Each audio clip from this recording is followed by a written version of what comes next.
Yeah, we're off. Hi, guys.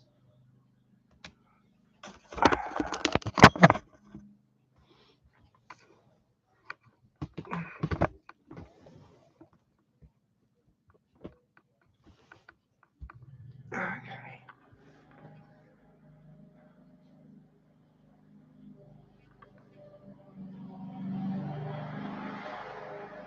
Before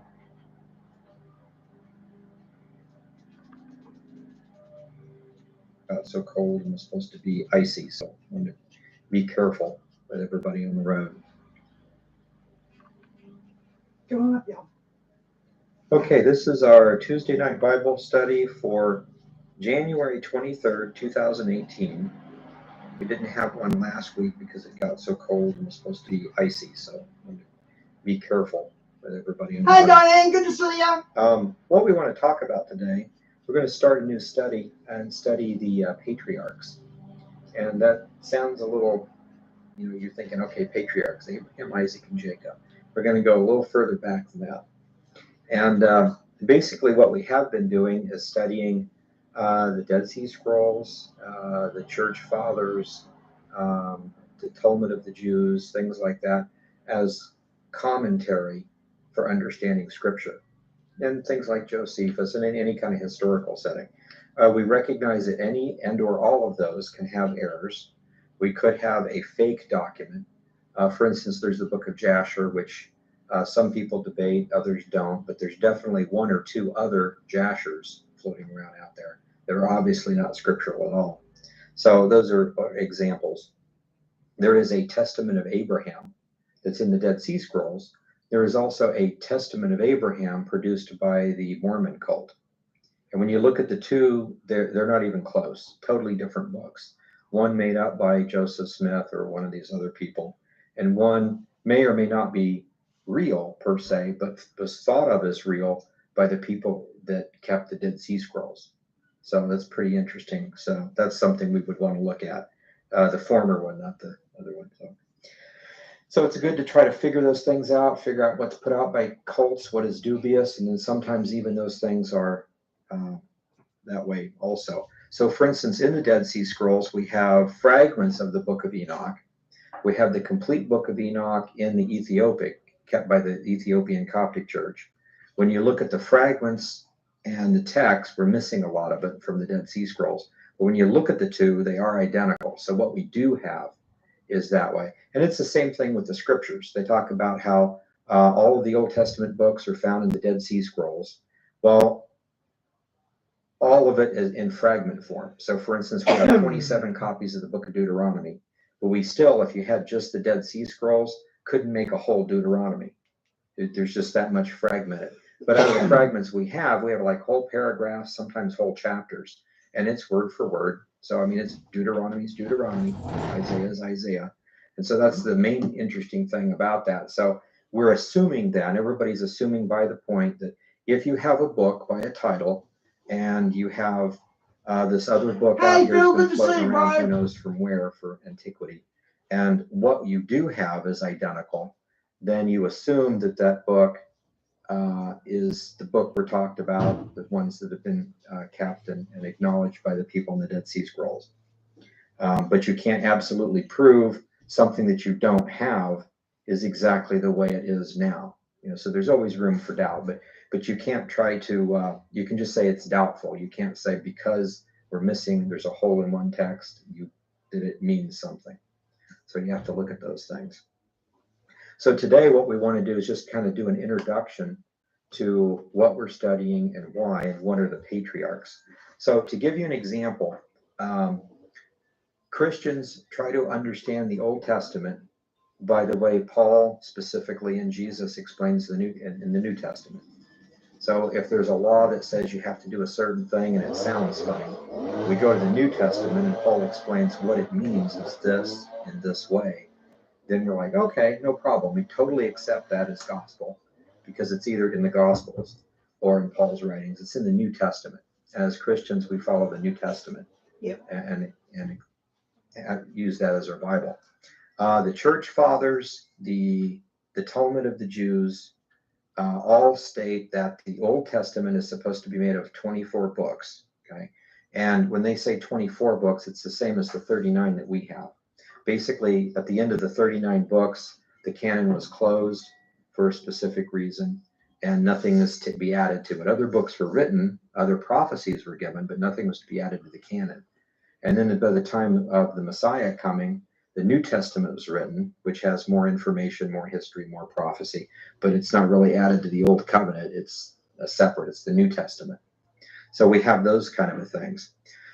So if you're looking at the Old Testament and the New Testament and trying to make sure you understand it right, one of the first things that you do is to go to the early church fathers. So the early church fathers would be people that knew the apostles directly. They could say, well, I sat under Peter, Paul, or James or somebody, and I asked them this question, and this is what they told me. That's secondhand information, so it's kind of sort of hearsay, but it's the best information that we can have outside of the canon. Somebody that says, well, my grandfather used to have lunch with Peter all the time. And I remember he told me this story of one time they were having this discussion, and so that's pretty interesting information. And if you do that and you compile those, the people in the first and the second century all basically have the same theology. They don't contradict each other. You get in the third and the fourth and the fifth centuries, and all of a sudden you get all these weird ideas and different people contradicting each other. Yeah, once the Catholics come on the scene.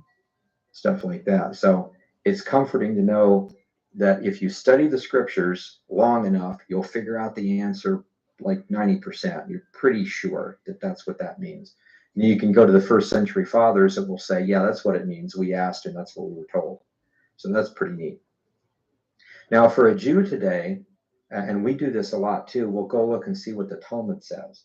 So basically, the story behind the Talmud is that Moses wrote the Torah, the first 5 books, and then the prophets came along and tacked on the other books and eventually have the Old Testament. But a question would be like, you're a Levitical priest, you're supposed to sacrifice a cow under a certain circumstance. How do you do it? How do you hold the knife? What kind of prayers do you do? What kind of incense do you make? How do you make the incense? What kind of, and some of that's in Leviticus, but not all of it. And so the idea of the oral Torah is stuff that's passed down. How do you, what is the Ark of the Covenant supposed to look like? How is it supposed to be made? Do we still have it? Things like that. If somebody did hide it from the Romans and told somebody, it's by oral tradition, that would be a legend. So let's go find out if it's still there. If it is, then the legend must have been true. And so the oral stuff. But we all know that if I tell you something and then you tell someone else and you tell someone else and you tell someone else, by the time it gets back to me, a lot of times it's not even close to the story I told. Yep. So oral tradition is not a good thing. We need it written down. So the story is, in the 2nd century, after the temple was destroyed, the Jews were dispersed. A lot of the stuff was getting to be, not very many people were studying it. There's a danger of losing it. So one rabbi decided to compile the stuff that he knew, write it down, and it's what we call the Mishnah. And the Mishnah is basically the oral Torah from Moses. And then later on, other rabbis came along from Jerusalem and from Babylon and put the commentary with the Mishnah, and that creates the Talmud. The Talmud is really large. It's like 20 or 40 books. It's a really large encyclopedia. So when it talks about Rabbi so-and-so said that Rabbi so-and-so said that his rabbi told him that this is the way it should be interpreted, that may or may not be legitimate. And for us, we don't really care.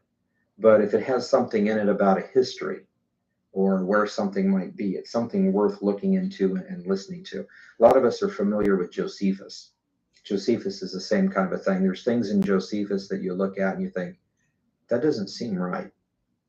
His ideas behind it. But then again, he comes around and he tells us things about what happened in Rome. When he was there, a certain general came in and there was a certain battle, and very interesting information. No reason to doubt it.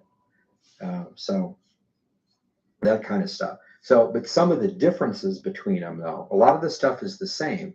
So like, for instance, the church fathers and the Dead Sea Scrolls and the Talmud all say that the Old Testament was closed and should have those 24 books. We have the 39. Basically, the way that works is we have 12 minor prophets, and the 12 minor prophets, like Obadiah, is only 13 verses. It's like a small paragraph or a chapter. So they take all 12 minor prophets and call it the book of the prophets, or the book of the 12. And 1st and 2nd Samuel is one book. 1st and 2nd Kings is one book. 1st and 2nd Chronicles is one book. And then Ezra and Nehemiah are put together as one book. So we just kind of split them up. So it's their 24 is the same as our 39. But it's interesting to think about that, because it's good to know, because in Revelation, you have 24 elders that are witnessing the Messiah.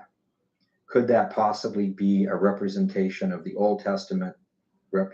That's a possibility. I'm not saying it is, but if you didn't know that it was 24 in their count, you'd totally miss it. I was doing a study in Daniel one time, and we were studying the image that Nebuchadnezzar made. And the cool thing about it is it's a type of the Antichrist beast structure, because it's 60 cubits high, 6 cubits wide. And when 6 musical instruments play, you're supposed to bow down. Wow. So you can see 666 in there very obviously. Wow. Well, this one lady came, and she was using, I think it was an NIV, but it was a modern English version that wanted to make it easy for people. So they translated into feet instead of cubits. So hers was like 90 feet by 9 feet by 6 musical instruments, So in the translation, the whole idea got lost. And so I was explaining to them it's 66 and 6, and they're like, wow, they would have never seen that because of the translation. So things like that are important to look at to see if there are patterns in Scripture. So this is the kind of thing we're looking at. So they all agree on certain things. When we find something they all agree on, that's amazing. We can go forward and probably, believe that it's absolutely true. But some of the differences, for instance, the church fathers would say the Bible is correct in what it says. The Messiah was born of a virgin, as the prophecy of Isaiah said. He was born at a certain time. He died at a certain time. There's these certain prophecies. And you can get that just by reading Matthew. This was happened and this fulfilled that prophecy, etc. Well, when you get to the Talmud, for instance, it'll say things like this Jesus Christ guy that started the Christian movement was not the Messiah. He didn't fulfill the prophecies of the Messiah. And in some cases, it would go so far as to say there is no virgin birth. The word that we translate virgin in Isaiah means something else, so it kind of does away with a few of those. So there's a dichotomy there. So you get to the Dead Sea Scrolls, for instance. The Dead Sea Scrolls would say, no, virgin means virgin. Isaiah prophesied the Messiah would be born of a virgin, and that's what we believe. That's what's been handed down to us, and so that's what we believe. And they would go so far as to say the Messiah was supposed to come at a certain date. And when you look at their calendar and our calendar, that would have been 32 AD. He gets killed by the Levitical priests, but this is all ordained of God because his death somehow atones for our sin nature.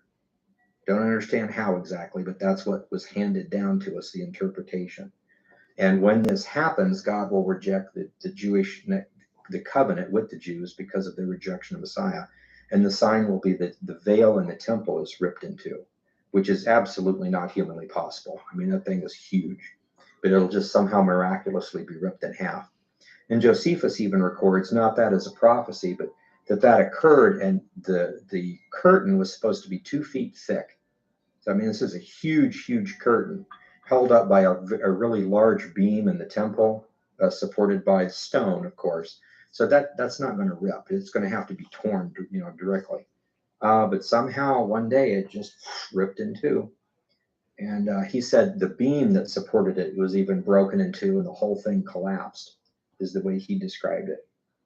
So it's interesting to see that. So you've got historical people like Josephus and other people with just the history facts. The church fathers saying it happened just like the New Testament says, and this is why, and they give more information, mainly just historical. And then you've got the Dead Sea Scrolls saying that's... Phil, this guy's got the best info on the Dead Sea Scrolls and the Essenes. He's the expert on them. And I've only learned about the Essenes in the last 6 weeks or so, so I've never heard all this, and it's brilliant. What we were told would happen. And so that's what we believed. And then, of course, when all this happens, the Essenes immediately apparently become Christian, because the Essenes just totally disappear. So that's pretty interesting.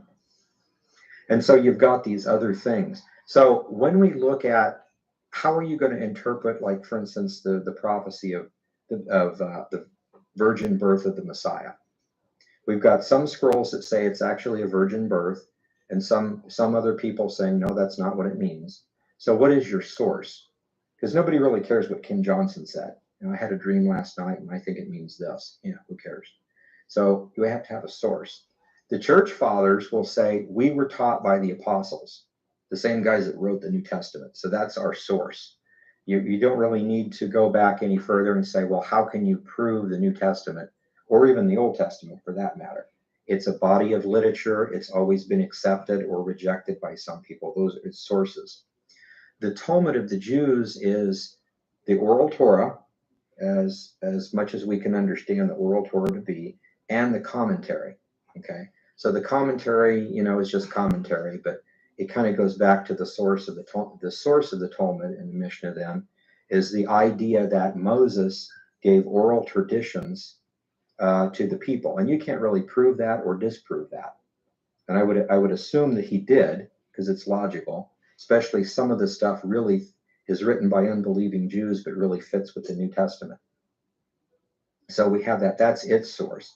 So when you go back to the Dead Sea Scrolls and they say, we believe the prophecies, we believe this, and this is the way it was supposed to happen, and it's identical theology to the New Testament, but they wrote this 100 to 200 years before the New Testament was written.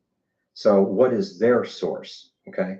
Well, the story that they tell is that in other words, when they read Isaiah and they say it's going to be a virgin birth, okay, who said?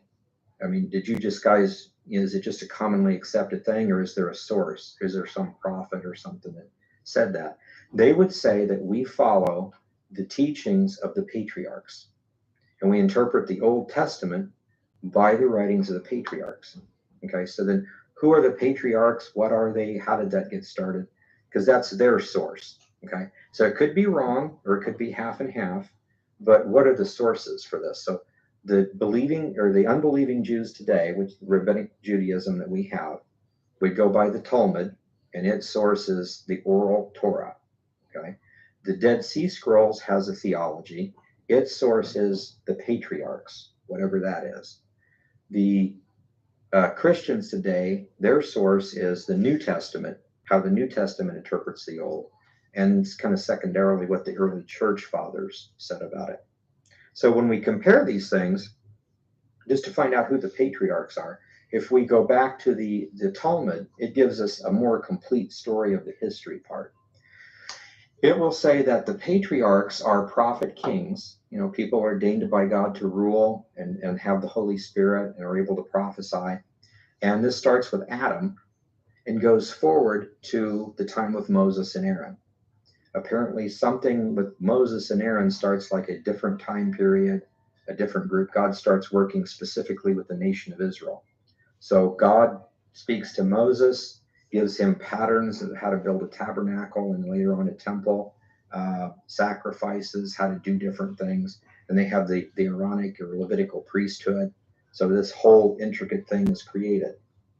And what's interesting is a lot of people go back to the law of Moses and think that we should be following the law of Moses. And they don't realize that the law of Moses was created there with Moses. So what were we doing before the law of Moses? Something predates it. The whole idea that Adam gave laws to his kids, apparently they didn't obey. And apparently it got so bad, God destroyed the planet with a flood. So there's some sort of a government system. And then Noah started some sort of a government system, and then it gets corrupt with the Gentiles. And so there's different things to consider, but there's got to be laws and nations and things like that before Moses. So how does all that, come into play?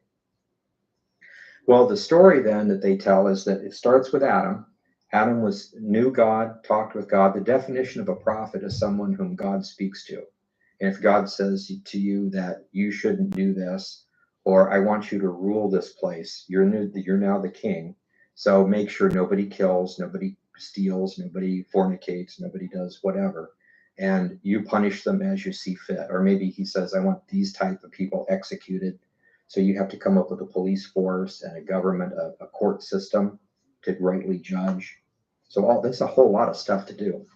So, but Adam ruled, and then he passed it down to his kids. And we see this in Genesis, the basic lineage.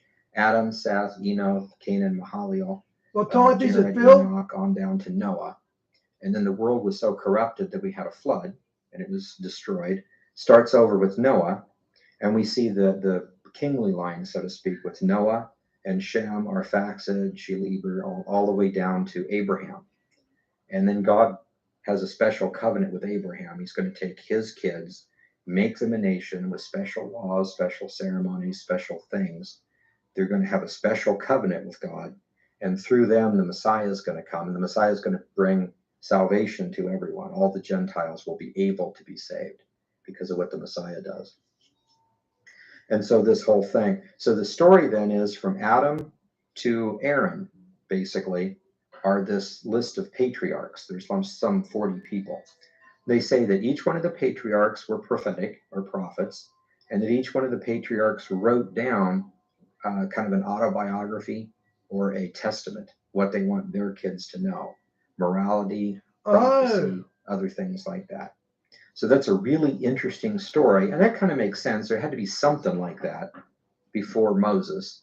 And so we're looking at this. It's a story that is briefly talked about by church fathers, given extensively as far as the history part in the Talmud. The only thing is, when you ask the question, okay, that's cool, what did they teach? Especially the prophecy part. But I mean, like, what are there any of the testaments around? What exactly did they teach?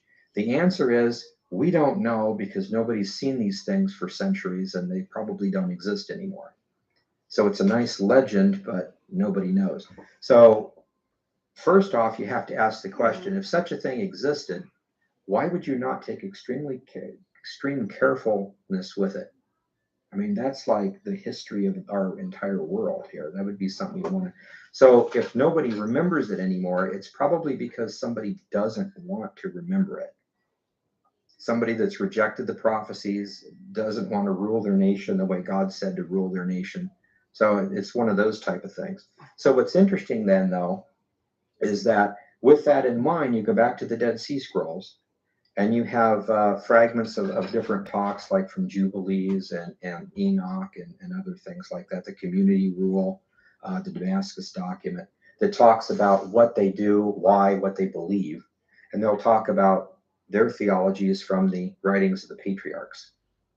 Okay, so what's interesting then, as you go forward, that's all they say, and there's more detail of the history in the Talmud. But among the fragments of the Dead Sea Scrolls, just like we have fragments of Deuteronomy and Bible books and other things. Phil, what do you mean a complete Jewish study Bible? What? I don't understand what you mean. Is it a normal Bible like the King James Version and it's just got a different title? Or it's got passages that the Jews are supposed to study? Okay, I get it. Things. There are fragments of some of the patriarchs, actually over 20 of them. So that's pretty interesting. Now, a skeptic would say, yeah, that sounds a little too convenient, a little too fishy and all this stuff. And it may be tampered with and they may be fake. But when you read the community rule, it's just like when you join a church and they say, we believe this, this, and this. Well, maybe they're right, maybe they're wrong. But if you don't follow guidelines, they're going to kick you out. This is what we do. If you're going to be here, you're going to do this. Is that clear? We'll have a bouncer. We'll have a guy punish you, whatever our order does. So when the Dead Sea Scrolls say, this is what we believe, this is what we do, and this is why, and if you're going to be one with us, you're going to do this too, period, then they believed it. So it could be fake, of course, but the Dead Sea Scroll people, the Essenes, actually believe this. They believe that they had the original writings of the patriarchs. That's what I think is so fascinating with it. Now, if we look at those and the theology ends up being exactly the way Paul taught in the New Testament, and the prophecies are a lot like, if not identical, to a lot of the things in the major and minor prophets, but they give us a lot more detail, that would be fantastic. Yep. And then a lot of the other things. So that's what we want to do and we want to look at. And so that's why I've taken all the fragments. And what, Phil, with the emphasis on the Jewish connection? Like, is it done so if you're a Jew and you want to read it, they'd give you passages to study so you understand it better. Is that what that means? About the deal with the patriarchs and put them into a book called the Ancient Testaments of the Patriarchs. So we want to take a few weeks now and go through and look at these, the prophecies specifically, but some of the moral points are pretty amazing too. When you read these things, you're thinking, should I be reading this? You know, it's like a father to a son, and Hey, I good to love see you, but you did this, and this is wrong, and I'm going to have to punish you, and you really hurt me in this way. And those are things you don't want to make public. That's really personal, you know, and some of that stuff is in these testaments, which is really amazing. So we want to look at some of those. So we just want to do that as far as the history. And I'd like to read you just a little bit of one of the oldest fragments, and then we'll stop there for tonight, so just to get an idea. So we don't have anything from Adam. Adam, of course, would have been the first patriarch. We do have information about him. Josephus, for instance, says that Adam was a prophet, and the Lord revealed to Adam somewhere along the line. Remember, he lived to be 930 years. So halfway through the time of the flood, over half of the old world, he was still alive. But the Lord revealed to him that people would apostatize, it would get very bad. He would have to destroy the planet. And then it would happen again. And the destruction would be once by fire and once by a flood. And according to Josephus, Adam knew that. He didn't know which one would be first, but that there would be two destructions.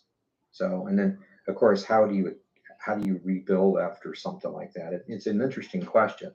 If God wiped out the whole planet, how could we have a second one? Well, God can do anything, you know. And then it talks about Canaan, you know, understood. Hands still playing with the new emojis. The prophecies better, figured out which one was first, and then we have writings of Enoch and stuff like that. Those are all in the Dead Sea Scrolls too.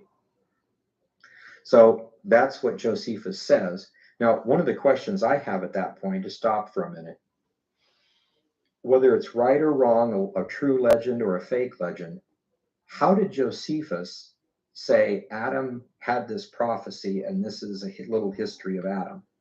How did he get that? It's not in scripture anywhere. So somewhere there is a history book that he knew about. So when he's writing his history books, like, oh, by the way, Adam said this too. And he, you know, he made a comment at another place that was like the children of Adam, and he gave the same genealogy we have: Adam, Seth, Enos, you know, down to Noah. And he said that Adam himself had so many sons and so many daughters, and he said it would be very tedious to name them. So we're going to skip that, and we're going to go on and just talk about the main ones and get up to the flood. Well, that I have to stop too. It's like, what do you mean? What do you mean tedious to name them? You mean you have a list and it would be really tedious for you to write it out for us? So oh, okay, I get you. Right. That's interesting. You know, you just think about. And there's a big difference if you read it in the Hebrew compared to the English. Yeah. Now I get it, Phil. Stuff like that. So when you read these things, it's like, yeah, there's a little more information there than we knew about. One of the church fathers was talking about Damascus of what was his name? Nicholas of Damascus. And then Berosus, who was a Chaldean historian. But one of those guys wrote what he considered his world history. And when he got up to the part talking about Moses leading the Exodus, it's basically... Phil, that would actually be a good book. I'd be interested in getting that. Same story as we have, but it's in his 69th book of history. Now, Moses, you know, 69 books. That would be a really interesting read. I'm sure there's a lot of stuff in there I don't care about, but what details would he have pre-flood? Got to be something in 69 books, you know. So these things used to exist, and the church fathers knew about them, and they expect us to know because they don't tell us much about them. So going on from there, then, we don't have anything with Adam, but we do have a small piece of a fragment. It's called 4Q 369. It's a fragment of the book of, or the testament of Enos. That would be Adam's grandson. But think about that for a minute. Adam, Seth, and Enos. That's pretty interesting. Here's a fragment of it. I don't know what he's talking about because, it starts off in the middle. It says all the mysteries and the angel of peace, something guilty until they repent. And then he says all of the festivals in their periods, because you from old have engraved your marvelous something. His judgment until the ordained time of judgment as recorded in the eternal commandments. My son Canaan was the 4th generation. Mahalalel, his son, was the 5th generation. Jared, his son, was the 6th generation. Enoch, his son, was the 7th generation. And that's where the fragment ends. So you're talking about Enos and his son and his grandson and on down.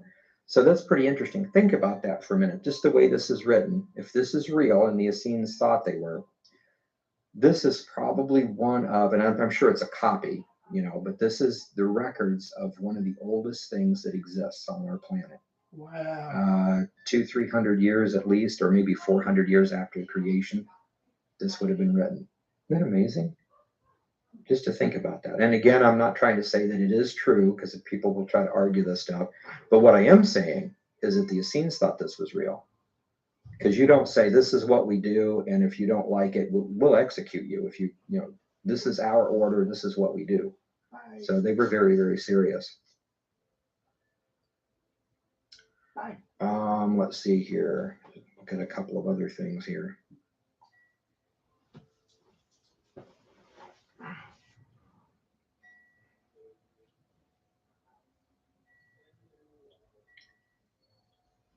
It's not me, it's him. So it's talking about somebody being a firstborn son, be a prince and a ruler to your earthly kingdom. You have placed the crown of the heavens and the glory of the clouds upon him. You have placed the angel of your presence in his congregation and given him laws of righteousness, as a father does for his son. He loves you and has your spirit, and through them you establish your glory. Now, thinking back, Phil, I've heard of the Rosh Hashanah, or however you say it, and I always wondered what they meant. So that's what they call the Holy Ghost. So, that's only in the New Testament, eh? There's no Holy Ghost in the Old Testament, is there? as far as this is, he could be talking about Noah. He could be talking about Abraham. This could be a prophecy of the Messiah and the Messianic kingdom. It's hard to tell, but it's interesting to see this kind of stuff. There's a couple of other fragments, but they're very, very small. So basically, when we look at these, this is the commentary from this. In fragment 1, it's definitely the testament of Enos, because he mentions his son and then his grandson, so you can nail it in that way. Basically, he goes on and says that God is sovereign and he's made unchangeable decrees, which includes true law and repentance. There's festivals that were designed for signs and prophecy, and a future time of judgment. You can get all this from the writings of Enos. Now, that's nothing that we don't already know, but the whole idea that somebody way back then had an understanding that we're fallen, that we have a sin nature, and God's going to send somebody to fix it somehow, sometime. And in the meantime, we trust God and try to follow his will. And there's these ordained festivals and there's prophecies and things like that. Column 2 seems to teach that there's a capital pre-flood city, and that sometime after the destruction, this capital city would be rebuilt. And of course, it's probably Salem or Jerusalem. So it's an interesting concept that Jerusalem's been around a long, long time. And that may not be correct, but some city was a capital. So let's see here. It then describes probably either Father Abraham or the Messiah bringing salvation to mankind. The last section is real small and fragmented, but we seem to see the idea that God is in control and makes decrees over certain things. There's certain ages and certain powers and certain evil people that try to rule, and probably evil beings, but God is always in control. There will be judged. There will be a day of judgment. And of course, it also mentions the Moedim, or the appointed times. And we understand those are the 7 festivals, and they teach prophecy. So pretty interesting. That's all we have for that one little set of manuscripts. But that's just interesting to think about. We have the law of Moses. Now, obviously, if any of this stuff contradicts the Old Testament or the New Testament, then we want to throw it out. But to be told that we're Essenes, we have this theology, and their theology matches the New Testament. It's amazing. Right down to knowing that the Messiah is God incarnate. So can I say that they were Trinitarians? I mean, that just blows my mind, that they had everything correct. And we see the same thing from Gad and Nathan and other fragments of places. So they had theology that agrees with us because we're Christian. Okay, this guy's doing one on Gad the Seer. He done one yesterday that went for an hour and a half, and it's setting up Gad the Seer and what's going on with it. And he's got another one he's doing today, the prophecies of Gad the Seer. So tomorrow I'll probably make a Gad the Seer video with this guy's info. As we go by the New Testament, we think that is correct. The Talmud basically says the same history, but for some reason they don't want to mention what the text says because of the theology in it, or they actually did forget about it.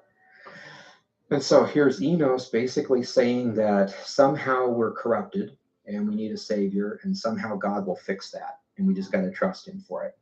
And it's kind of a long ways off, especially in his time period. So in the future, next week, as we go through some of these others, we'll see some really amazing stories, much bigger than this teeny-weeny fragment. But just think about that. If the testaments of the patriarchs are real, as everybody seems to indicate they are, the church fathers, the Talmud, the Dead Sea Scroll, the Essenes, and then the hints about the things like that in the Old Testament, and even some of the hints in the New Testament, where Paul says that from the beginning of creation, all things, including God's nature and his Godhead, have been clearly seen that they're without excuse. So the Godhead, the Trinity. 100% I would love it, Phil. I've always said your name hints at your character. I believe what you're named with, that hints at your character. Look at George Soros, for example. Or Bill Gates, the gates of hell. Okay, let's set up the patriarchs, what it's about. Now let's hear the testimonies. I tried to do it in order as far as I knew. So I don't know if the timeline's right. Like videos. There we go. Which one first? Noah, I'm guessing. The writers of the Dead Sea Scrolls had a theology, the way they interpret.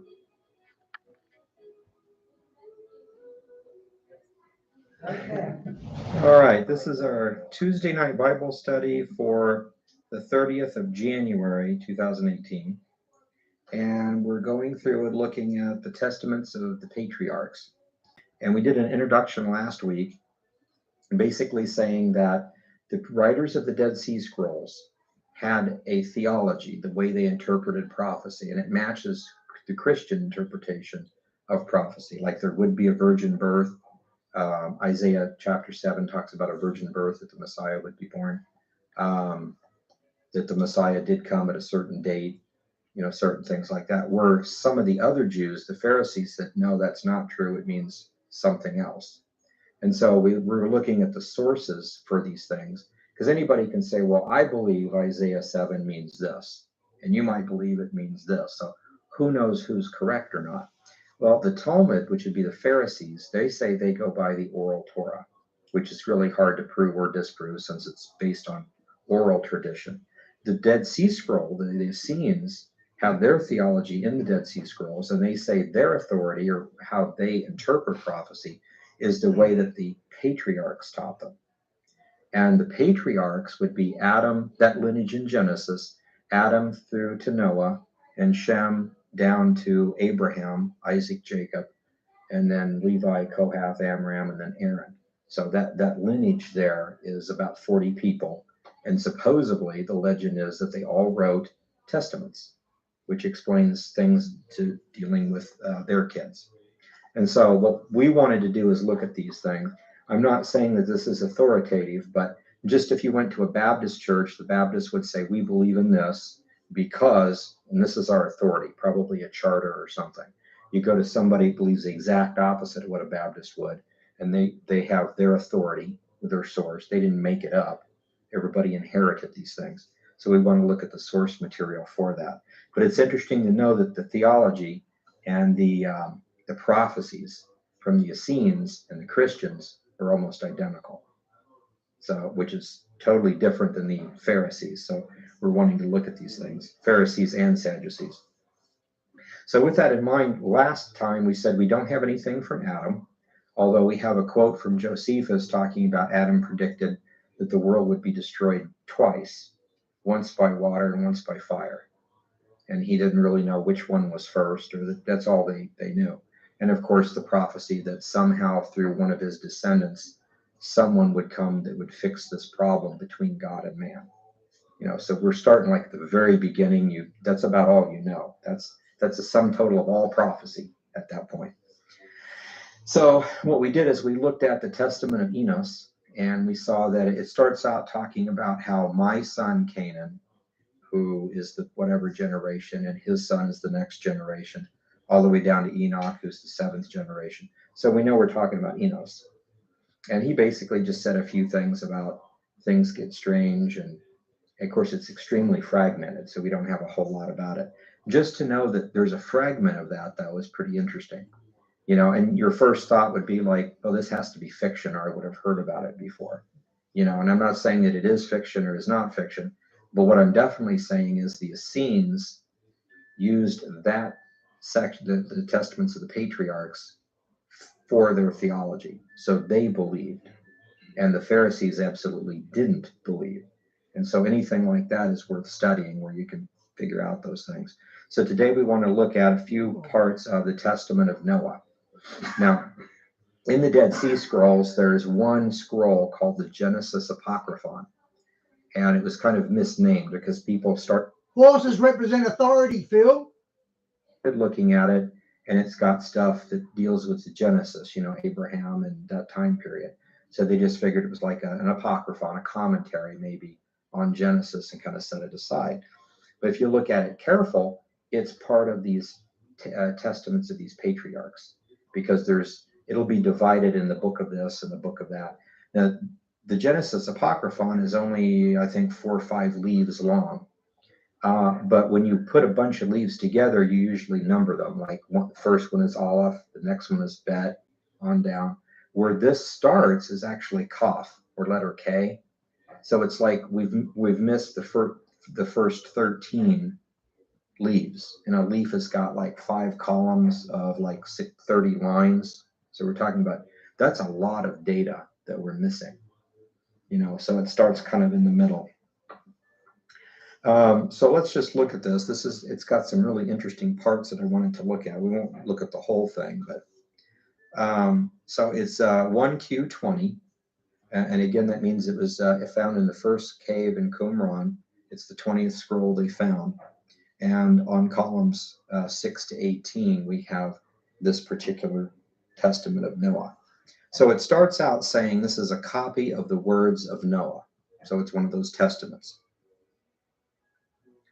And he starts out, and this is interesting. Let's just look at this. It says, "From my birth, my mother taught me the ways of righteousness.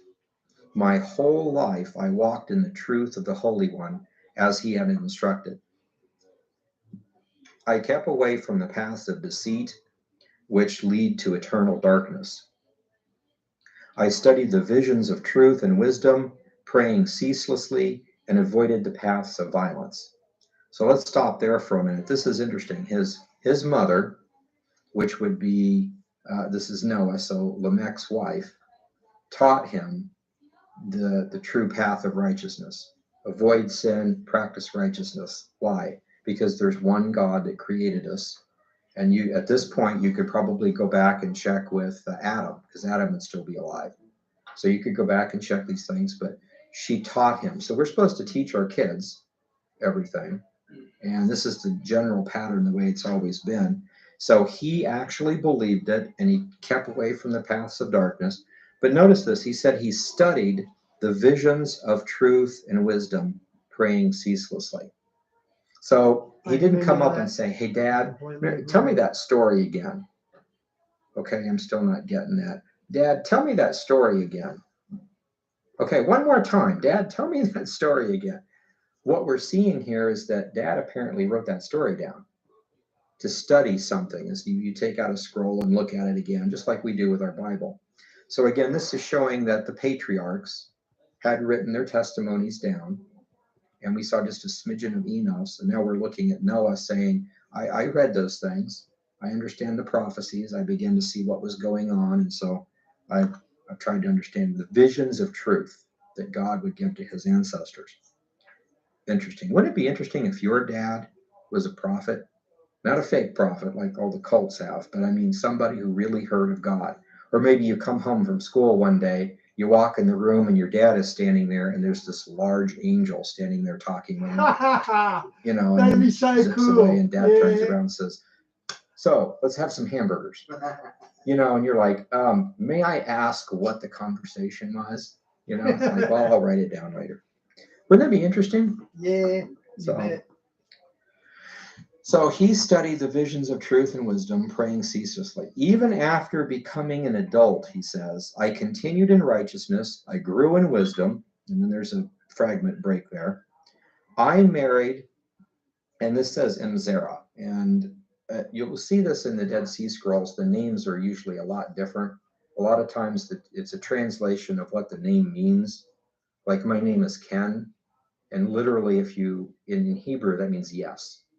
So I'm not going to have the name of yes, because every time I always used to bug me. I'd go to a Hebrew class and they'd be asking a yes or no question. Okay, Phil, where I'm getting the 2 to 3 years from, I believe, this is what I believe, when Revelation 12 happened on the 23rd of September 2017, that started the time of sorrows. Now, God does things in 7-year cycles. So you go from 2017 to 2023 to 24. That's when tribulation will start, I believe. And take it up to the end, 2028 is when it's all over. And there's a lot of traffic out there about that year, 2028. So interesting. You know, yes or no. And somebody yelled, Ken. And I'm like, quit yelling at me. You know, I know what they're doing. It just, I couldn't quite get over that. People yelling your name all the time. So in Hebrew, my name is Zvi, but that's beside the point. But it all depends on how you translate it or what it means. So anyway, this is Mzera. It means a seed of a relative. In other words, he married a godly woman. You know, and of course, according to the book of Jasher, he married Naamah, who was Enoch's daughter. So he's talking about his great grandfather's daughter. So and that happened a lot back then.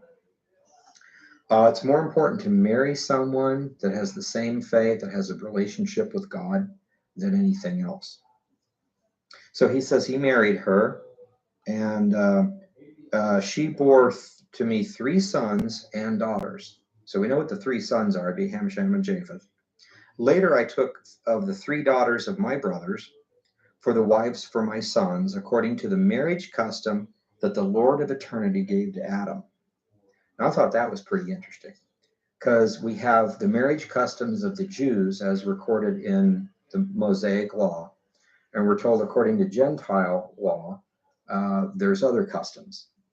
And sometimes you have under the old Gentile law that people would basically just start living together and they're married. They're divorced when they just separate. And that happens in cultures where they don't have marriage licenses. And it would used to drive the Israelis insane. And I think that's a lot of what Paul was talking about is if you're coming from that culture and you guys got saved and you walk in here, you really don't have a marriage license. In your culture, you don't get divorce papers. So what happens when my spouse is an unbeliever? I'm a believer. And because of that, they just walk off. Well, there's nothing to be done. I mean, in that culture, you're divorced. So you can't do anything about it. He says that a believer is not under bondage in such things. So it's just like if my spouse gave me divorce papers, I might contest it, but ultimately if they wanted to leave, there's nothing you can do about it.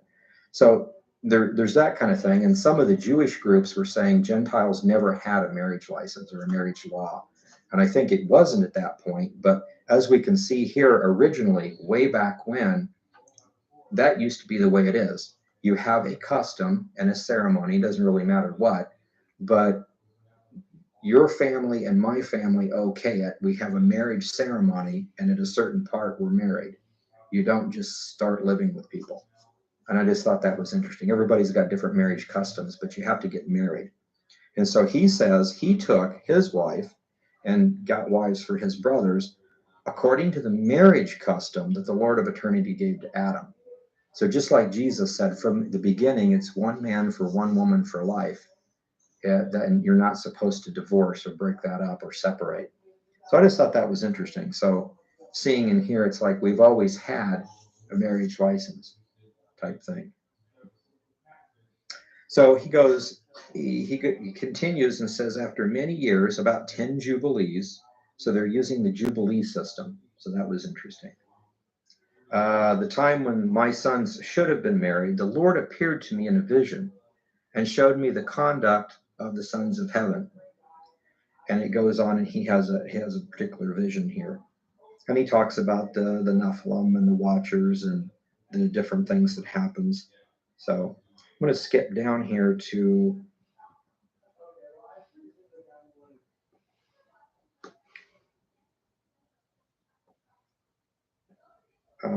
column 10.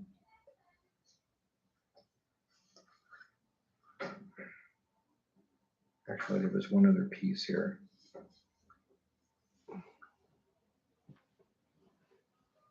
Column 8 is interesting because he's reading something. He says, this is badly fragmented, but throughout he's in the ark and the flood's going on. He says, throughout the entire flood, something about the King of Heaven. And he has this vision, and it says, in your week, everything occurring in its week. And in the written account this week, it's about 3 weeks. And then I went. So it's really hard to understand what he's talking about here. But remember when we studied the book of Enoch, and he had the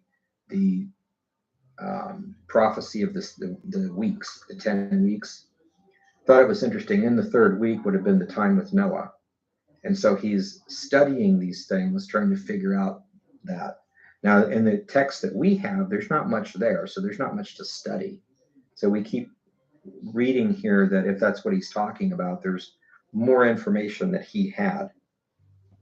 But now if you go to column 10, the flood is over, and eventually when it's okay, they come out and they begin to start planting crops and colonizing and this kind of stuff. So he says, then I bless the Lord of all who kept me safe. I, Noah, spoke these words to them. He's talking to his kids. Now go and give praise and glory to the Creator. Remember the instructions of our Lord, who is the King of all ages, forever and ever.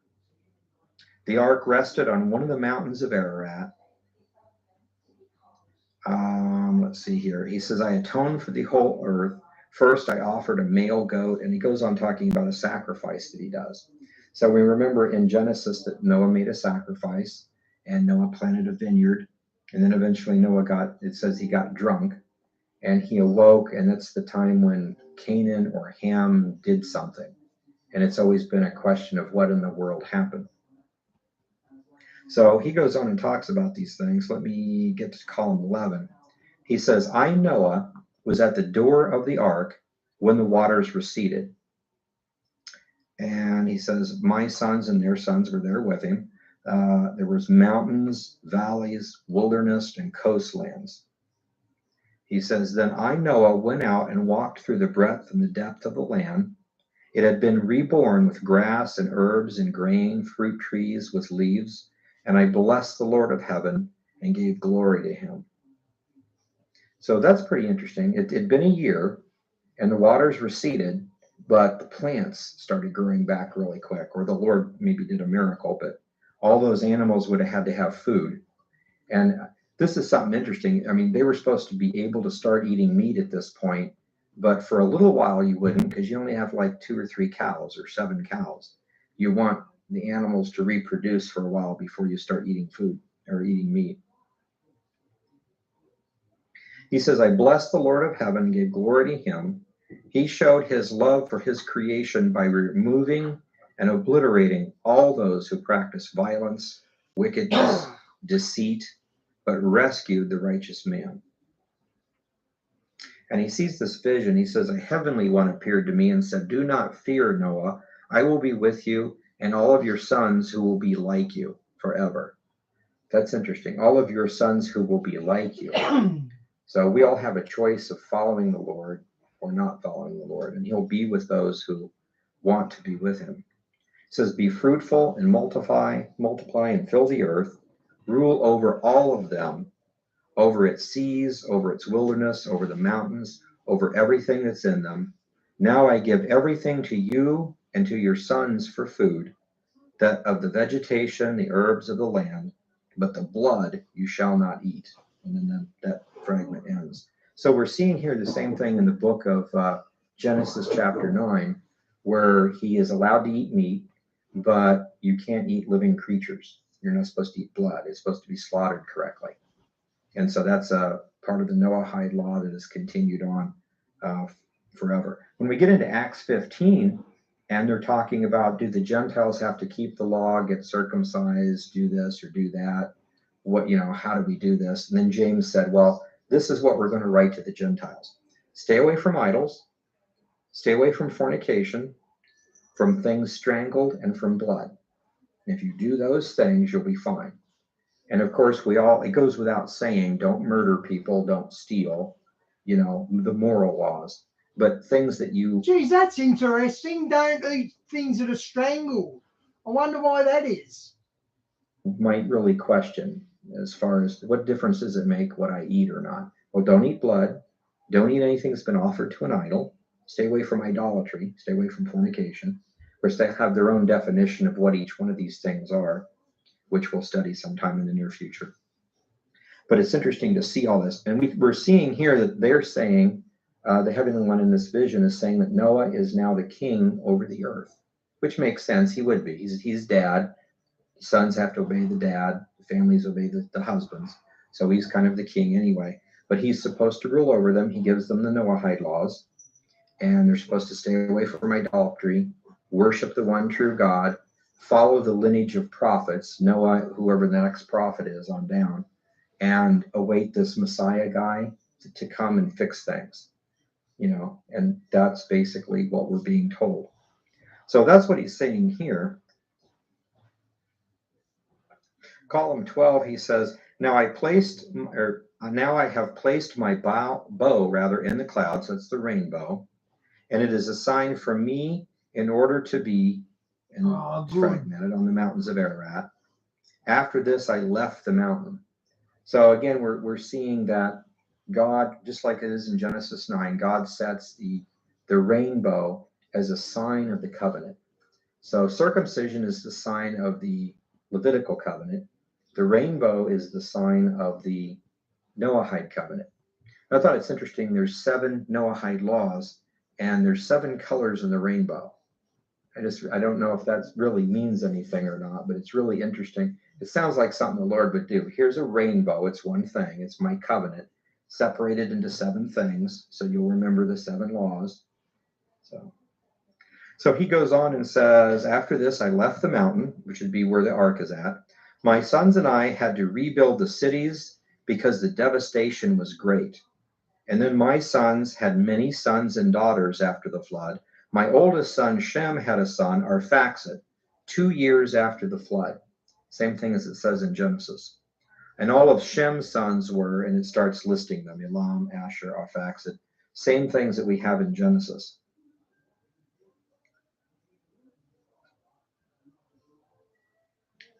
And then skipping that part, it says, my sons and I began to plant crops.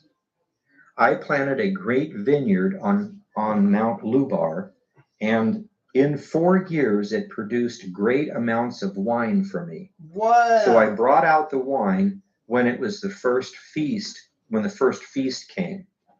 See, God grew his grapes so they can have wine. There's a lot of Christians who think you can't drink. They say when Jesus turned water into wine, it wasn't fermented. Well, that makes it grape juice. So why would they take grape juice to a wedding? You're allowed to drink. You just can't be a drunk.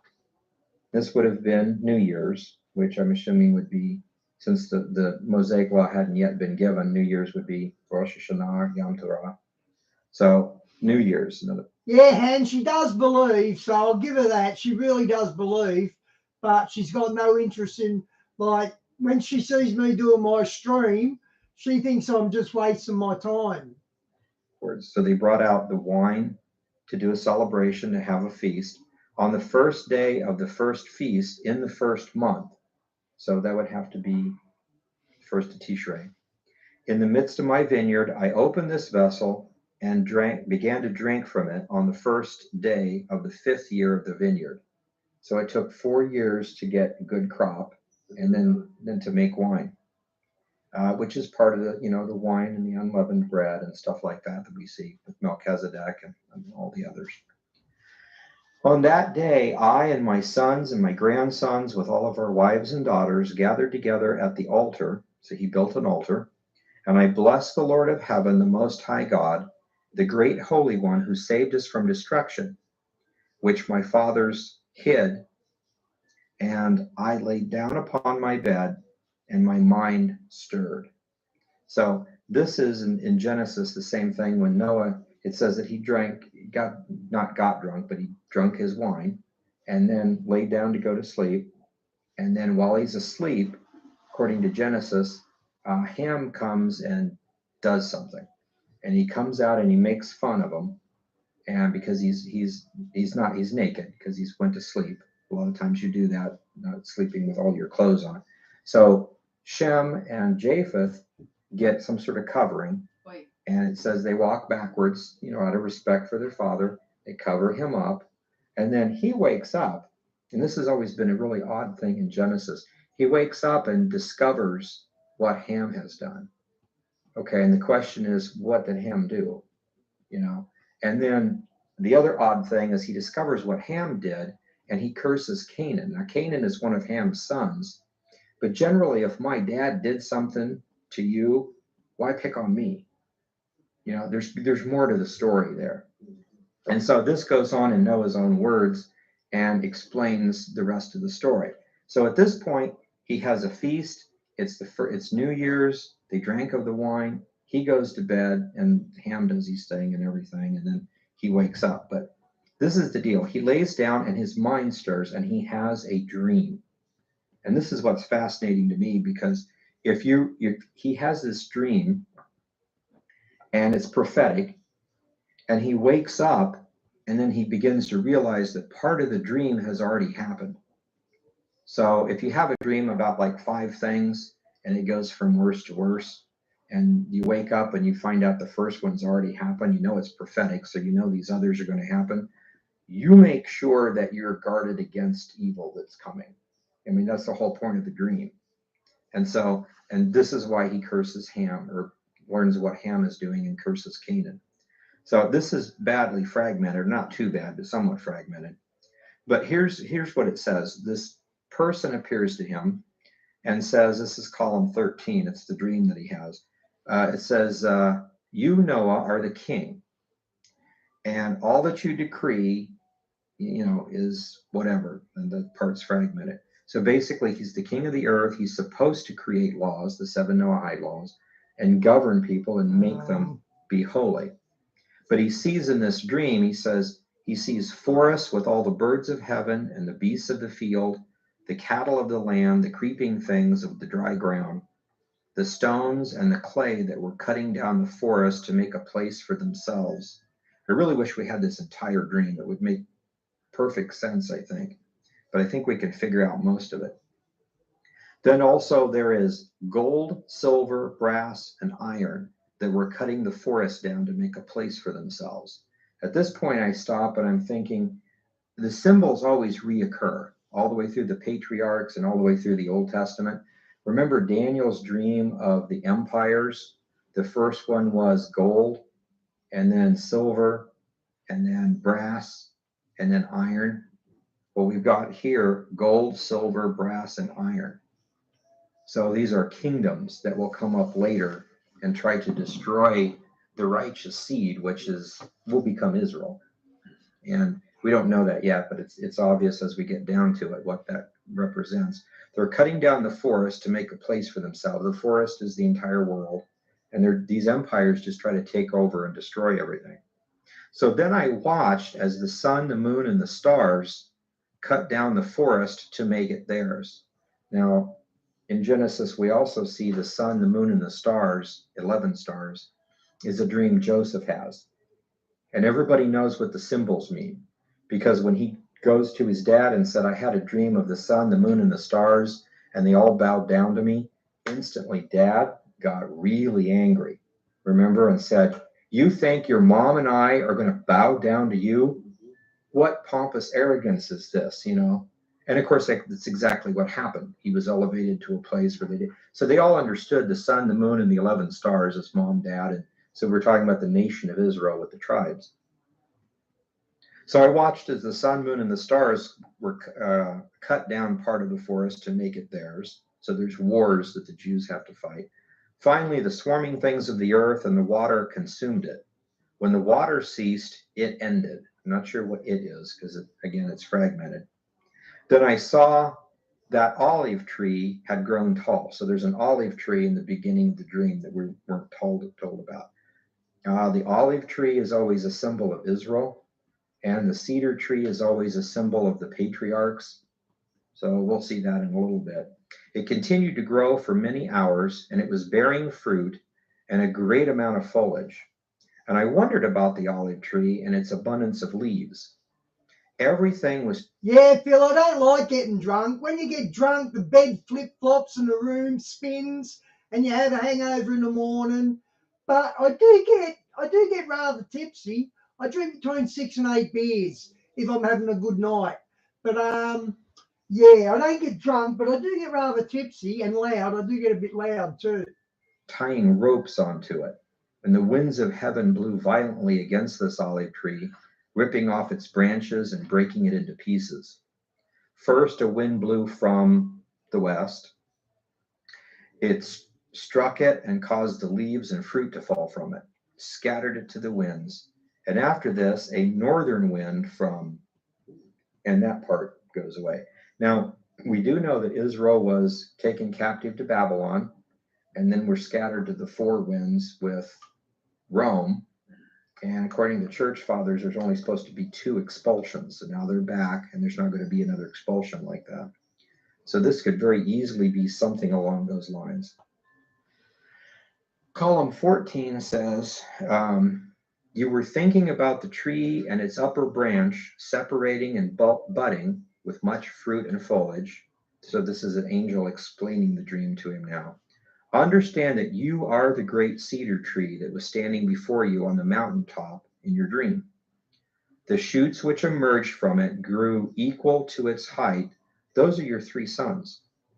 The first shoot that you saw, adhering to the cedar trunk, was one branch separating from it and becoming an olive tree, means the first son will not separate you from all of his days, and among his seed your name will be called. From his division all your sons will be blessed, and from the first son will come forth a righteous planting, to be the nation of Israel, for all, standing fast forever. The second shoot, adhering to the trunk of the cedar tree, and the branch of the third, brings darkness. And a few of their bows enter into the midst of the bows of the first one. These represent 2 sons. So we'll stop there at this point. But basically, he has this dream. If we pull these together, we see the last half of the dream, and then we see the first half of the angel interpreting the dream. So we have enough to kind of like put them together and see. So basically, he has a dream that he sees this great cedar tree, and the cedar tree, you know, gets really tall. On this, there's a mountain with nothing else on it, and then one long cedar tree. The cedar tree sprouts 3 branches, and the first branch grows and kind of goes off and becomes an olive vine, which grows and stuff. And he's watching that happen. And then the third branch over here, branches come out and they're evil, and they kind of intermingle with the other branches and try to take over. And then some sort of a war happens or something. So then that's all gone, and he turns his attention to the olive tree. And at this time, man, it's grown really big too. And then the angel comes and interprets this and says, you are the cedar tree. You know, you're starting the entire human race over. The three branches are your three sons. The first branch is your first son, who won't separate from you. He will be godly, and your seed will be named through him. And through him, the righteous seed will be planted. That's the nation of Israel, the olive tree. And the one who fixes things, you know, the Messiah, will come through him. And in the meantime, there are two sons from the tribe of Ham, two of Ham's sons, that's the third one, that cause some sort of a problem. And one of them attacks from the coast and one attacks from the north. So that's obviously Canaan and Nimrod. And we see those things happening. So what happens then, he has this dream, he wakes up and realizes that Ham, whatever Ham did at that point, is just showing his true colors. So Shem has been godly, very. And in the Bible, wasn't Noah drunk? He was unconscious drunk, and he was naked. And didn't Ham come up and make a fool of him or something? I'm pretty sure that happens in the Bible, but he hasn't mentioned it here. So Ham's a villain, as he just said. Obedient to his father. Japheth is, you know, a good son, but just a son. And Ham, you always wonder about that kid. You know, it's just one of those things. And then there's other things beginning to happen. So when he wakes up from We love you back, Phil. Drive careful, mate. God bless. this dream, he realizes this is not just a dream. This is already started. So he goes on here and says the first thing that he does then, he curses Canaan for what happens. That makes perfect sense now, because the people that are going to invade, he would curse Nimrod also. So the first thing he does is he goes to Shem, tells Shem the dream, and says, based on that dream, I know that you're supposed to be the next king priest.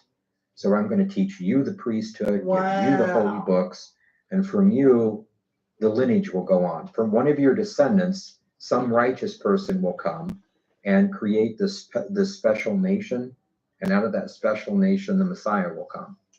And there's a little bit at the end about the Messiah coming and destroying the wicked ones and casting into an eternal fire and creating an everlasting kingdom, but it's really badly fragmented.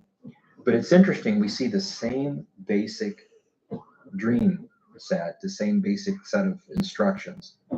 So Adam is told, one of your kids, through one of your kids, the Messiah will come. So eventually it gets down to Noah, and Enoch tells Lamech, his father, that Noah's the one. God's going to destroy the planet. He's going to start over. So obviously the Messiah has to come through Noah. Noah's got 3 kids. And so now we're being told one's evil, one's just a guy, and the other guy is righteous. And he's going to be the one to have the sacred seed and everything. So it's going to come through him. So now we have a prophecy of Messiah. The nation of Israel will come through Shem and his line. So they're looking hard at Arphaxad at this point, firstborn. Arphaxad doesn't really end up being very godly, but so it's a really interesting thing, and this actually explains a lot. You know, why would Noah didn't get drunk, you know, or anything, but he drank the wine, he did the festival, he did the sacrifices, they had the feast, he went to sleep, he has this dream, he wakes up. Even if it's just Ham came in and made fun of his father, I mean, that shows you've got, there you go, like I said, one son that loves you and is godly, the other son is just there and just a normal, I mean, I'm sure he loves his father, but he's not like studying the scripts and wanting to pray and all this stuff like Shem was. And this other guy constantly wants to make fun and belittle, and you get the opinion if you turned your back on him too much, he's liable to, like, I don't know, do something bad. You know, watch your kids with him, you know, that kind of a thing. So he's beginning to see this. And of course that happens. We get Canaan and we get Nimrod, and those things happen. So utterly fascinating. So we'll stop there for tonight, but that. Okay, we got the next one. I tried to make these in order. I'm not sure if they are. Aaron. Oh, man. I'm not sure which way they are.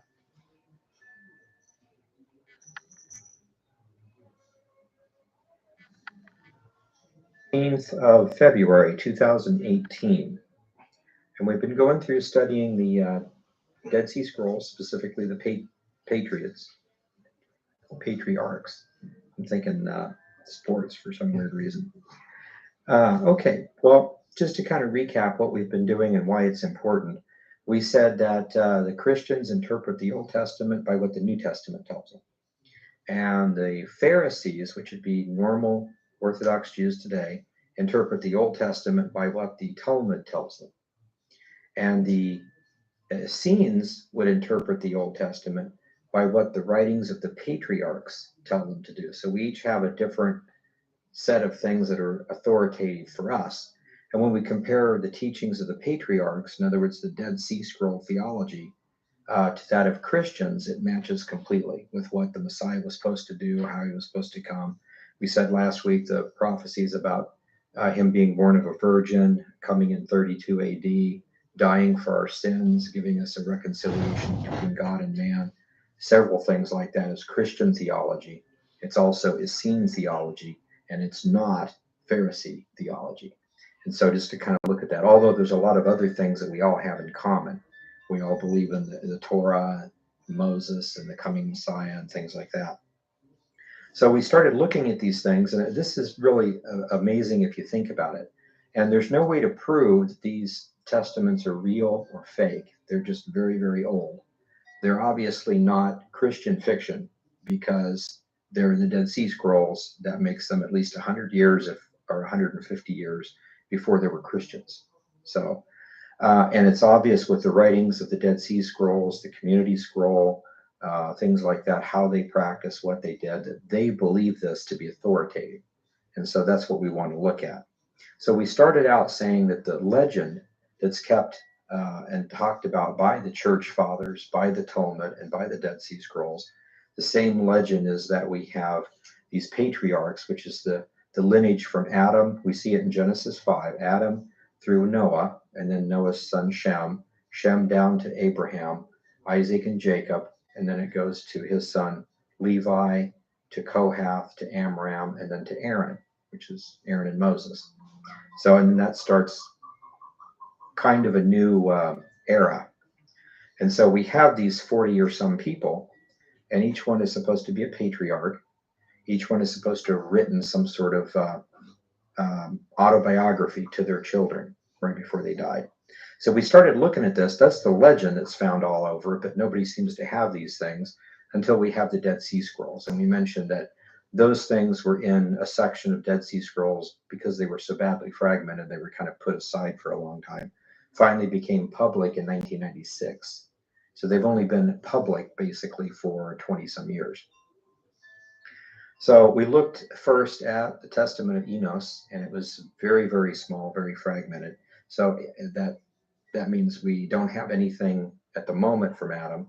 His son Enos then talked about his kids and the generations, talked about how God would eventually judge the world somehow, and that talked about appointed times. So the whole idea of the Moedim, the festivals, teaching prophecy, that kind of thing. So that's interesting because we have some sort of a knowledge of the holy days like Passover and trumpets and Yom Kippur and things like that way back when. So, but then we went up last week. We went from there. We went forward and looked at the Testament of Noah.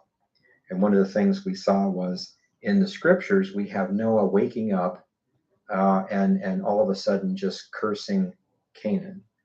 Ham had made fun of him and or did whatever.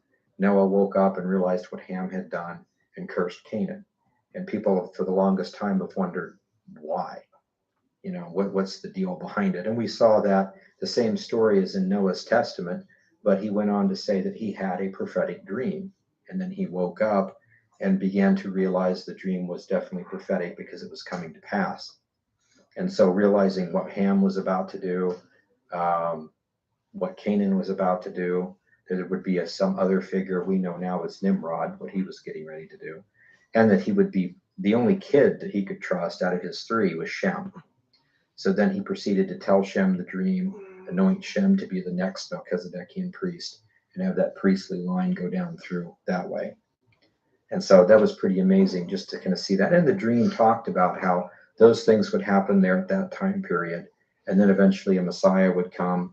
And then eventually there would be a judgment, and rebels would be thrown into a lake of fire. And that was pretty much the dream. Of course, the dream is kind of fragmented, but again, one of the main things we want to look at with these things is to see the symbolism. When you see a vine or a cedar tree or a fig tree or things like that, in all of these dreams, it's always the same meaning. So when we see other things like dragons or stars or whatever, it's logical to assume once those are interpreted, they would have the same meaning. So this is part of what the school of the prophets would do. You study all the prophecies, the ones that are completely fulfilled, and you know for sure they're fulfilled. Then you know for sure what the symbols mean. And then later on, another prophet has a dream with the same symbols.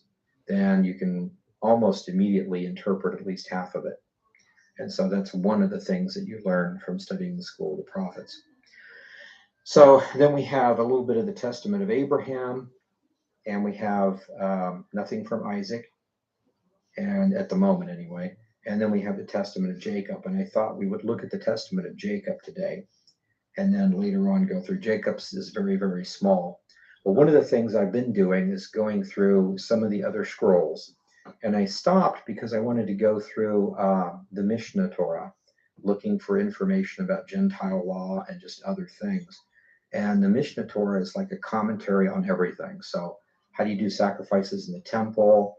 What are the purity laws for women? What age can you get married? Just anything and anything with Jewish law, commentary on that. And I got to this one place I thought was interesting. It was talking about the Shema Israel, Adonai Eloheinu, Adonai Echad, which is what you say, it's in every mezuzah and in most of the Teflon, basically means listen, Israel, the Lord your God, the Lord is one. And it's something that's repeated all the time. That's a mainstay for Jews to remember the fact that we don't worship multiple gods, we worship one God. And what's interesting is it was talking about it like how you should say it, how it should be written on paper with special ink and special parchment if it's in a mezuzah or if it's in a teflon or whatever. It was all that kind of stuff. So they were just explaining how you're supposed to do it and how you're not supposed to do it.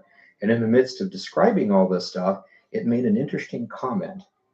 It said that Jacob, before he died, told his children important things and told them that they have to understand the unity of God, and actually quoted a little piece of what Jacob said about, and it sounded almost identical to that. Listen, O Israel, the Lord your God, the Lord is one. And that's all it said, because it was kind of using that to support that interpretation and how it should be written and everything. But I thought that was fascinating, because if you back up for a minute, then in other words, we have a comment in the Mishnah Torah that confirms the fact that Jacob wrote a testament. So here's one more commentary or comment from things scattered all over the ages where everybody knew there really was a testament of Jacob. Of course, now the official thing is we don't have it anymore, but then you got to ask, well, how did you know he made that little comment that you quoted from? Where did you get that quote? Well, it's so old, we don't know. Well, yeah, but it was preserved by the Dead Sea Scrolls, of course, because they considered it the bedrock of how you interpret things. So it's their source. I just thought that was fascinating. So the more we look, as long as you know what you're looking for, eventually you run across these things. One more comment proving there is Gentile law, Noahide law. One more comment from this section here talking about patriarchs. So pretty amazing. So let's look at that. And this isn't going to take very long because this is short. The quote that they have of Jacob talking about the unity of God is not in here. So that's interesting. So there's a lot more to it, I'm sure. But the Testament of Jacob, it's Dead Sea Scroll 4Q 537, which means it was a scroll found in Qumran in the fourth cave. And it's the 537th scroll that they cataloged. And so this is what it says. Fragment 1 says something about your descendants. And that's the end of the sentence. And then it says, all just and upright men will survive. So we're talking about some sort of bad time or something, time of trouble. Absolutely no deceit or debauchery is to be found. It sounds like a command, and then there's more of it. And then the next sentence says, now, take the tablets and read everything. So somebody's talking to Jacob and telling him to take this information written on something and read this information. I thought that was interesting. And then it goes on and says, and all my troubles and all that was to happen to me over the 147 years of my life. So if this is true, there was some sort of a prophecy, and he knew that he was going to live to be 147 years old. And of course, when we get to Egypt, that's exactly how old he lived. And he said to me, take the tablet from my hands, something. So then I took the tablets from him, and I saw written in them that you would leave there on that day. Sounds like a prophecy about the Exodus. Now, understand, if this is Jacob, we have Abraham, Isaac, and Jacob. God had given Abraham the promise of the 400 years, at the end of which your descendants will have went somewhere, been enslaved, and I will bring them out on that day, and they will come back here and form a great country. So that was a prophecy given to Abraham, which would have been told to Isaac, which would have been told to Jacob. So Jacob definitely knew of the 430 years and the 400 years. So, if you believe in prophecies, you get your calendar out, just ask your grandfather Abraham, how old were you when you had this? Oh, I was 70, or I was 50, or I was whatever. So what date was it? It was on this festival. So you just get out the calendar and mark them, and you'd figure out when they're going to come out from some unknown land as slaves and come back here and be led. So it's interesting. But it goes on and says, I saw there that you would leave on that day. Corrupted, somebody or someone is corrupted before the Most High. That's all that first fragment says. But it's got a lot of interesting things to it. A lot of times I look at this and I think, well, he wouldn't have known that yet. Well, it could be prophecy, so that's okay. But then you start thinking about it. It's like, actually, they would have all known about Abraham's prophecy. They would have all known about the Messiah if they had access to Enoch's records and other stuff. They'd know about the virgin birth, those kind of things. But he's being told this by somebody. It could be a vision, an angel, or something like that, or it could just be, this is what Dad gave me, But either way, it's the information we're looking for. Fragment 2 says this, and this is also something that he sees or was written about, somebody saw in a vision.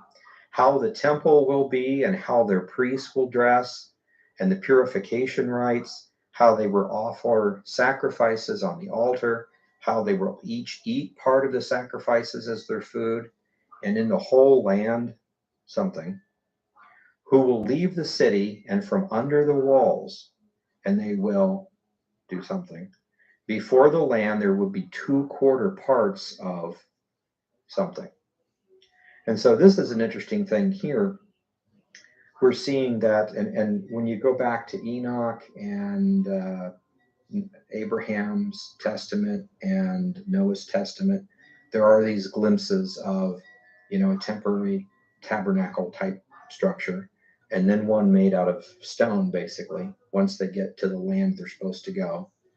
And I don't know what you would call that. We would call that Israel today. And of course, Jerusalem is the city, and the Temple Mount is where the temple should be built. And again, if everybody knew about Abraham's prophecy, that you're going to corrupt yourselves, you're going to get put into slavery somehow, somewhere.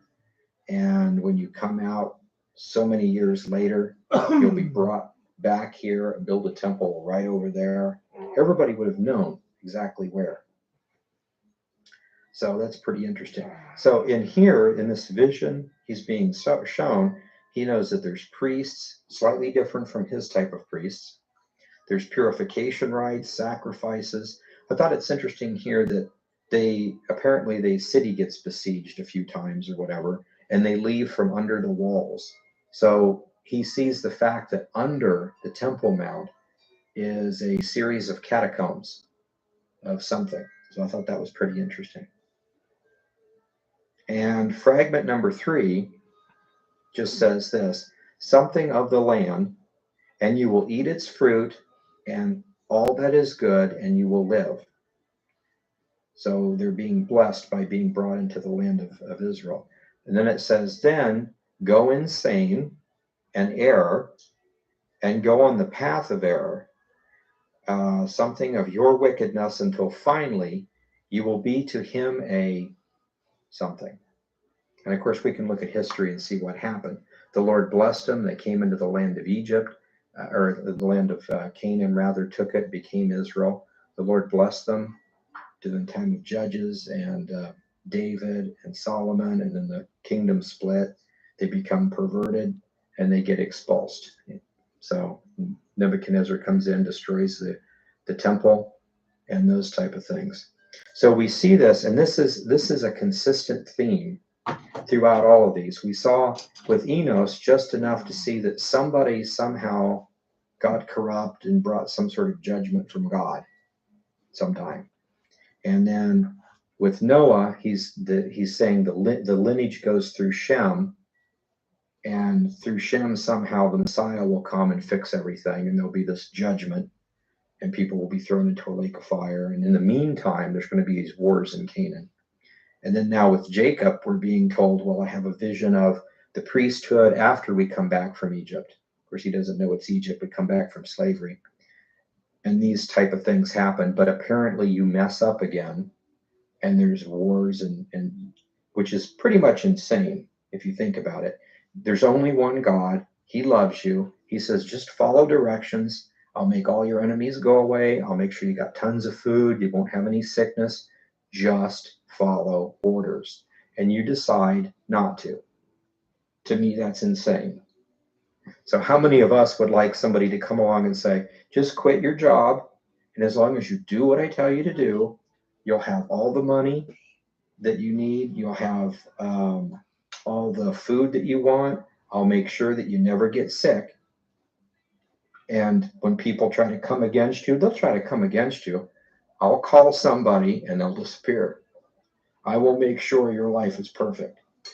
And you say, no, thanks. I think I'll go eat out of a garbage can instead. That's insane. So, and that's what he's talking about here. So just to kind of pull this together, I thought this was interesting. I'll read the commentary out of the book. This is on page 43 of Ancient Testaments of the Patriarchs. Pulling it together, the fragments of the Testament of Jacob seem to be saying that he saw in a dream his descendants would be enslaved in a foreign country and leave on a specific day. And that you could figure because of what Abraham was promised and what he had prophesied. You know, in the book of Jasher says kind of the same thing, that they all knew the date where the Exodus would take place because of the 430 years to the day. And it's logical. And there was even a small tribe, or a small section of the tribe of Ephraim or somebody, I forget, that miscalculated the date. And it's a really good example for us. They decide today is the day. So they gird up, they just take off. And most of them get killed. A few of them make it back. And it's just a good example. It's like, go ahead and try to calculate the prophecies and find the dates, but understand you might not have it calculated. And when the Lord says, remember in the prophecy with Abraham, I will create a mighty hand and I will bring you out of Egypt. He doesn't say, I'm going to say, today's the day, here's a sword, go for it. Sometimes he says that, but look at the prophecy specifically. You just don't decide today's the day and you get up and you go do it. When it's the right time, I'll make it happen, and I'm not going to leave anybody. If I have to drag you kicking and screaming, you know. So totally different idea. So it goes, the commentary goes on saying they would enter some sort of promised land. Some of them would become priests and work in a magnificent temple that had underground passages, holding on to amazing relics. The rituals of those priests that they would perform were described to him, but in time, that priesthood would become corrupt. And this is a consistent theme, and we'll see that as we go through a lot of the others. The consistent theme is that the priesthood becomes corrupt, they reject the Messiah, and when he comes, they actually put him to death. We'll see that even from the testament of Aaron. This would be Moses' brother, saying the same kind of stuff. And again, it's fragmented, so you don't get a whole lot of detail. but it's enough detail. We see the same basic prophecy. God takes Abraham. Through Abraham, he's going to make this special country, and the Messiah is going to come through it. By the time the Messiah gets here, Israel's messed up somehow. And we're not told how. Looking at these, we don't know if they messed up, if they all got sick and died or whatever, but something got messed up. Of course, when we go back to history, we can figure out exactly what did happen. And some of the stuff is actually described in the book of Jubilees as well. But I thought that was pretty amazing when we look at it. So if you pull together what we've learned prophetically from Enos, Testament of Enos, Testament of Abraham that we looked at, and now the Testament of Jacob, we're seeing this consistently that we're all basically destined for hell. We need a Savior. God has promised a Savior, and it would come through Noah. Noah's told prophetically in a dream that it's going to come through Shem. Great. So you're probably going, Shem all the way down to Abraham, but you don't know which one. They come and they go and they die. So if it's him, it's got to be one of his kids. So you'd be sitting there trying to figure out which one of these. Finally, it's obvious, Abraham. So he's anointed priest. Abraham passes it on to Jacob, who passes it on, or Isaac rather, who passes it on to Jacob. Jacob becomes Israel and the 12 tribes. And then the records and the priestly stuff all are passed down to Levi, and going on down to Levi, Kohath, Amran, and then Aaron for the priesthood. But the story is the same. Start out godly. We'll see when we look at the testament of Levi. Levi was an awesome guy. I would love to sit down and talk with him. He loved the Lord. He realized at a certain point in his life, he's not saved. And unless he accepts the Lord, he's not going to make it. And he realizes, that's the state of 90% of the people out here. This is horrible. And the Lord takes him to be a priest. So it's pretty interesting to see this, but the same concepts they get corrupted. And of course, we use this to see how it was supposed to get corrupted. And when we get down to what is taught by the Dead Sea Scrolls, they have a lot of prophecies about that 1st and 2nd century BC and how everything got set up. And then when we look now at the history from anywhere, the Jewish history, from Josephus, from secular history, they all talk about the same thing. I mean, factions start, wars happen at certain times, and it's just history. You can't deny it. And so you get to see exactly what happened and figure these things out. So at that point, we'll stop for tonight. Any questions? What was the approximate time that he would have received it? I mean, what would he have been doing at that time? Would it have been while he was still in Canaan, in Israel? Vision? Yeah. We're not exactly sure. Now, you could go back in Jubilees and have basically the same story and get an idea of how old he was when he did whatever. But at this point, the way the Testaments are written, this is him at the end of his life saying, this is what happened to me, and probably when he was younger. I think in the Testament of I'm trying to think of which one. I'm thinking of Levi, though. This is Jacob. So I don't know if he tells you exactly. We know when he was born. We know when he died, how old he was when he died. And I'm not sure if it says anything in there about the exact age. Because I was wondering, I mean, I suppose the worst thing that happened to him in his life was when Joseph was supposedly dead. Yeah.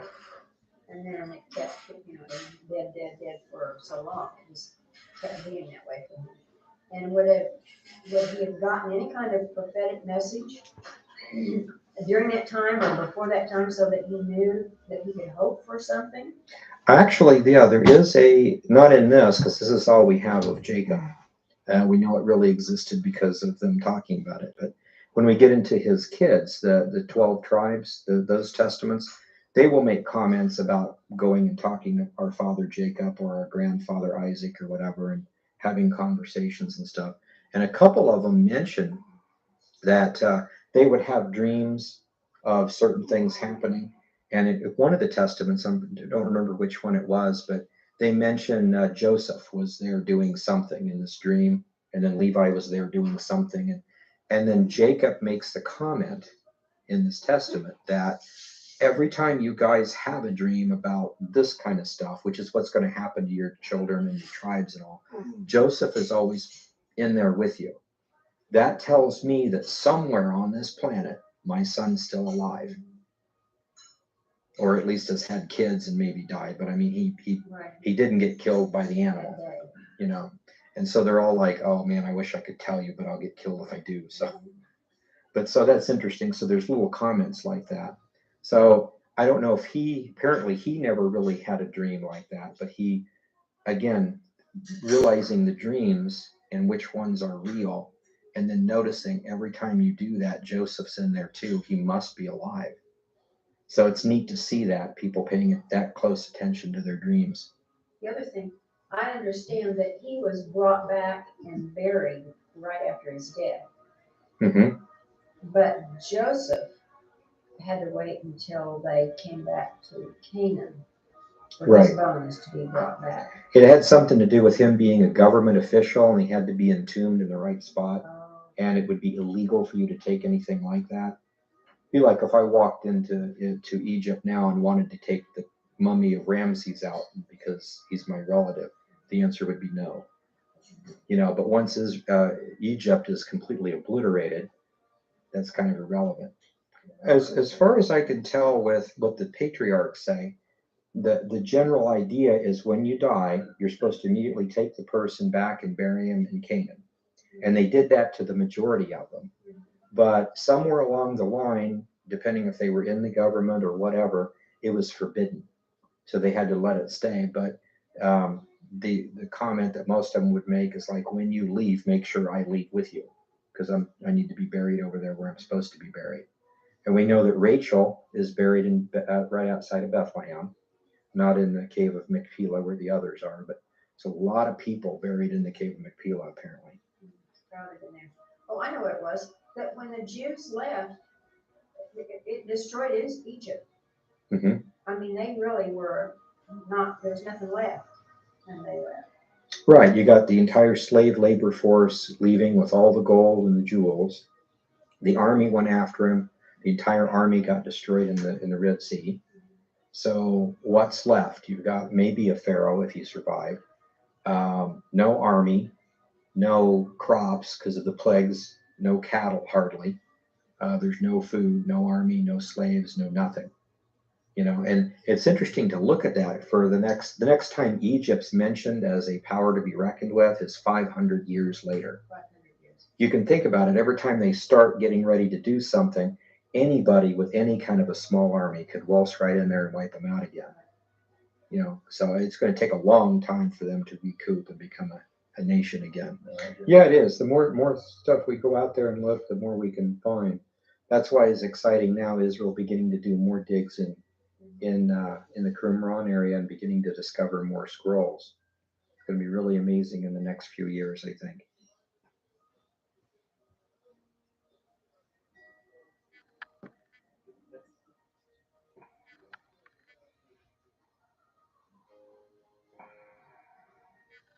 That's 2018, and we've been Okay, this is our Tuesday night Bible study for February 27th, 2018. And we've been going through the Testament of the Patriarchs. And just to remind everybody, the legend is in the Dead Sea Scrolls, in the Talmud, among the church fathers, is that the Essenes interpreted the prophecies and the law and everything in the Old Testament by what their forefathers told them. And these are the writings of the forefathers, the Testament of the Patriarchs, and that's from Adam through Aaron. And from Aaron's time, we start a different time period. So what we're doing is going through and finding out of the 40 or some people, there's about 20 or 30, at least fragments of those. And we didn't find any for Adam. We've looked at Enos and Lamech and Noah and a little bit of Abraham's. Was nothing for Isaac. And we looked at Jacob last time. We've been gone a week or two because of icy weather. So then Jacob has his 12 sons, and each one of the 12 sons have a very well preserved some of them rather large testaments. And then going back out of those, we have three more actually. So in order, you have Abraham, Isaac, Jacob, and then Levi, as far as who's getting all the testaments passed down to them. Levi, then Kohath, then Amram, and then Aaron, Moses' brother, who starts the Aaronic priesthood. So the priests are the ones that keep all these lineages. So last time we looked at Jacob. So we're going to skip over the 12 kids because those are a little bit bigger. And I wanted to focus on the three last ones just to let us know. Because large portions of that were found elsewhere. And people will argue that, well, maybe this is different in the Dead Sea Scrolls and stuff like that. So I wanted to look at the portions that are found only in the Dead Sea Scrolls first, just to set the stage so we know everything's being taught the same. And it's an interesting comment when somebody says, well, if the prophecy that you guys like as Christians is in the text, but that part is not found in the Dead Sea Scrolls, that makes it suspicious, like maybe somebody altered the text or added to it. And actually the reverse is true if you think about it. What are the chances of us taking a text and adding to it? Then later on, when the real one is discovered, it just happens to not have a certain text in it, or it is different in some way. That would be very, very suspicious. So if there's a chapter 6, a chapter 7, a chapter 8, and my chapter 7 is totally different, then if we found a 7, you would know I'm different. If chapter 7 is missing, that's very suspicious. So it'd be almost impossible for that to be the case. But with that in mind then, so we've got Abraham, Isaac, Jacob, and then we've got Levi, and then Kohath is the next one. And so I wanted to take a look at Kohath tonight. The testament of Kohath, that would be Aaron and Moses' grandfather. So we're going down the lineage here.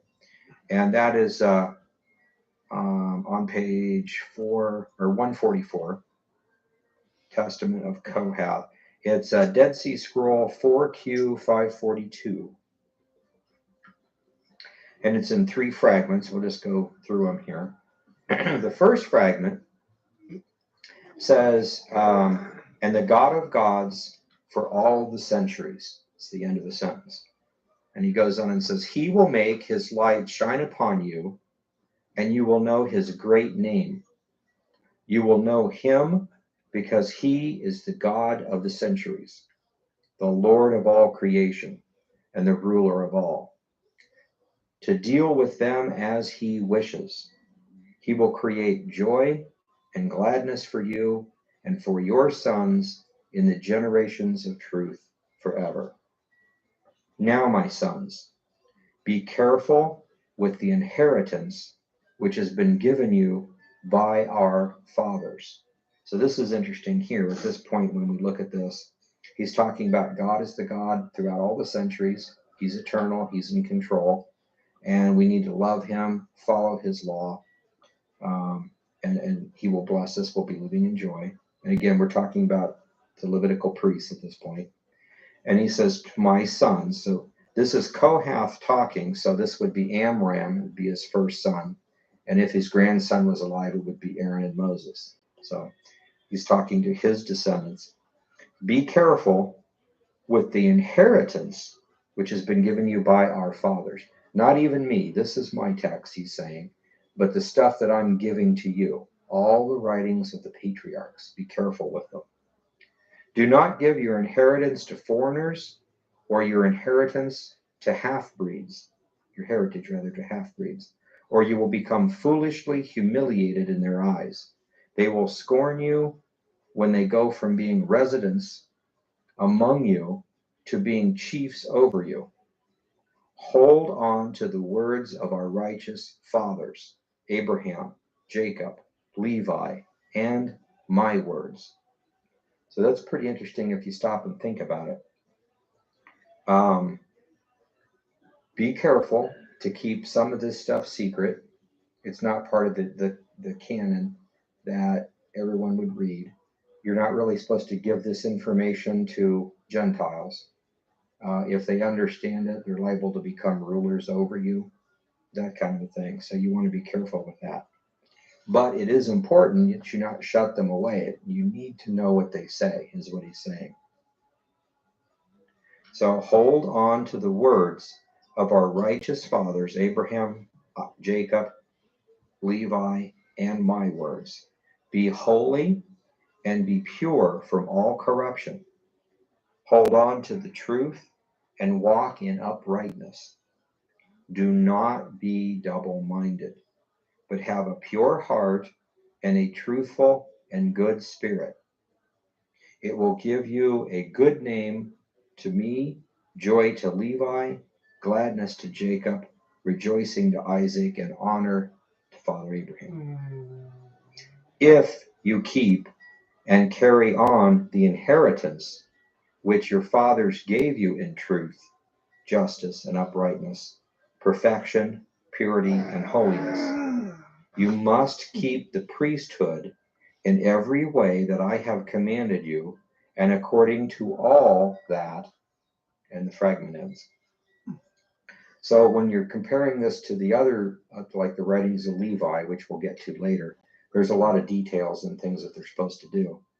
But he's telling us here that it's very important to keep this. So there are moral lessons, there are lessons for what they're supposed to be doing, there are prophecies. So don't be double-minded. Understand that the whole everything's going to happen as prophesied. You understand that by everything else that's in there. So to keep following the Lord. So pretty amazing. Remember, at this point, Abraham has already been given the prophecy that his seed would dwell 400 years in a foreign land. They would become slaves. At the end of a certain time period, on the exact day, the Lord would send some sort of a deliverer, Moses, and he would bring them out of this land of their captivity back here where you're at.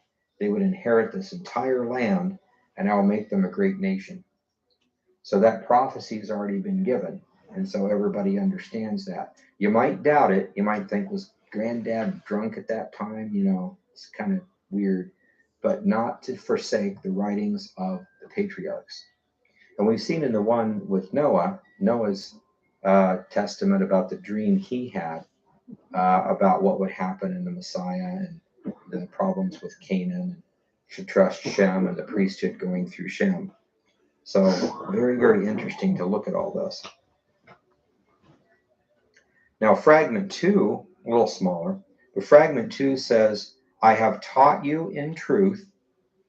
Now, for all time, the word of truth will come on you, and eternal blessings will rest on you, and something will remain throughout all the generations, and there will be no more something. From your punishment, and you will rise to make judgment on, and to see the sins of all the sinners of the world, in fire, in abyss, and in all the caverns, in order to, in the name of justice, all the wicked will vanish.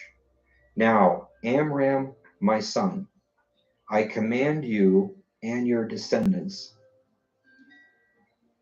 given to Levi my father, which he in turn gave to me, along with many writings as a witness. You must take care of them, for they are for you and your descendants, and in them is great worth. It is important that they be carried on with you. So it's pretty obvious here what we're talking about, that inheritance he was talking about in the first fragment.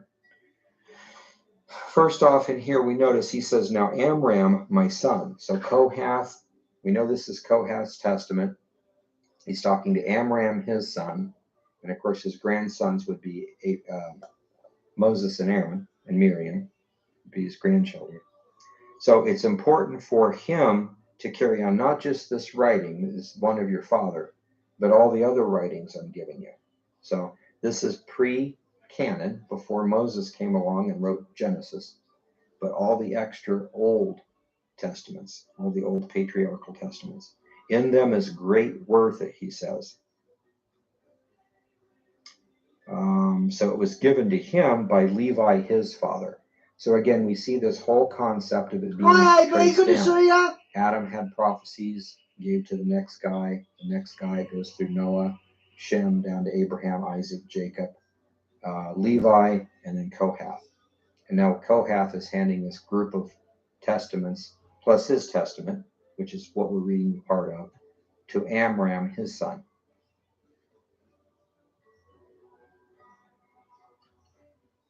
Fragment number 3 says this: to read his sons, men in life, this is very fragmented, upon them darkness and light, but the stones are heavy, or were heavy, will be great in number because of fornication. Those who, very great because there are few something. And it's really cryptic. There's just a whole lot of holes in there. But looking at this, what can we see? A great number of some people, because of fornication, will do something. Fornication usually brings judgment, right? Okay. And fornication could be fornication, physical fornication, or it could be like spiritual adultery. So going astray with false gods, somewhere along the line, or both. A lot of times in paganisms, it's both. So these men have darkness, lights there, and there's stones that are heavy. That could be, it almost sounds like he's having a dream, and this is part of one of the prophetic dreams that he has given his kids, that somewhere along the line you're going to go astray with fornication of whatever kind, and it's going to be a heavy burden. There's going to be judgment. Could actually be talking about heavy stones like at the end of time when things are destroyed. So pretty interesting. Now in the commentary, I'll just read part of this. My commentary on it basically says that Kohath seems to be saying that God would bless his children and all the descendants of Levi. They would be priests. And even though the Levitical priests don't inherit land, they inherit something. And that's all the historical records. You know, a lot of us are into genealogy. And it's really cool if you had some sort of autobiography of your dad and your granddad and your great granddad and your great granddad, what happened when he came to America, when there was no one here. And that would be a fantastic story if we had something like that.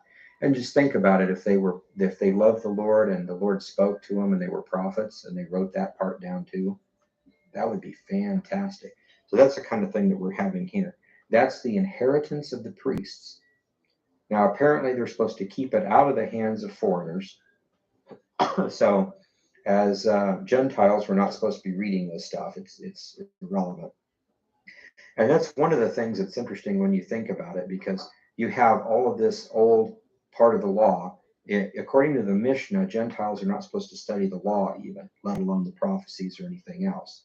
And that makes sense, because if Gentiles are the problem and they find out there's going to be a baby born in Bethlehem about a certain time, the mother's going to claim to be a virgin, it's going to be of this tribe, and he's going to be king, and maybe you'd want to wipe out that kid, you know, so whoever's ruling at the time. So it makes sense that a lot of these texts are put aside.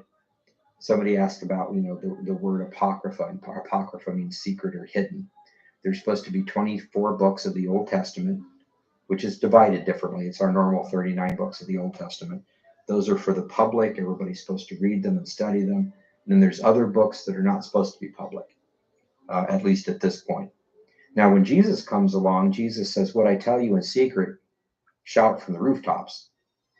We know Messiah came, the Messiah fulfilled his purpose, and now we're awaiting his second coming. Nobody's going to stop the second coming.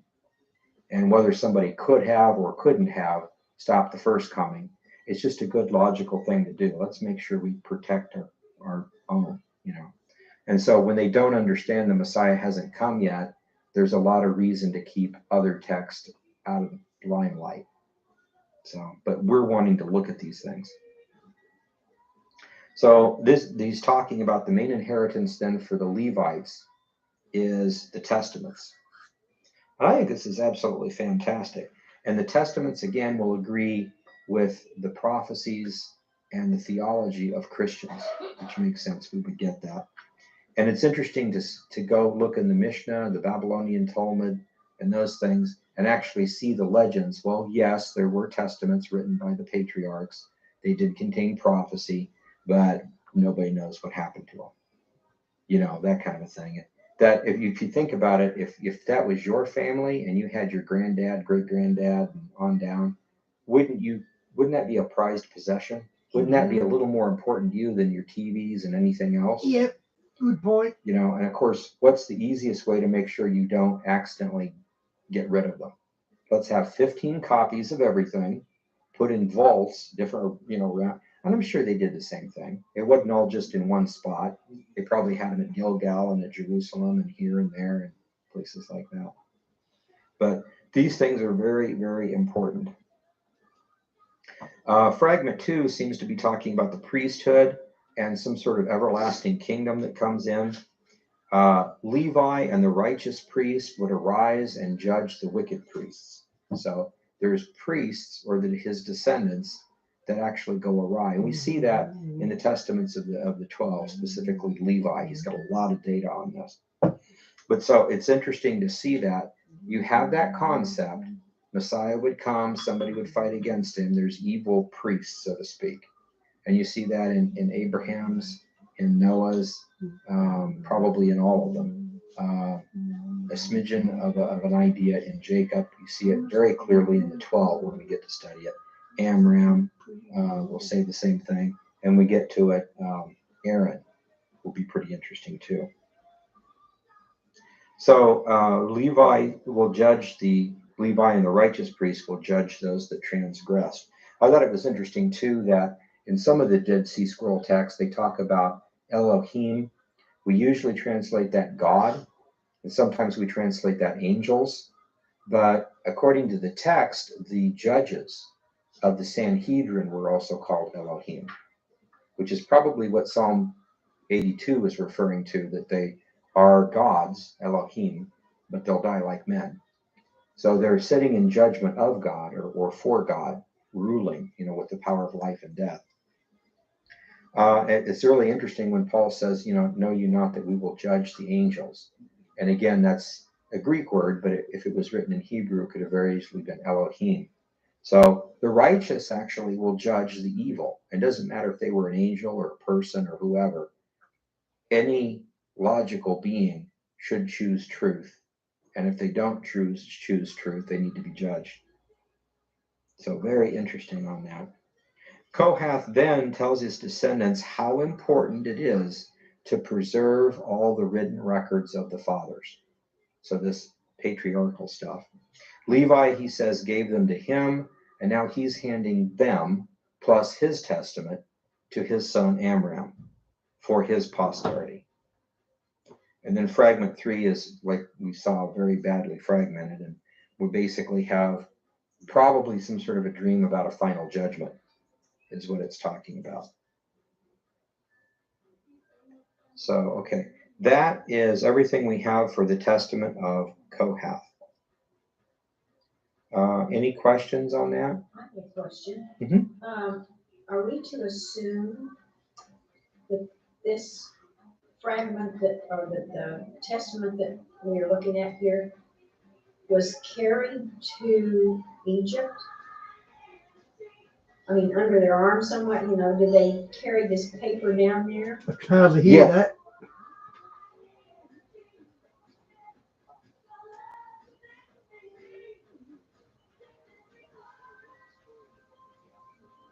Went to bury Jacob. Esau says, you can't bury him here because I own this place. I have written records, etc. And Joseph said, not according to what I have. I have written records from my ancestors. If you stay here, I'll send someone back to get them and we'll go over them. And that was a pretense for a war. And that's when Esau got killed. But that's the same kind of an idea. So somewhere there were records. He didn't have them on him at the time because he wasn't expecting he would need them. So it was in safekeeping, probably back in Egypt.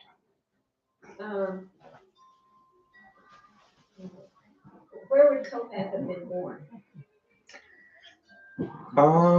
Probably in Israel before they migrated. And then how about, we know where Moses was born, but how about Amran? Amram, yeah, I don't know. Let's see. Have you been born in Egypt? Probably about the time they migrated.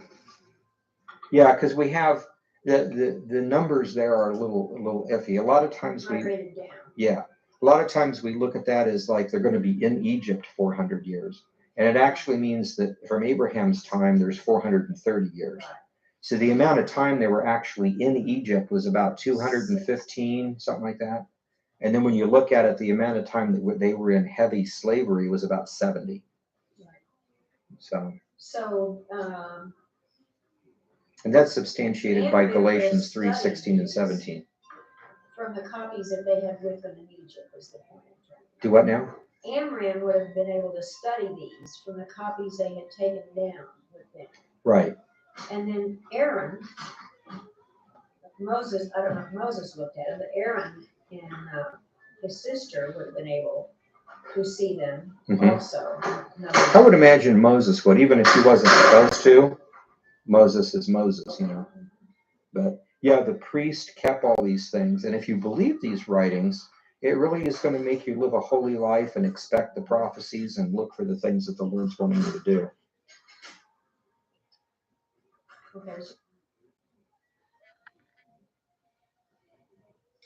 Okay, this is our Tuesday night Bible study for the 13th of February, 2018.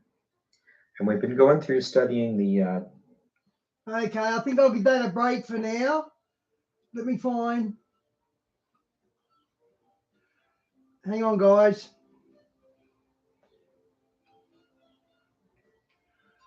Hang on, bear with me. Okay, this looks good.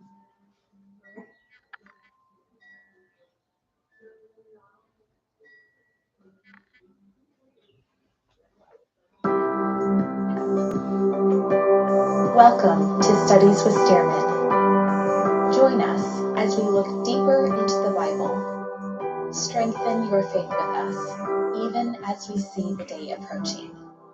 And now, That's the one. Again, I'm going to try to wield this massive 3-book anthology so that you can see it at home. A tiny little book from the Bible about a woman and her mother-in-law. Does this little book actually reveal something overlooked by many about the events of Revelation?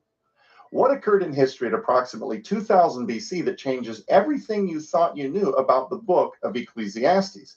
Today's panel is here to shatter the paradigm.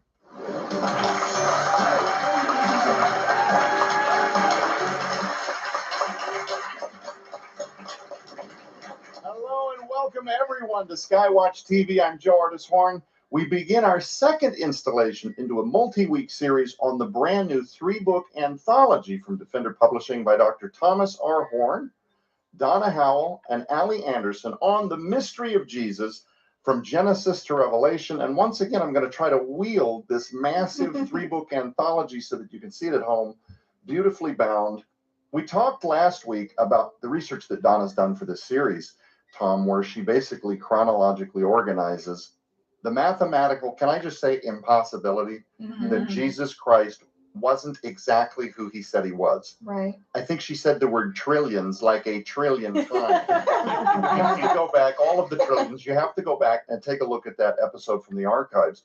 But Tom, this 3-book series, The Mysteries of Jesus, there's never been anything like it published ever before. You said last week that after 25 years of pastoring, and almost that again in research, that there were things during your guys' research for this 3-book anthology that you yourself had never uncovered before. It is that groundbreaking. It is that fascinating. And of course, it would never fit into one volume, which is why it's been compiled into this 3-book anthology that's so beautifully bound. Donna, you had talked about this thing that lots of scholars call the first glimmer of the gospel. Mm-hmm. And we were racing through that at the end of week number 1. And I want to pick up there before we get back to what I teased at the intro of this program, having to do with Ruth and something very overlooked that may have relevance to the book of Revelation.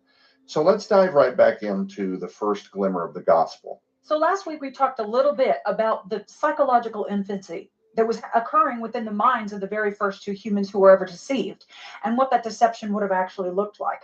Now, here's what I want to point out, because this is, to me, Genesis 3:15 draws right into the Great Commission and what it means for us today. It matters that they were in their psychological infancy. It matters that we've inherited the sin nature alongside them, because it's kind of the running joke. Darn you, Adam and Eve, you brought sin into the world. The Christians, they do a lot of blaming. And even if they're joking, it's the running joke that if it weren't for Adam and Eve, Right. we would have had a different outcome. No, we absolutely would not have. We explained last week what Barnes Notes refers to as the opening mind would have made anybody in that particular occasion make the same mistake. Mm-hmm. So you look at that and you say, we have equally inherited the sin nature from Adam, right? Earlier in Genesis, at the formation of man and woman, we have equally inherited the imago Dei, the image of God. Mm-hmm. These 2 realities are in constant tension with one another. Well, on one hand, we are intrinsically, for reasons even we can't explain when we are not a believer, drawn toward what is good, recognizing that murder is bad. How come that's intrinsically instilled within us? It's because even if you're not saved, when you were formed in your mother's womb, you were given the image of God. Mm-hmm. When you were born into the sin nature that was introduced into the human nature by Adam and Eve. These 2 things are in constant tension. Why does this matter for the Great Commission? When it comes to witnessing the gospel, we now have everything in common with everybody. You can't look into the world and say, that guy's a homosexual, she offends me, he's a polygamist, Right. because you have everything in common with every single human being when witnessing counts, because you have the tension of the sin nature and the tension of the imago Dei, the image of God instilled within every single person. So this is why the Great Commission changes. We start in Genesis. We're still in Genesis when it comes to theologically what our responsibility is as Christians in the kingdom of God. Have you guys ever heard this material before? No. This, for those that don't know, is what I believe, as the son of Tom Horn, is his absolute magnum opus. And I've heard people around my father describe this anthology as the greatest portion of any life legacy work that he will leave behind. Donna, most Christians don't even completely understand why the tiny little book of Ruth, switching gears now, appears in the Bible at all. It's a cute little book, right? Some think it's because it traces the genealogy of Christ's bloodline, which is true. But your book, this series, actually takes the link to a whole new level, right? Yes, and actually Ruth plays directly into our future. A lot of people don't see that. Again, the church hears Ruth and they go, oh, I know this one. Jesus appears in Ruth through the genealogy, because Ruth and Boaz had Obed, which had Jesse, who had David, who the messianic line. Yes, that is true. And that is one of the major ways that Jesus appears in Ruth. However, there is something so much grander than just lineage, and it's overlooked all the time. It actually plays into one of the most important moments in Revelations. But before we go into exactly how that's true, I want to bring... It's amazing what you can do when you focus on just one thing. It means you can really bring the audience into understanding a little bit more about who Ruth was. Okay. Like we say in the book, I want to let Ruth breathe. Nobody ever does. We hear that sermon, and it's a good sermon, that Ruth left everything and left her old past behind and became a new creation. Sure. She was a proselyte. Right, That's a right. great message. But again, scratching the surface, just barely. So let's go into it just a little bit. First of all, understand that Moab, this is where Ruth was from. She was a Moabite, right? Moab was a blight on the map for Israel. The very beginnings of Moab was built on the incestuous relations between Lot and his daughter. This can be found in the story of Genesis 19:30 through 38.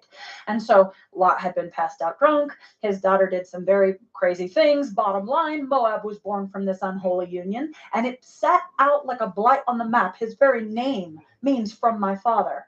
And so Moab was a very wicked city. Now, the resident god of Moab was Chemosh. And we read in 2 Kings 3:27 that Israel approached and they went, oh my goodness, this is so depraved. And they just kind of backed away slowly. And this is the child sacrificing, incestuous religion climate that Ruth grew up in.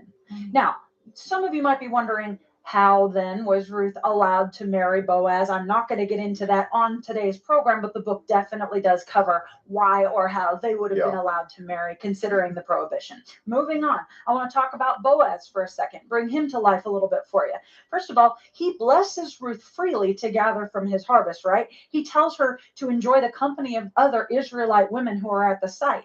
He also goes out of his way to inform her that he's already instructed the men to leave her alone so that she will not be hassled in her place. And then he goes on as far as to say, it hath been showed me what you have done unto Naomi, my mother-in-law, right? He goes as far as to call Ruth a virtuous woman, Ruth 3:11. Does this remind you of anyone? Does this remind you of anyone? Okay. So think about this for a minute. We did allow ourselves to use personality when we wrote this book. So I'm going to read a little bit of a funny line that we had in here. Boaz did not say that she could only have food from his land if she was willing to pay interest, earn her keep, work extra hours, pay him any personal favors or any other requirement. He didn't ask her about her former husband, her past in Moab, whether she plans to corrupt his other field maidens with pagan ideas, whether her lifestyle was such that she needed to be under supervision while she drank from the same vessels as the men, what hair-raising temple activities she may have participated in back home, if she believes in tithing, if she attends confession regularly, whether she has memorized her denomination's fundamental statements of faith, whether she had ever smoked a cigarette, if she felt tempted to smoke a cigarette, or whether blonde was her true hair color. Nothing, right? He didn't expect anything of her. And yes, I realize that this list is anachronistic, which means out of space and time, but we did it on purpose because can we learn something from this, right? Can we learn something from this? Yeah. It's brutally straightforward. She asked him why in the world he would have ever showed her such kindness, acceptance, and grace. And his answer was quite simply because she had shown kindness, acceptance, and grace to Naomi. So if you listen real close at the coattails of the words of Boaz, we hear somebody else's words, don't we? Straight out of the mouth of Christ, truly I say unto you, inasmuch as you have done it, Yeah.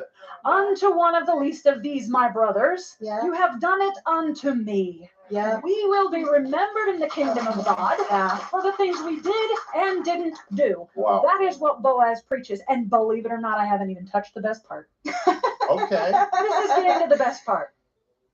Ruth finds out that Boaz is her kinsman redeemer. Now, that is the Hebrew word goel.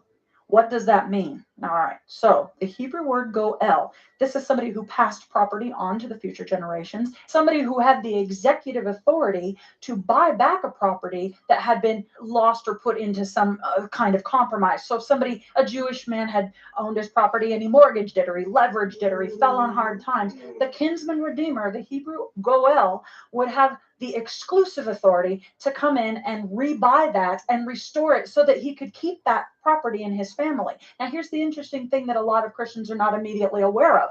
That particular document that outlined the terms of the contract or the terms of the original property or sale also included, I mean, this is embarrassing to admit, it included the women that were owned by that property, the elderly, the children. The terms of sale was not just land, it was all property and all that that entails.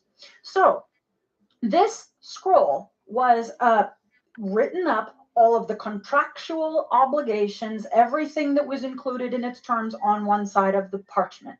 And then it was signed at the bottom by all of the witnesses. Now, this is according to Jeremiah 32:11. All of the witnesses would sign on that parchment. Then it was rolled up and signed on the outside with the witnesses and the goel. And then it was sealed shut.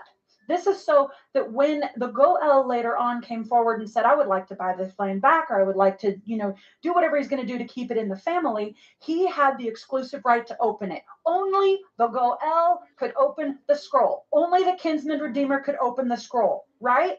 Mm-hmm. This is what Boaz did for Ruth. Flip to Revelation 5:1-4. And I, John, saw in the right hand of him, God, that sat on the throne, a scroll written within and on the backside, sealed with 7 seals. Sound familiar? Mhm. And I saw a strong angel proclaiming with a loud voice, "Who is worthy to open the scroll and to loose the 7 seals thereof?" And no man in heaven, nor in earth, nor under the earth was able to open the scroll, neither to even look thereon. They couldn't even look at it.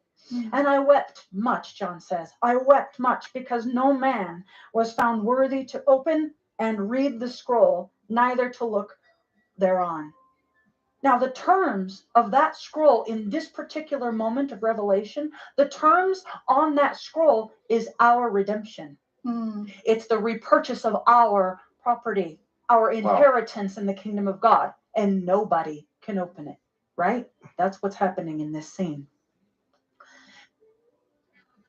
Get up, get moving, and gradually reduce grays the easiest way. Just step into the shower with new Just for Men Control GX shampoo, a breakthrough shampoo that reduces a little grey every time you wash for a subtle, natural look. New Control GX from Just for Men. You ever been in this room before? No. Now, I'm going to do the excerpt thing again. Prior to Christ, there was no person in history that could ever be worthy to redeem humanity. Nor has any human person ever been kinsman to God. Think about that. In Boaz terms, we were living on a property with no owner, doomed to wander the earth forever, as no man in heaven, nor in earth, nor under the earth would be able to open the scroll where we resided and consider any kind of repurchase, redemption, or resale of our spiritual conditions to another caretaker who would see to our provision. It's heart-wrenching to see John in this passage weeping at what scholars say represented the damnation of a forgotten humankind with no promise and no future. These authors would have wept too, we say in the book. Oh, sure. What a sad, tragic end for all of us. But God, right? In the very next verses, Revelation 5 through 10, we are introduced to the utmost kinsman redeemer, Jesus Christ, known as the Lamb in this scene. Listen to this. One of the elders, one of the witnesses present at the time this scroll was sealed, and therefore one of the only ones who would know what was stated inside, saith unto me, "Weep not. Behold, the Lion of the tribe of Judah, the Root of David, hath prevailed to open the scroll and to loose the 7 seals thereof. And I beheld, in the midst of the elders," again, the witnesses, "stood a lamb, Jesus, as it had been slain. And he came and he took the scroll out of the right hand of God, who sat on the throne. And when he had taken the scroll..." Of all the things that could change your life today, genetic engineering may be the most important. Let's talk about it.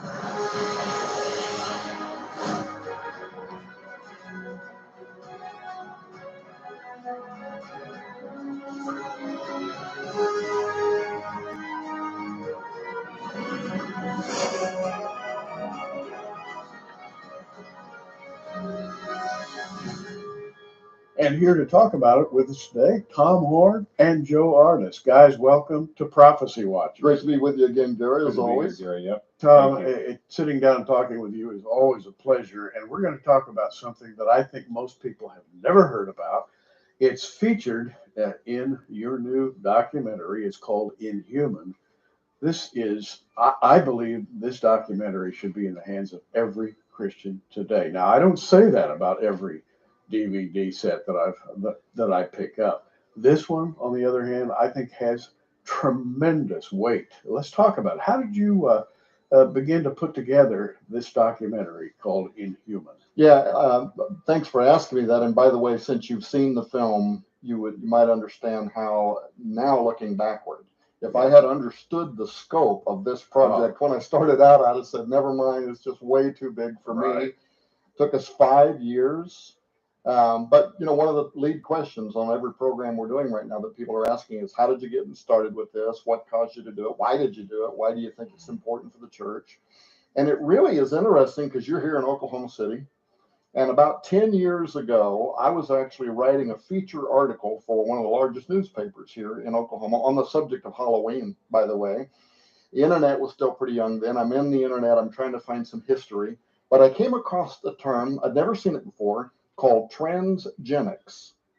And I thought, what in the world? And it took me a moment to kind of wrap my mind around it. Then I started getting, okay, trans genetics, trans genes, where somehow here we're talking about crossing over species barriers. We're talking about combining different kinds of life forms or whatever in ways that neither God or, if you're an evolution believer, evolution didn't allow for. So I got real interested in it. Make a long story short, I went from being interested to also being concerned.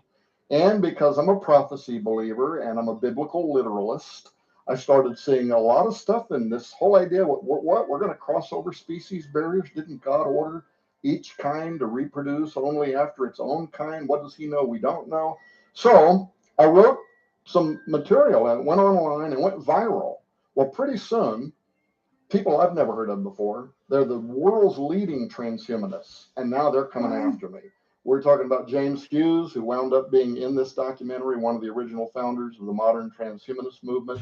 Max Moore, who's considered to be the father of the modern transhumanist movement. And if people don't know what the term transhumanist or transhumanism is, it's just the title we give to people who believe that we're going to use technology now, including genetics, which you started off talking about, to modify what it means to be human. We're going to use these new, powerful, emerging fields of science, robotics, artificial intelligence, right? Ray Kurzweil, we're going to have nanobots in our brain, synthetic biology, genetics.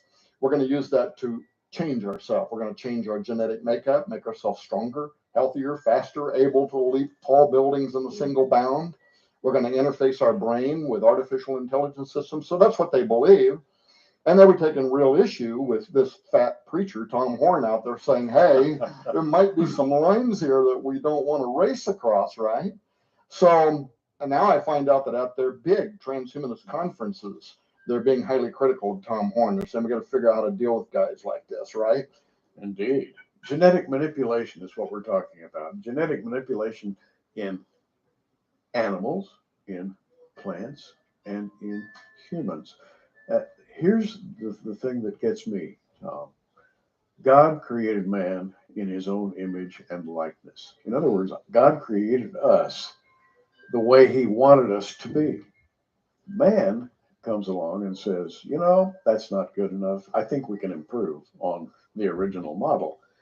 And for me, blasphemy is trying to improve on God's work. It just flies in the face of everything that I understand about the Bible. And yet, and I'm looking at Matthew 24, 37, and we've repeated this verse so many times.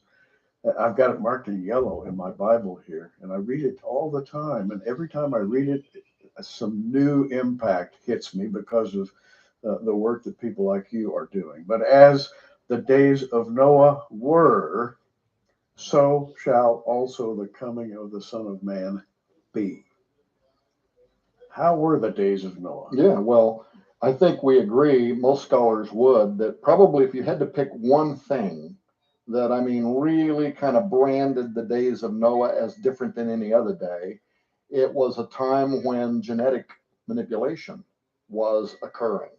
The stories are told outside the Bible, also repeated in the book of Genesis in the Bible, about these days of Noah when the watchers, powerful angels, descended down in the days of Jared, Noah's grandfather, and they started, manipulating human DNA. In fact, eventually all life, the book of Genesis says, man and beast. So there was this broad genetic corruption that led to the corruption of what God had made.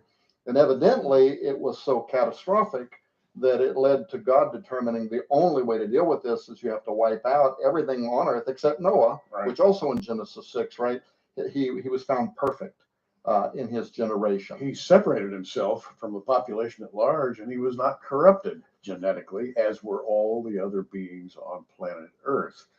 And we're headed that way again, as it was in the days of Noah. That's exactly right. Now we are repeating, for the first time since the Great Flood, what we only have a record of ever having happened once before, and that is we're crossing over genetic barriers. Now, I've often thought that when you look into all of the records of history around the world, whether it was the Assyrians, the Egyptians, the Greek, They all have these chimeras. They all have these ancient stories about these entities that came down, and then they blended animals and humans, and they made these monstrosities. And those stand as kind of a mute testimony. And those monstrosities were gods. You know, they had the heads of animals, right, and the bodies of men. They were worshipped as gods, right, by the Egyptians. And the Apostle Paul writes about that in the New Testament, talking about how they worship the creation more than the Creator, and these entities took to themselves deity, statehood, or whatever, and it became demonic. So, to answer your question, that's why we got started down this road, and why we worked so long to produce a documentary to really ask the question from all different points of view. We have the world's leading transhumanists in this film talking about what they believe. On the other end, we have current members of the U.S. President's Council on Bioethics, men like Professor Hurlbut from Stanford University, talking about the conservative side of this. And then right in the middle, of course, what we did that nobody's ever done before was we took all these worldviews, and in the middle of it, we dumped who we think to be the world's leading prophecy scholars. And we said, now, gentlemen, is there something prophetic about what we're talking about? Not just, is this an insult to God's creative genius? Not just could we create new disease strains because we're doing things that nothing in the world has allowed for, but could it also be a fulfillment of Matthew 24:37? And the result in human is electrifying. And I believe me, I'm not given to exaggeration. This is truly electrifying. Inhuman, the next and final phase of man is here. Sitting to Tom Horn's left is Joe Artis, producer, director. You did a lot to bring all this together. You are an animal behavior specialist, and you deal with the animal world, animals as they relate to human beings. And you've recently completed a work on what's this book about? It's called Dead Pets Don't Lie, but it's way more than dead pets. Well, to kind of get started on Dead Pets Don't Lie, I kind of have to back up to my involvement as one of the producers and being involved in the Inhuman documentary that you're talking about. I had the privilege for more than 5 years. 5 years was the production, but before that, the idea of the whole Inhuman movie really started with Tom and his Skywatch team. But I had the privilege of traveling with Tom for multiple years as the director of lighting and photography. So I was the guy behind the camera in most of the interviews that people that watch the film might see, including yours, Gary. I remember it well. Yes. I do. Yeah, and of course, being in the presence of so many of what I consider the leading experts in the field of transhumanism, these sciences, nanotechnology, genetic manipulation of the genome that creates various species types, everything from plants to animals. Now, you just said it, plants. Yes. Because we've been talking about animal experimentation, even human experimentation in genetics, but we haven't talked about foods yet. The food supply is being genetically manipulated. It is. On the Skywatch program, recently we had a high-level trained holistic veterinarian named Dr. Jean Hovey. She's a dear friend of mine, very high-level trained, and she basically truncated the explanation that I'll share with you about how our animals, this is not just our pet animals, but it's the ones that we're eating. It's the ones that we're taking care. It's the ones that are placed on farms. It's the ones we're using for therapeutic work. It's all species, all animals. They're being fed things that are not native to what they should be eating. Wow. Things like cattle eating genetically modified corn, okay, when they should be feeding on grass. Well, what are the ramifications? We know that in science, for example, mice that are under the microscope that are being fed with the option to eat genetically modified potatoes, for example, versus an organic potato, will always rush to the fully organic potato every single time. A mouse will do this. And sometimes when they deny them the organic potato, the mice will gravitate finally out of starvation, pure survival instincts. They will finally eat the genetically modified potato. And sometimes the symptoms of the ramifications, the health side effects, are not visible in the first generation mouse. Sometimes they begin to kick in the second generation, and by the third generation of mice that have only been fed genetically modified foods, you're seeing the length of life cut in half. Plenty of them are sterile. The percentages of all kinds of kidney failures, blindness, or through the sky. So why are we doing So that? why do we care? Yeah. Because I think we can learn from animals. They have much shorter they have much shorter lifespans.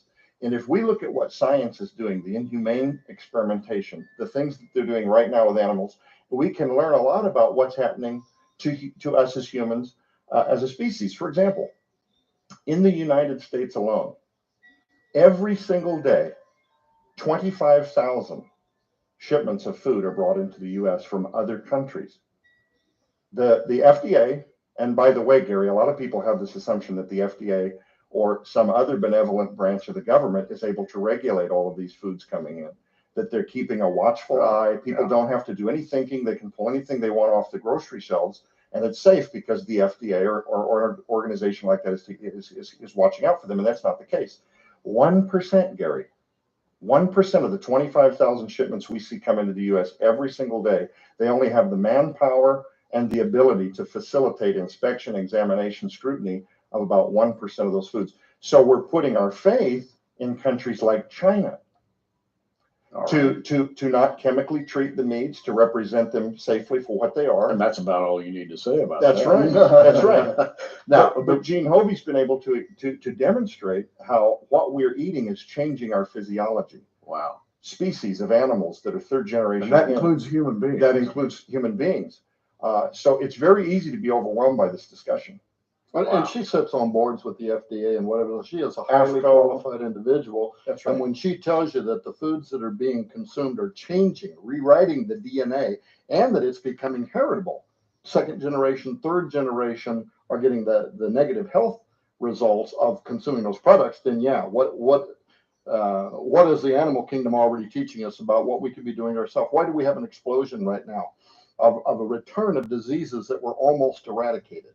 Attention deficit disorders, Down syndrome, all these kinds of things. So now we've got two aspects of genetic modification: the food supply and the beings themselves. Animals, of course, have been subjects of genetic modification experiments for years. Humans have too, only it's been kept very, very quiet. And Tom, I want to get back to your work and the work that is really spoken of loudly and clearly in the documentary Inhuman, and that is the attempt by certain parties to create a superior human being through genetic modification. And let me say this before I turn it back over to Tom. When we think of genetic modification, we think of huge laboratories, we think of multi-million-dollar equipment, we think of huge procedures that take years. We're going to show you something in a minute that will blow your mind, because Tom has actually brought if you will, a show and tell. Yeah. That is mind-boggling. In fact, it's frightening to me, Tom. Yeah. The implications. Well, so here's the thing. And there's several reasons why I brought this with me today. This is actually, Gary, if you want to hold that. I'll hold this. I'll get rid of this big container. This is a refrigerated container. This is a refrigerated container, and what's inside the container is a CRISPR Cas9. And this kit in particular is designed for use in actually doing modifications to human DNA. That's specifically what this kit is actually created for. Now, in this box. It's inside this box. Well, inside the box, if Tom Horn owned a laboratory, I would pull out the user's manual, and then you can see all the little vials inside here. Absolutely. Which then could be used to, using a syringe, introduce these vials in their proper order, intravenously. This is coded to actually go to a particular place in the DNA strand to do a particular thing with the genes where it's instructed to go. To put this in real layman's terms, what a CRISPR kit is, it's cut and paste for any kind of a species that procreates using sperm and eggs. So all mammals, humans, all the animals that you know of, you can use this kit to cut the strands in its DNA, do gene therapy, do genetic cutting out perhaps a defective gene, Eliminating and then the it defective glues that strand back together so that it's uninterrupted, and you have performed a modification to the genetic makeup of that species. And this is, of course, this one here is made actually to be used, a gene knockout kit. This is made to be used on a human. Now, let me just say that we'll put this word on the screen for you, CRISPR. It's an acronym, and let me just read what CRISPR stands for. Clustered, regularly interspersed short palindromic repeats. Palindrome. A palindrome is something that reads the same in both directions. Like Madam, I'm Adam reads Madam, I'm Adam backwards. Right. And so these palindromic injectables will intersperse themselves right into a genetic sequence. Right. And change the sequence. That is diabolical. Well, because I mean, you can say, well, you can cure diseases, yes, but you can also change the nature of the being. That's right. That's Wow. Yeah. So the way that CRISPR-Cas9 is being sold is for its therapeutic promises. I mean, the human trials are going to start very quickly using this kind of technology in hopes of finding a cure to cancer. Well, who wouldn't want that, right? Gene therapy to lead to a kind of cure for cancer, other kinds of diseases. You want to put this back? Sure. Well, we'll just put that right there. Sure. I feel more comfortable with it closed. Yeah, let's leave the lid on that. You remember the old television or the old movie Gattaca? I do. And the idea that all humans born in the future have to go through this process. They can only be genetically engineered. There's nothing left of like man meets woman and they fall in love and they have children and we leave it all to nature. In the future, everybody's genetically engineered. Well, yeah. This is actually now in real life no longer sci-fi. This is the kind of technology that you could use to begin altering the genetic makeup of all humans down the line. We're headed for a minimum requirement for human beings. In other words, you have to be genetically at such and such a level before you'll be accepted maybe as a real human being. Well, it certainly could lead to that. So again, in Washington, D.C., actually this week in Washington, D.C., and in last week, scientists from all over the world came together because of this little box that's sitting in your studio right now and what it represents. Wow. Scientists from the lead laboratories out of China. And in China right now, China was the first country to publicly admit that they use this technology right here, CRISPR-Cas9 technology, to do germline genetic modification on human embryos. And that threw up some giant red flags. People are saying, wait a minute, maybe these are lines we shouldn't cross. Why?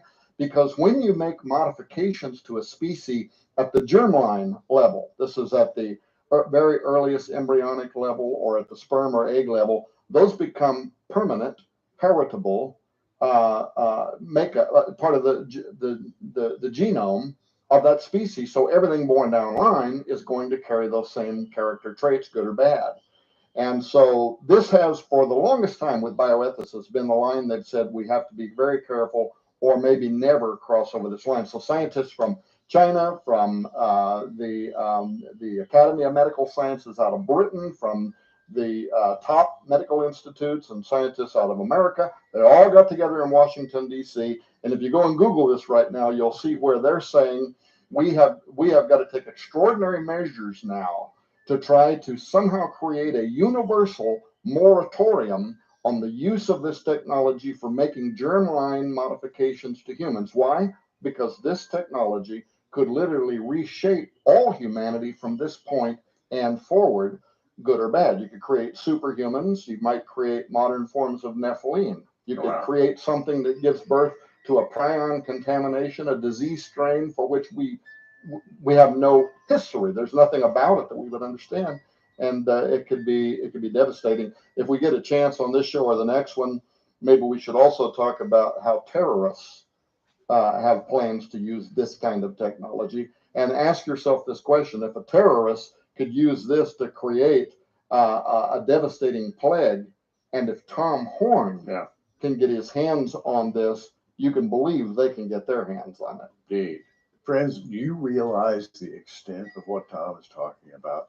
Could literally change what is now called a human being into something else. Now, we only have a few minutes today to talk about this. The documentary Inhuman is 3 hours long. And Tom, you've interviewed people who are basically in favor of human genetic research, as well as people like me who approach the genetic research from a biblical perspective. And I think of it as absolute blasphemy against God to change the basic nature of humanity. But let's talk for a minute about some people who might be in favor of genetic engineering. Right. Well, some of the people that we interviewed, and these are all top, well-known, famous names in the transhumanist communities. Dr. James Hughes, who originally started out kind of lobbing grenades at Tom Horn. They wrote stuff on, his is the most well-known website out there for transhumanists, IEET, the Institute for Ethics and Emerging Technologies, and all the world's top transhumanists blog and write over there. And they published an article over there at one point comparing me to the Unabomber and saying that guys like me are really dangerous and whatever. Well, I wanted to reach across the table and say, sit down with me. You tell me what you believe. This is not going to be a gotcha film. We're not going to set you up. Yeah. We're going to let you say what you believe. Well, people that get the film from you Inhuman and watch it will see him talking about how he is in favor of modifying, not just modifying humans, combining our genetic makeup with animals in order to produce a superior form. To go back to the companion book, Dead Pets Don't Lie, he also wants to uplift chimpanzees to give them basic cognition so that monkeys can attend school with kids. I mean, but these are very smart people. Wow. These are professors. He teaches at the university level. So, and that is definitely a part of his worldview.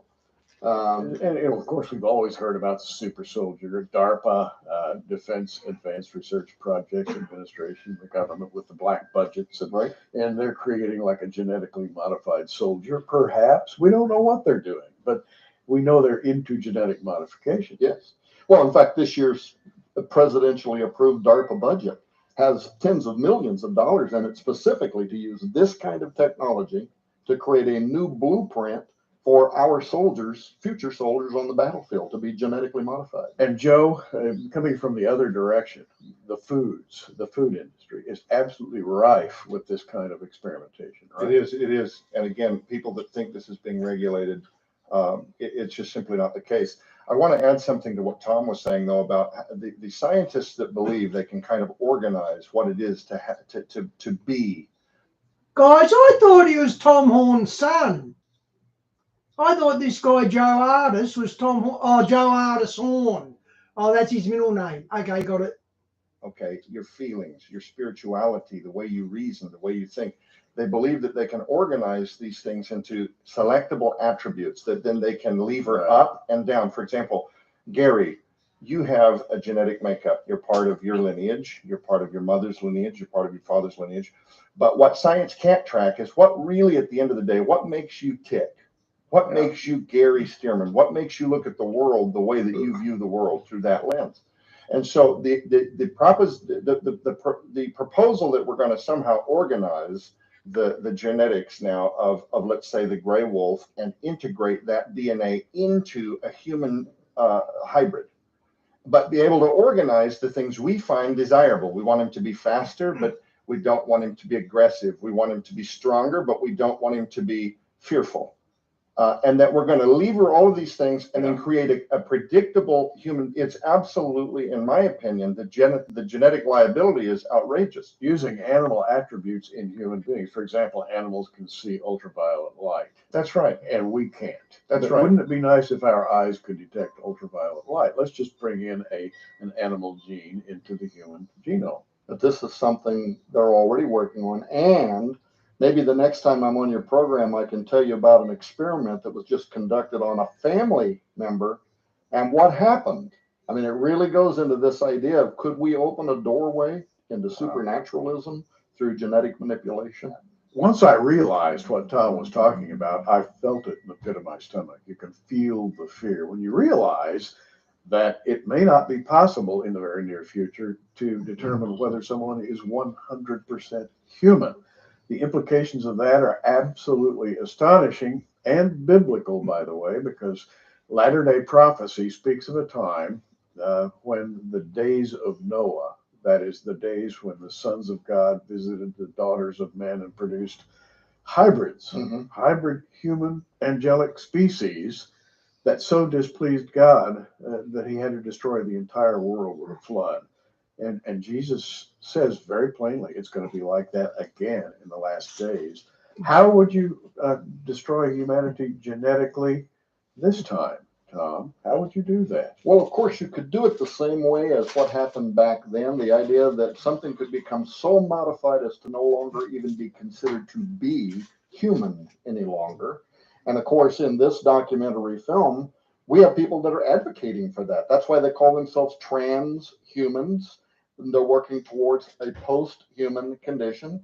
They believe that they can absolutely modify, perfect, and change what it means to be a human. But the question then comes up, also some of the experts in there talking about a term called ensoulment. This is a Christian idea that God breathed into man, and man became a living soul, a receptacle for the Holy Spirit to live in, to have communion with the Creator, right? At what point would we modify ourselves to the extent that perhaps that creature no longer is entitled to ensoulment? It's no longer human in the way that God made it. So these are very concerning, very scary ideas. To the Darwinian evolutionists out there that are also very concerned about this, though, what they're saying is, look, we don't got to worry about the wrath of God.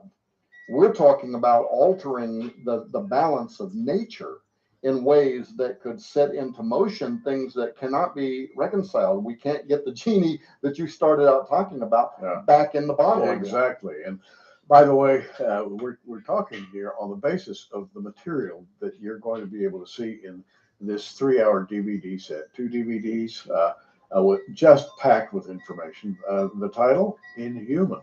Subtitle, The Next and Final Phase of Man is Here. And I think that subtitle says it all, the final phase of man. The producer, editor of Inhuman is with us, Joe Artis. Joe, you not only worked to bring this thing to life, but you accompanied Tom in a lot of the interviews with a lot of the personalities that appear. And let's talk about some of the people that you talked to.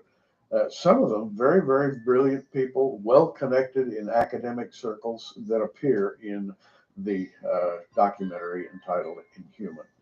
Well, as many, thank you, first off, Gary, for having me on the program. Sure. As many of the people that will watch this film might assume about some of the personalities, if they come from a Christian worldview, for example, some of the personalities that sit opposite of that worldview in support of the idea that we're now going to genetically modify ourselves to become a superior human being. In fact, one of my favorite interviews was the one that we did with you a couple of years ago.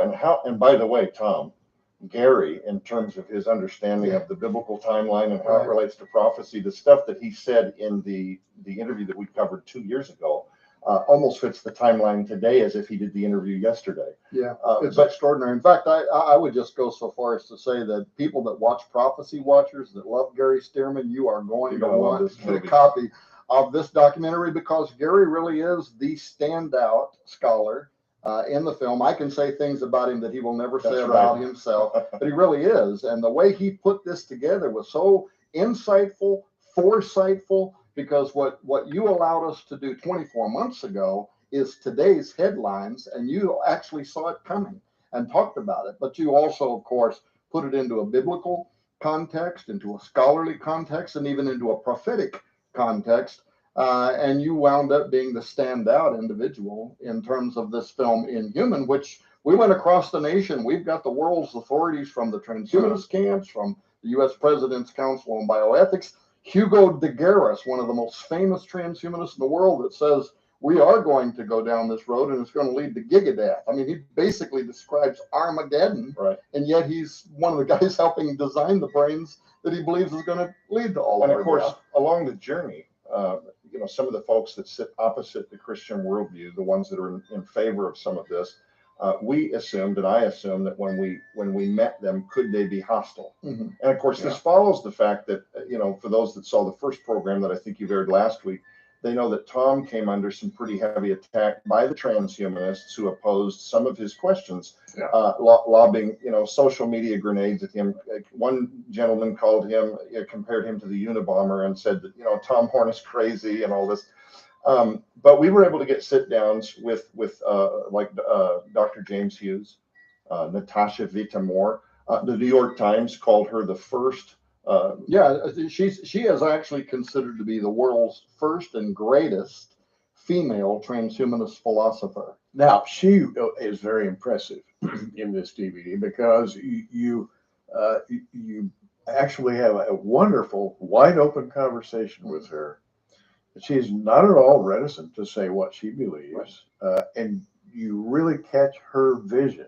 Right. For example, a very graphic vision was that she dreamed of a time when one might be able to control one's skin tone or skin color for cosmetic purposes. Being able to see through the skin to see the nanobots at work repairing various cells and things like this. Yeah. But my point, in other words, she thinks. Well, and keep in mind, she's a PhD that teaches at the university level, so she's a very educated woman. She's very up on the sciences and what she imagines could be happening anywhere from 10 years to 100 years from now. Yeah. And so you actually had an opportunity to meet with very nice woman, too. Very cordial, warm, welcomed us into their home. Just wonderful person. But to that end, and this was all I was going to say, sorry, Tom, just very nice people. And that was what I was going to say, is that we went into some of their homes, and I expected, could they be hostile? And they were very warm. They really surprised me. They were all very professional. Natasha took me aside and showed me some tricks that she had been teaching her dog. Max Moore, who is heavily regarded as the father of all of transhumanism, offered us coffee. So it was not what I expected. So, and when you say transhuman, let's define that for people who may not be familiar with the term. What is transhuman? Yeah, basically in a nutshell, transhumanists are people that believe we are going to use powerful new emerging fields of technology. So we call them GRINS, G-R-I-N-S, genetics, robotics, artificial intelligence, nanotechnology, synthetic biology. So we're going to use GRINS technology to modify what it means to be a human, to perfect. We'll use it therapeutically to cure diseases. We're going to brain-machine interface ourselves with artificial intelligence systems so that we can learn at greater paces. We're going to change our genetic makeup, which is what this kind of technology is all about. Yeah, and this kind of technology, folks, is what those scientists in Washington were meeting to discuss. And let's pull up this little refrigerated container. This is a common, everybody's familiar with the little ice boxes. Right. And what's in here requires refrigeration. And why, Tom? Well, that is called a CRISPR-Cas9 kit. If people want to go to Google and just type in CRISPR, they'll see this in the news everywhere. All the mainstream media outlets are talking about it. Science laboratory scientists from around the world. Why? Well, this technology was actually created in 2012, and it's been quietly being perfected from that point until now. Now they're at a point where it's nearly 100%.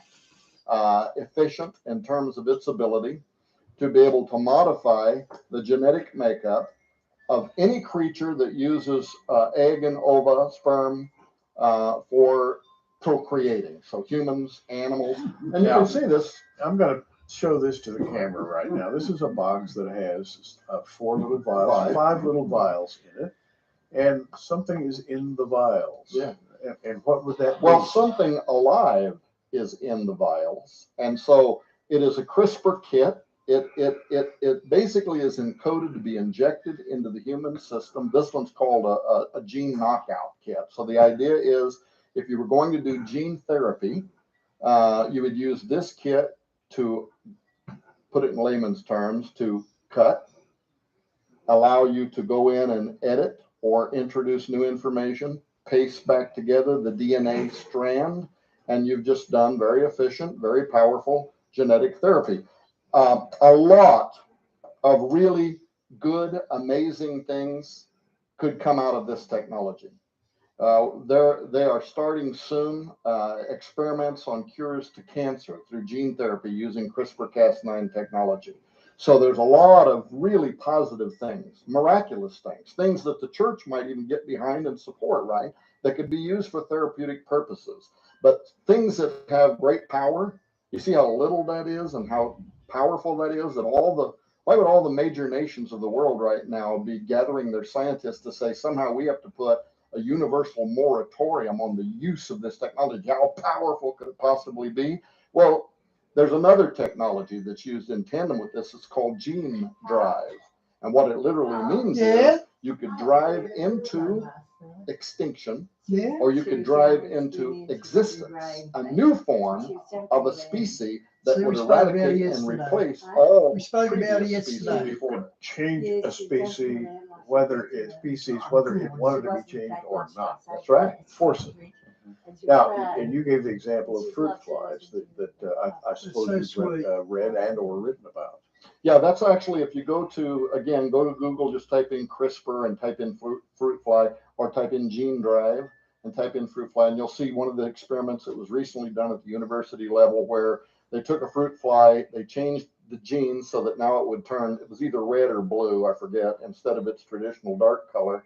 And they introduced it into a control environment, and immediately these dominant genes eradicated all previous forms of the fruit fly and introduced a new form of fruit fly that was a different color. And what that was a proof of concept that we can use this technology now to drive into existence and drive out of existence however we might want to change. Does that frighten you? Environment. Does it frighten you like it frightens me? It doesn't just frighten me, because here's what the scientists are saying. They're saying it could be used for great good. It could also be used for great evil. If ISIS, for instance, took mosquitoes and created a plague and created a strong gene drive inside these mosquitoes and then released some of them into the Florida Keys, it could be 6 months down the road where all these mosquitoes that are natural, malaria would be the least of our concerns. We could have a new kind of influenza that was genetically created, put it into a gene drive situation.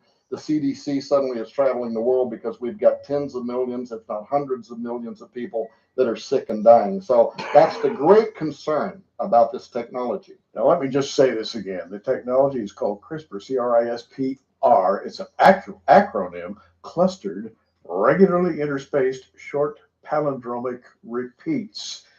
And I love the word palindromic, because palindromic means it reads the same in both directions. In other words, something can be injected into a series and it'll plug in an uninterrupted fashion because it's the same on both ends, if you will. And it reads the same in both directions. And to me, this really is scary, because overnight you can literally change the genomic nature of an organ. Of an organism, of humans, do it at the germline level, it now becomes heritable.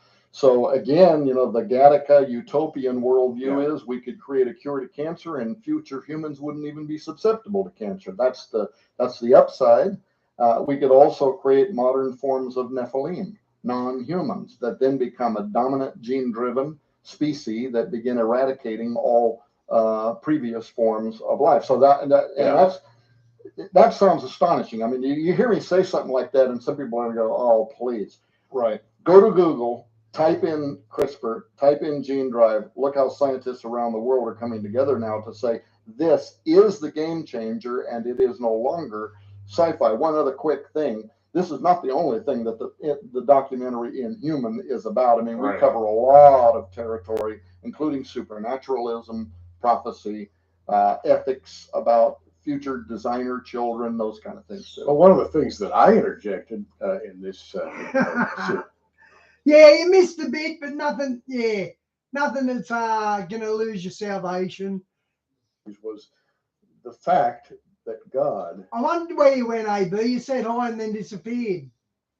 Saw those genetic interlopers as the ultimate evil, and their progeny he demanded to be wiped out. In fact, after the flood, there were giants.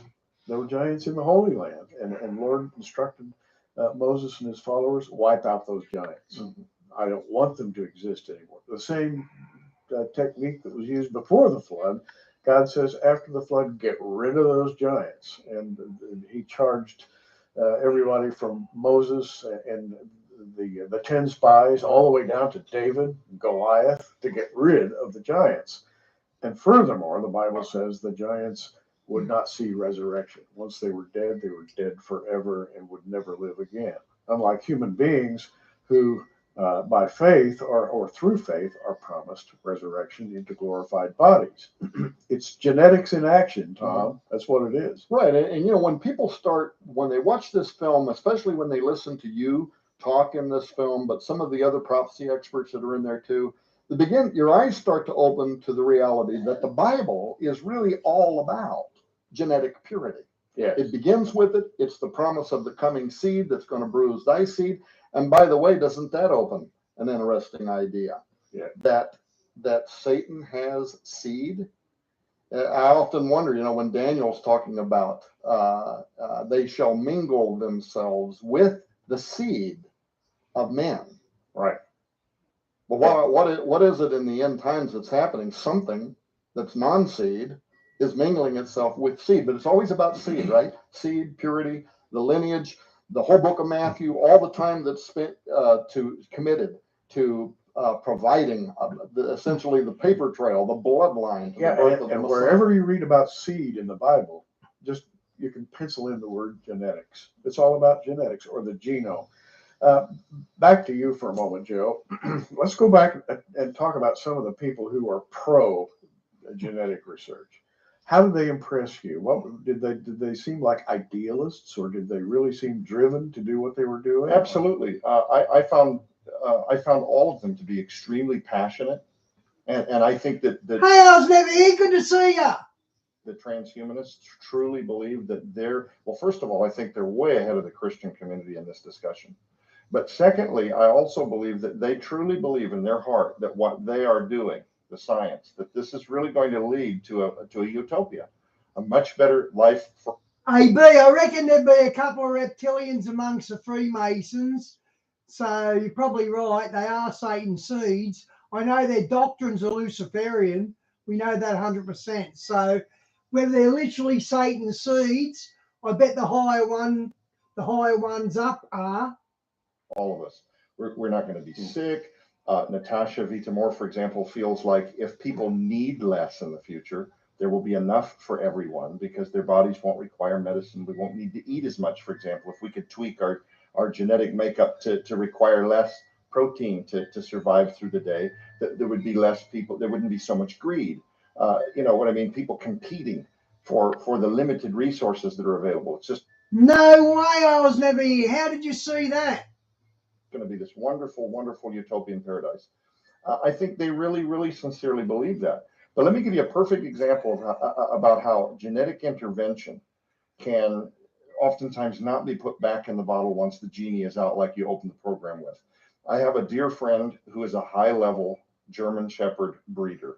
Wow, that's pretty powerful. I was never here.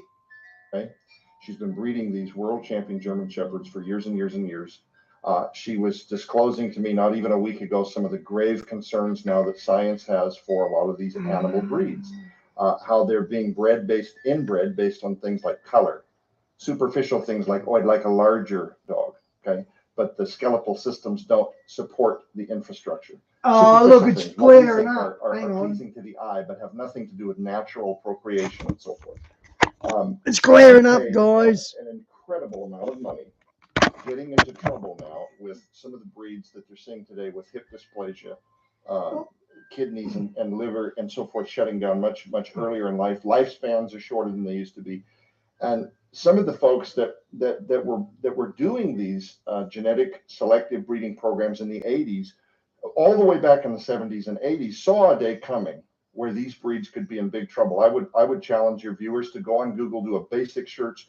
Breeds that are in big trouble: the golden retriever, the chihuahua, the German shepherd. Science does not have a response now for what it is that's happening to these dogs over time and how to fix it. They bring in a 20-year-old sample from a male German shepherd from the 1980s in an effort to purify and bring back the pure genetic. I was never here. When did that happen? When did you have that? When did you see that demon? Before this intervention began to take place. And they found that because they're using a modernized host, female dog, that the offspring carried the same No, I know it wasn't a dream. You saw it. When was that? Abilities, the same shortened lifespans, the same hip dysplasia, the same diseases and illnesses that are happening now. And your example, and they can't go back now. So they're your using example samples is a great example of what could happen to humankind. In other words, it's already happening in the animal world, where this kind of interbreeding and genetic manipulation has been going on for some time now. And why not? Because they're lesser forms of life. You know, we can tamper with them, and we can create what we want to. And by the way, Joe has created this book, Dead Pets Don't Lie, which is all about not only the entire animal husbandry world, but it's also about what you feed those animals, and that has been genetically modified as well. So there are two sides to this story. Yeah, I mean, we actually released the book as a companion to the movie, because we're really talking about genetic Armageddon. We're talking about everything from the foods that we eat to the animals that we care for and that we have a responsibility for in terms of our dominion over the animal kingdom that was given to us from God. And now we're talking about humans. So we're literally talking about an all-out assault on all of creation. Wow. A genetic assault, a genetic Armageddon. And Gary, there's one other part. We want to really try to say this before the program is done today, and that is there is also a supernatural aspect to this. Among what we found among the transhumanist camp is there is a spiritual thirst. They just don't want to get their answers from God. They want transcendence, right? They want to live forever and have eternal life, but they don't want to have to get it through Jesus Christ, have to get it through God. That's in the documentary as well.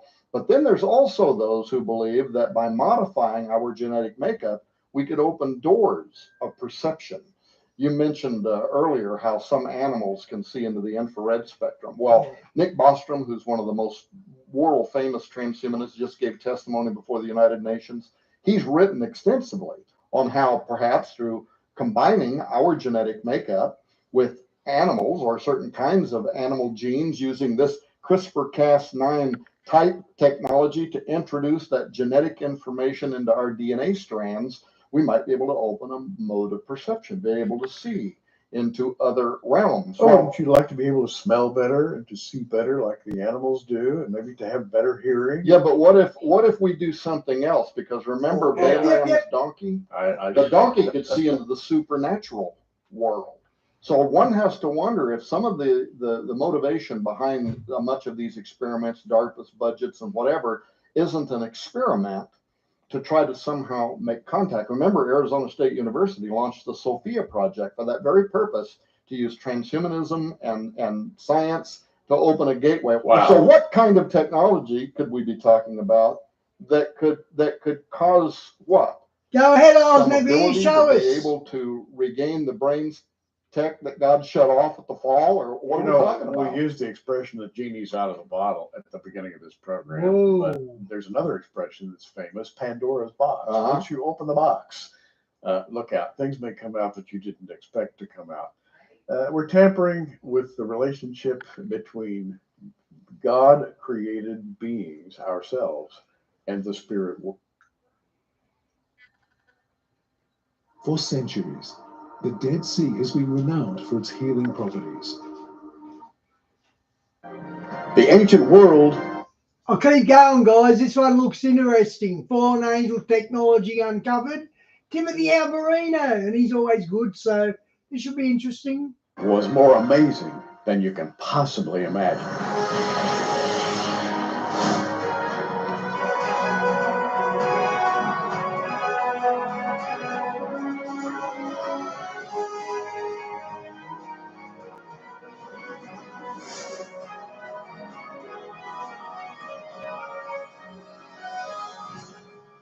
And here to talk with us today about the ancient world and about the remaining traces of the ancient world, filmmaker, author, Timothy Alberino. Tim, good to have you in studio today. Pleasure to be with you, Gary. You are a chronicler of the modern day. I look at you as an explorer, someone who goes out and observes and comes back and writes the things that you've seen and writes about them, and also you narrate videos. And this video, called True Legends, has a very specific purpose, and that purpose is to document the old world, the pre-flood world, a world that's been hidden we talk about it sometimes in vague terms in Christianity. In Christendom, we speak about the giants before the flood that came into the daughters of men. We talk about things like that, but we don't talk about the remains of their cities, the remains of their technology. And I want to talk with Tim about that today because he's done a lot of exploring. First of all, how did you begin to do this exploration? Well, Steve Quayle started a production company called Gen 6 Productions. Mm-hmm.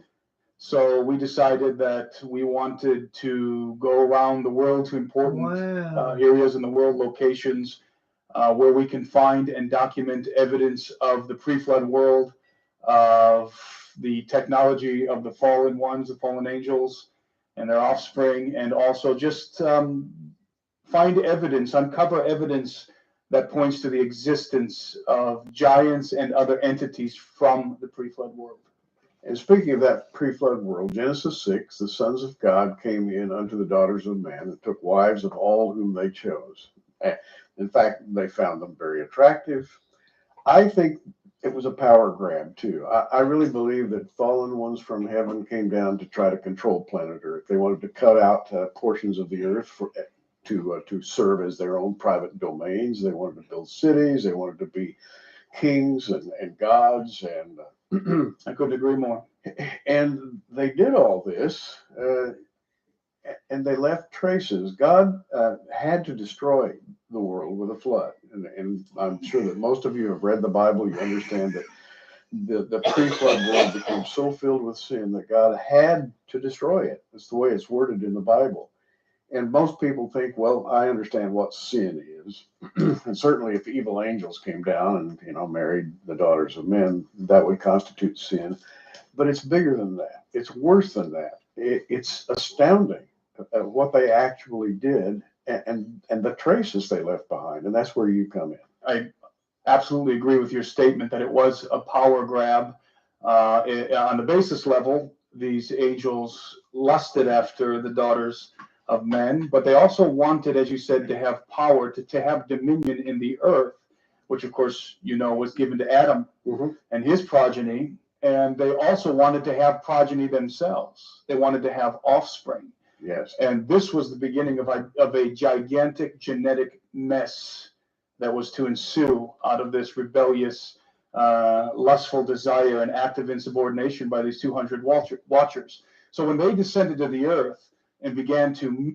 I was never here. That video you gave a link to, that black and white zigzag stuff, that always happens with people that accuse of shape-shifting reptilians. That black and white zigzag thing, that always happens on them. Pretty amazing, actually. Mingle themselves with the sons of Adam, with the human race.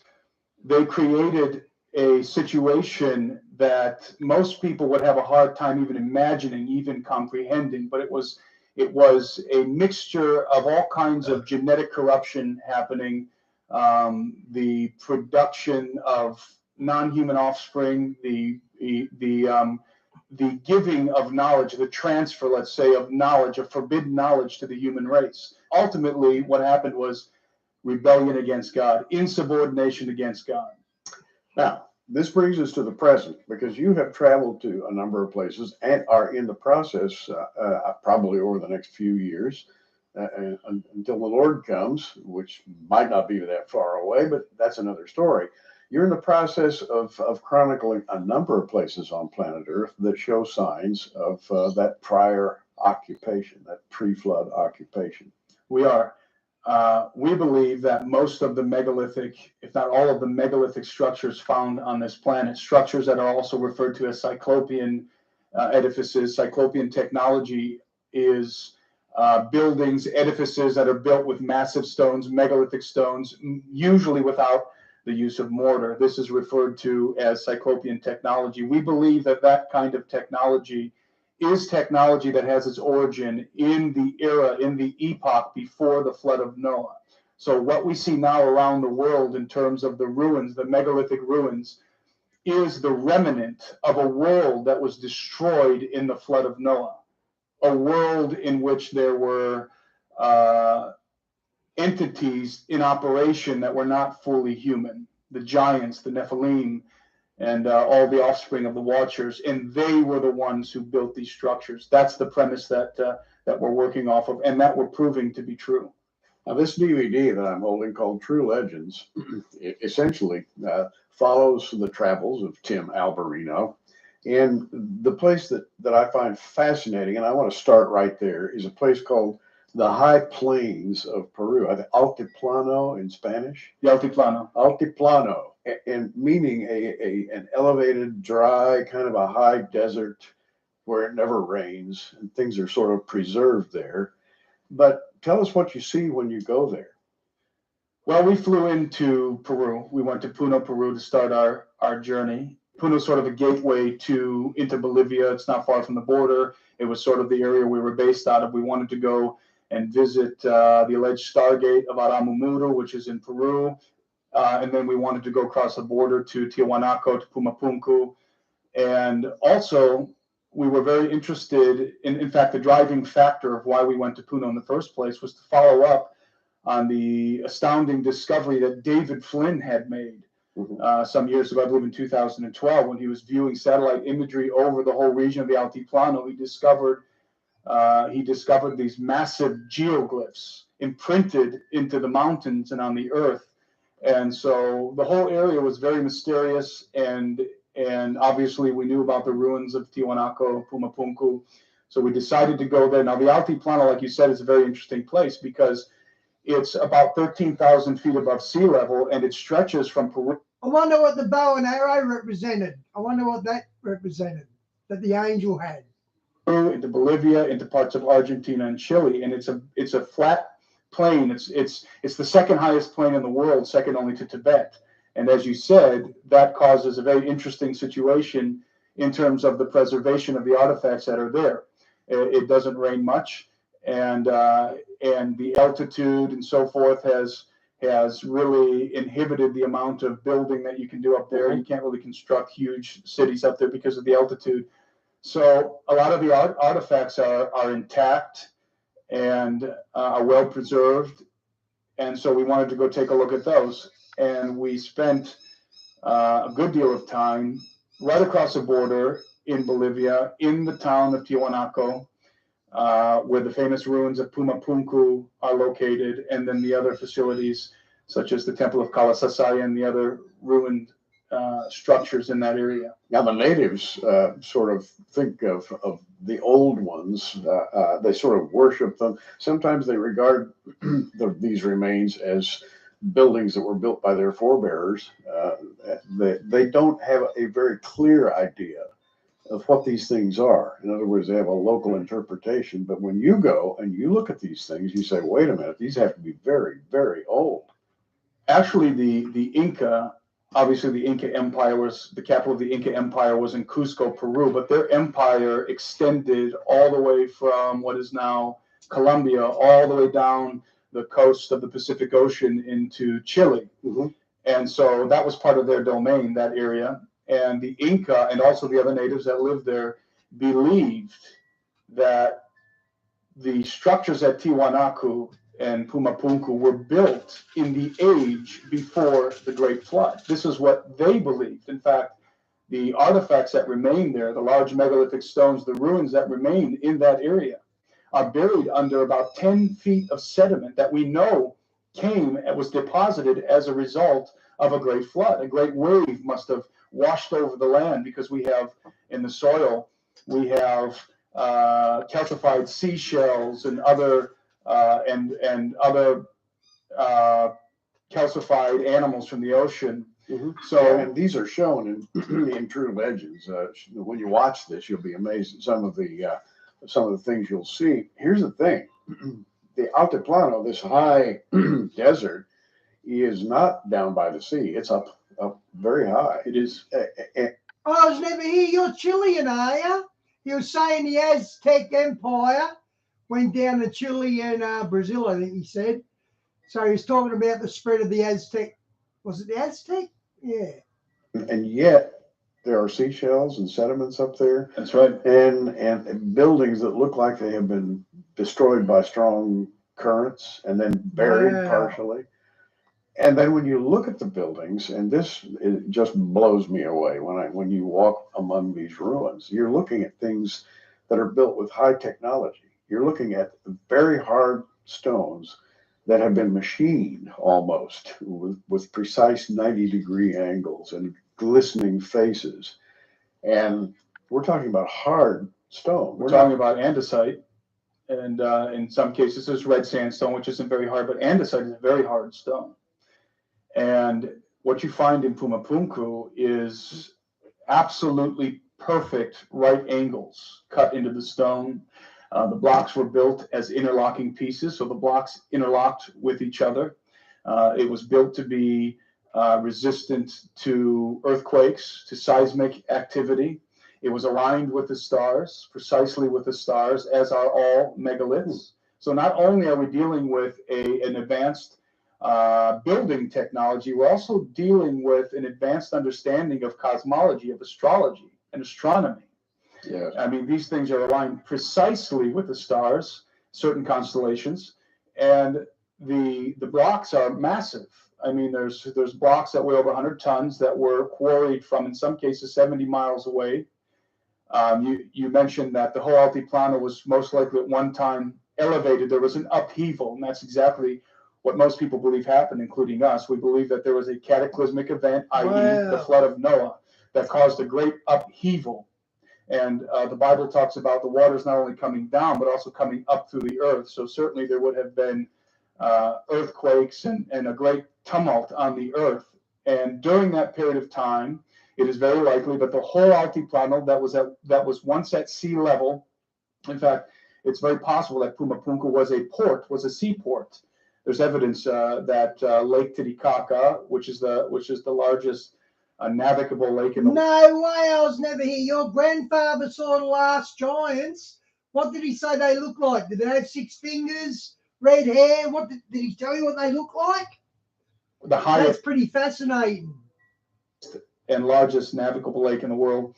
And Lake Titicaca seems to be a remnant from the sea, basically a basin, if you will, of water that was at one time seawater, that when that land rose up, some of the water was still contained in the lake. And so you have Lake Titicaca and you have the whole Altiplano. A very strange location on the earth. It's a very strange place to be.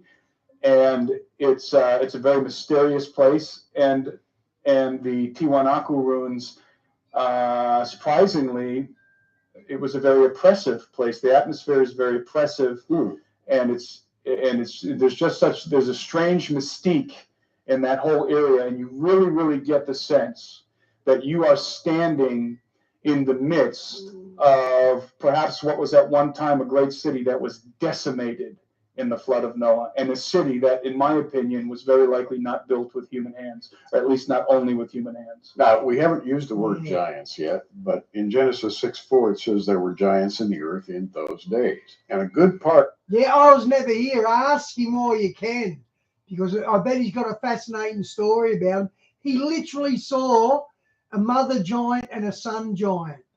Wow. Of your DVD, True Legends, deals with giants, quote unquote. But I wanted to read from Jude, this verse in Jude, verse 6. And the angels which kept not their first estate, but left their own habitation, he hath reserved in everlasting chains under darkness, under the judgment of the great day. Angels left their heavenly abode, came here for dark and evil purposes, and that's the flood story. But it also ties into the story you're telling, because there are legends about giants, and you spend a lot of time talking about these. Steve Quayle spends a lot of time talking about this and writing about it, and a lot of people are kind of reluctant to fully endorse the idea of real living giants. I mean, huge giants, maybe what, 15, 20 feet, maybe 20 plus feet in some cases. And can such a thing be possible? And how do you view this through the lens of the Altiplano when you go up there and look around? Well, obviously, Steve has been writing about giants for many years. So We're always looking for artifacts relating to giants, including the bones of giants, historical accounts of giants, evidence of giants. And coming from a biblical perspective, with the flood of Noah and the pre-flood world and understanding based on the 6th chapter of Genesis, we have discovered that not only are there references to giants in the Bible, but when you take a look at the records from the ancient world, and even from more recent times, such as in the era of the Renaissance and all the way up to the 18th and 19th centuries, even here in the United States, you find evidence everywhere, recorded, written evidence of giants and giant bones. And of course, there are many different myths and tales all over the earth concerning giants, but we're looking for the bones, the evidence of giants, the historical records that giants existed. And that's precisely what we found in Peru. So there were giants. Now, here's the odd thing. You can go see dinosaur skeletons today. You can see all kinds of skeletons in museums. I don't know of any giant skeletons in any of the major museums over the world. And you would think there would be some. You would think, but the problem is that the existence of giants does not fit with the paradigm of evolution by natural selection in Darwinism, for one thing. Another thing is that the existence of the bones of giants and evidence pertaining to giants and the pre-flood world, by the way, it's not just about giants, it's about the true prehistory of this planet. Also validates the Bible. It validates the text of scriptures, of the scriptures. But on top of those two ideas, Steve Quayle has a saying, those who control the past determine the future. And so if you can control the narrative of the past, of prehistory, then you can fabricate a deception concerning the future. But if people know the truth concerning the past, it's going to be much more difficult to pull the wool over their eyes concerning the lies and the deceptions that are coming in the future. Because again, the true history of this planet absolutely validates the text of Scripture. In other words, we're looping back around. Conditions are becoming similar to the conditions pre-flood. We are going full circle. And this is something that is essential for Bible-believing Christians to understand, that what happened in the pre-flood world in the days of Noah, even in an astrological sense, the arrangement of the stars, it's all happening again. We are literally going full circle. The days of Noah are now the days in which we live. In other words, we're going back to what the world was like before God destroyed it in the flood. And obviously, we believe that there are prophetic indications in the Bible pointing to that reality. But even for those who find it difficult to believe in the prophetic indications, just look at what's happening in the world around us, with transhumanism and the genetic manipulation that's taking place. That's precisely the mess that led to the flood in the first place. And when you talk about transhumanism, you're talking about the human genome being corrupted by the genome of some other creature. And that's implicit in the Bible story. There's a mixture of an alien genome with a human genome. The whole Bible talks about the corruption of human flesh. The ancient gods, you find them depicted all over the Middle East, are half animal, half human. The Egyptians, the gods may be the body of a man and the head of an animal. And when you track back into the world of the giants, as you have, you discover exactly this kind of mythology, don't you? That's precisely what you discover. What you discover is a cover-up relating to the prehistory of this planet, relating to what truly was happening.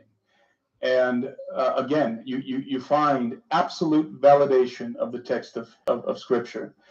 And the pre-flood world, one of the major reasons why it's not just a cover up about giants, it's a cover up about the whole idea that they're of the pre-flood world. This was, we can call it the empire of the gods, the Atlantean time, when the gods mingled themselves with men. And again, we're teaching the human race and their hybrid offspring technology that they were not supposed to have. And after the flood, the technology, the knowledge that came from them, from the watchers, from the fallen angels, was dispersed, especially after the Tower of Babel. But after the flood, it was dispersed. I think it was regathered to a degree at the Tower of Babel, but then God put a stop to that, divided the tongues, and the knowledge of the fallen angels was dispersed all over the earth, now preserved in the secret societies and mystery schools. And they're trying to bring it all together again now in the times in which we live.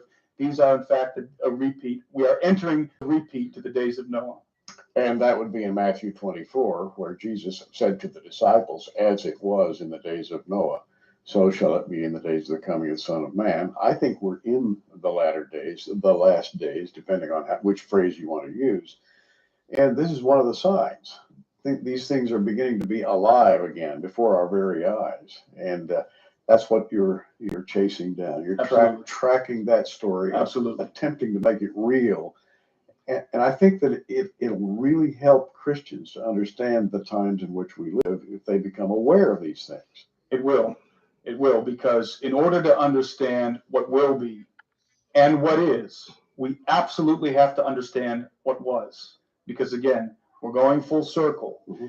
And the days, a lot of the prophetic material in the Bible that speaks to the days which are coming and the days that are upon us now have to do with the dynamics that were taking place in the world before the flood of Noah. And so what I'm telling people, and what Steve and I are trying to get across to people in the True Legends and the documentary series, mm-hmm. is that we have to understand the context that the context of the days in which we're living. We want people to understand that. So we're going back to the past. We're trying to show them that there is an explanation for some of the things that are about to start happening on the earth, things that are going to blow people's minds. People are going to be, I believe a lot of people are going to lose their faith when certain things begin to unfold because they were not prepared.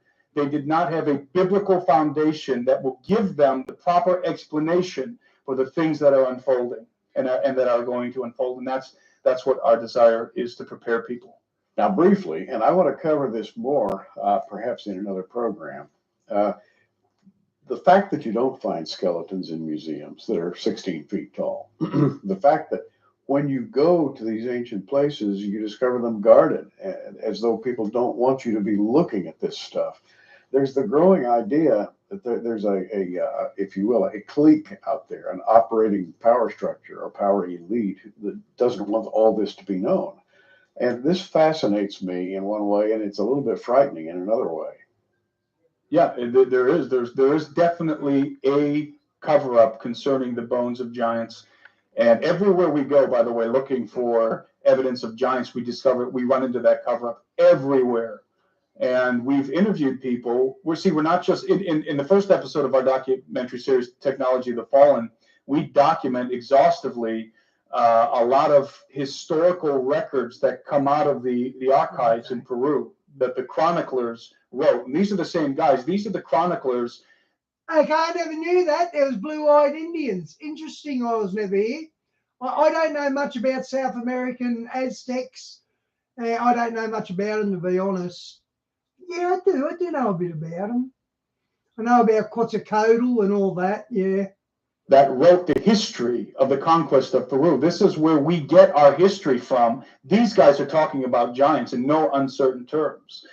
Very, very large giants, full skeletons, mummified bodies of giants, 15 feet plus.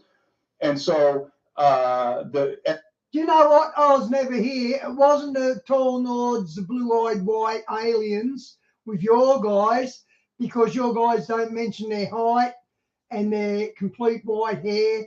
So, yeah, I don't think it's the same. They also describe how many of those bones were confiscated or burned. And in other places of the world, in the further episodes that are following this episode, which are in production right now, we interview all kinds of people who have actually seen with their eyes the bones and skeletons of giants. And we're talking about in the 50s, 60s, 70s, all the way up to 2005. The bodies and bones of giants. Discussing things with you is exciting, because prophecy is a living thing. Bible Amen. prophecy has literally come to life in our day. Yep. Timothy is featured in this DVD called True Legends, in which he explores the reality of the ancient pre-flood world and how that moves forward into Bible prophecy to the very day in which we live. And I know you're impressed by all the things that you've seen in the making of this DVD. I am. Yeah, we saw some absolutely mind-blowing stuff. And in this particular episode, we visited the megalithic site of Tiwanaku and Pumapunku, and we went to the alleged Stargate of Aramumudu. We went out on the legendary Lake Titicaca and talked with people about UFOs and all kinds of things. Talked with the natives out there. So What was the it was very exciting. And on our last broadcast, we talked about how the Bible says there were giants in the earth in those days, and also after that. And we read in the Old Testament about giants. We read about the Rephaim. We read about some giants called Zamzumim or Zuzim. There are numbers of apparently different species of giants or different classes of giants, very clearly presented in the Old Testament as artifacts left over from the early days of Scripture. But there's also the hint, and it's more than just a hint, of latter-day Bible prophecy that says this is all going to reemerge in the latter days. And I know you believe that. Your studies contribute to the understanding of that fact. And I want to talk today about the fact that we're really living in the time when all of this ancient stuff is reawakening. We are. And in order to truly, in my opinion, understand Bible prophecy, we have to understand the context in which concerning what's being spoken about. And when you talk about the latter days, you're talking about a scenario that is sort of a replay of something that happened in the former days. And when I say that, I'm talking about the world before the flood of Noah, which was of course populated by not only giants but all kinds of entities that were produced as a result of the illicit activity of fallen angels. And that's the framework that we really need to understand, in my opinion, in order to have a grasp, a proper comprehension of the things that are getting ready to unfold in the days in which we live. Now, if we in fact believe that before the flood there were super cities, super beings who had high technology, they had perhaps self-propelled vehicles. They might have been able to fly in something resembling airplanes. Ancient legends speak of this. They built super cities that were powered by forms of energy that perhaps have been lost. This is what we've discovered when we read Plato, for example. A lot of people say, well, no, that's just, those are made up stories, handed down from father to son. But if you put them all together, you get this picture that there were super beings who intruded on planet Earth. God destroyed them, but they came back in a kind of a foreshadowing of what we're seeing today, the latter days. Because in the latter days, there is going to be the most repressive of all governments that will arise. And I have my Bible open to Daniel chapter 7, verse 7, and it says, after this, I saw in the night visions, and behold, a fourth beast, dreadful, terrible, strong, exceedingly, had great iron teeth. It devoured and broke in pieces and stamped the residue with the feet of it. It was diverse from all the beasts that were before it, and it had 10 horns. And I know, Tim, you're familiar with this prophecy. 10 horns, 10 powers, actually 10 kings. And people have speculated, who are the kings? Where do they come from? Are they, maybe is one of them from South America and one from America, maybe one from England? Who are those 10 kings and what are they? And you and I have talked, and we agree that those 10 kings may be something more than is usually imagined. Or less than human. Less than human. And it's the idea of 10 kings is, as you well know, is a subject that obviously comes up in Bible prophecy in numerous places, including the book of Revelation. But not only in Bible prophecy, this idea of 10 kings is a reoccurring theme that shows up in the esoteric and archaic writings of many different civilizations, especially the Greeks and the Romans and Everybody's familiar with the legend of Atlantis. Well, whether or not Atlantis was a physical place, a real brick and mortar city, the idea of Atlantis is a portrayal, is a representation. It is symbolic of the antediluvian world, the world before the flood, when the sons of God, the angels, mingled themselves with the daughters of men and produced a hybrid race of giants and all kinds of hybridized creatures that were sentient beings, and perhaps even far more intelligent than we are. They had the DNA of angels. And the Bible says that man was created to be a little lower than the angels, and that's Adam. And we're nothing like Adam was. He was far superior to us in his mental capacity and in his physical capacity. So, we can imagine what kind of beings would come as a result of the genetic mixture of angels with humans, angelic DNA with human DNA. Those are the entities that existed in this time that is prefigured in, or that is symbolized in Atlantis. Atlantis was said to have had 10 kings. By the way, 10 giant kings. And the kings of Atlantis were hybrids. They were the sons of Poseidon and a human woman. And Atlas was the chief among them. There were 5 sets of twins. There were 10 kings. And this idea of 10 kings is also, again, represented in the book of Revelation, where these 10 kings give their power, their authority to the beast. And the beast also receives authority, not only from the 10 kings who are giving authority concerning the governance of the earth. They're also, we can say, political authority.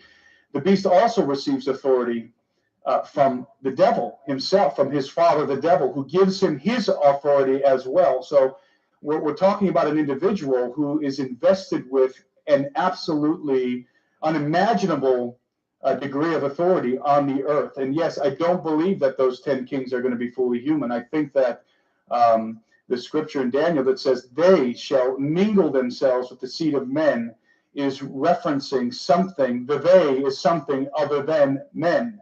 And so there is an event coming in which I believe that we are going to be introduced to our progenitors, the gods of the old world, who we know as fallen angels and demons and those entities who are insubordinate against the living God and in an alliance with the devil. That was a kind of a prefiguring of what eventually will happen in full in the latter days, just before the coming of the kingdom of the Lord Jesus Christ. And may it come soon. Can't come soon enough for me, because this world has been under the control of evil forces for a long, long time. I want to return to True Legends here for a moment. Timothy Alvarino visits the sites of the ancient architectures, antediluvian architectures, that show signs of superior technology. And we read in the histories of the Greeks, the Romans, the Babylonians, we read in the old clay tablets, there are stories of what appear to be creatures superior to humans who have various forms of high technology. All of that has been taken as myth. You are documenting the fact that it's in fact reality, and that it foreshadows or is a precursor of something which is going to recur again in the last days. It is the hidden truth of prehistory. It is the truth that certain powers and societies, secret societies, are desperate to keep from the lay people of the earth, those who are not initiated. And so this knowledge, the knowledge of these entities in the pre-flood world, and the fall of the Watchers, who, by the way, we talked about the conspiracy, the secret. The ones who are keeping these secrets are Luciferian. They believe that they take the Bible inverted. They take the gospel inverted. They believe that Satan, Lucifer, is the true liberator of mankind, that he is the one who illumines the human race. He is the one who is concerned with our freedom and our illumination, and that God, the God that we know, and the Son of God are the tyrants. This is what the Luciferian doctrine says. And that Lucifer, like Prometheus, brought us fire from the gods and taught mankind civilization. And not only Lucifer, but the fallen angels are the true progenitors of mankind. They're the true benefactors of mankind. They're our friends. This is the lie that they believe. And again, when I say they, we're talking about a very complex and compartmentalized group of individuals who are, again, Luciferian in terms of doctrine. Now, young men of your generation have come along. I think your eyes have been opened to the fact that there is a conspiracy. It is a matter of fact that there's a concerted effort to try to hide the ancient history of mankind. Why? Because the idea that this world was once in the hands of ancient superpowers defeated by God, and that there's this more or less continual battle going on, is something that many feel should be just hidden away, should be not talked about, because the affairs of men are much more important than mere myths or ancient myths. And so there's an effort to put a lid on this. There is, but let's also talk about the practical side of the conspiracy. We're talking about technology, ancient technology that is superior to what we have today in some cases. And so there's also been a concerted effort to attain that technology, to find it, to go out and dig and uncover the technology, uncover the knowledge, and then incorporate it into the defense programs. For example, the defense programs in the United States, to build weapons, to build all kinds of things, vehicles, using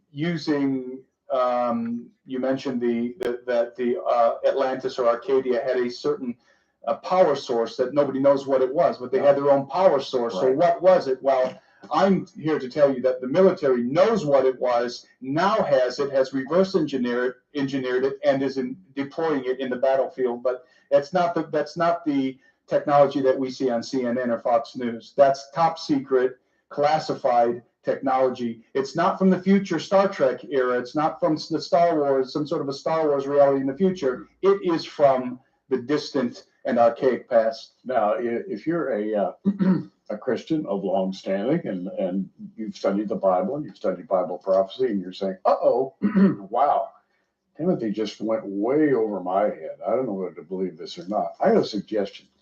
I suggest you watch this video called True Legends. You know, what happens in this video is that Timothy travels, literally, he takes you to the ancient world, the pre-flood world, and he reconstructs it in a way so that you can see that, wow, indeed, there was a superior technology prior to the flood that was destroyed, the Bible says, by God in a judicial action from on high. He just destroyed everything because the evil had grown so widespread that he could no longer oversee it. He could no longer tolerate it.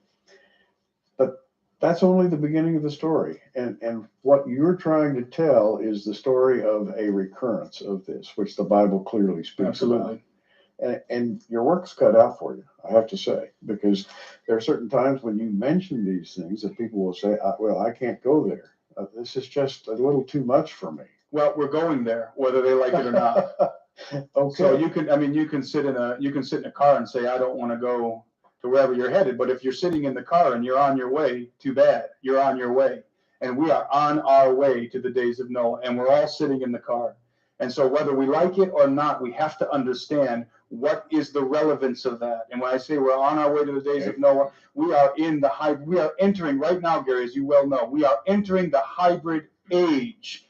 That is the age that we are entering, just like the industrial era, the industrial age, where the manufacturing capabilities of humanity really was accelerated. Well, we are entering the hybrid age. Yeah, let me just insert that you don't have to look very far on the web or in the daily newspapers or magazines to see stories about human hybridization going on right now.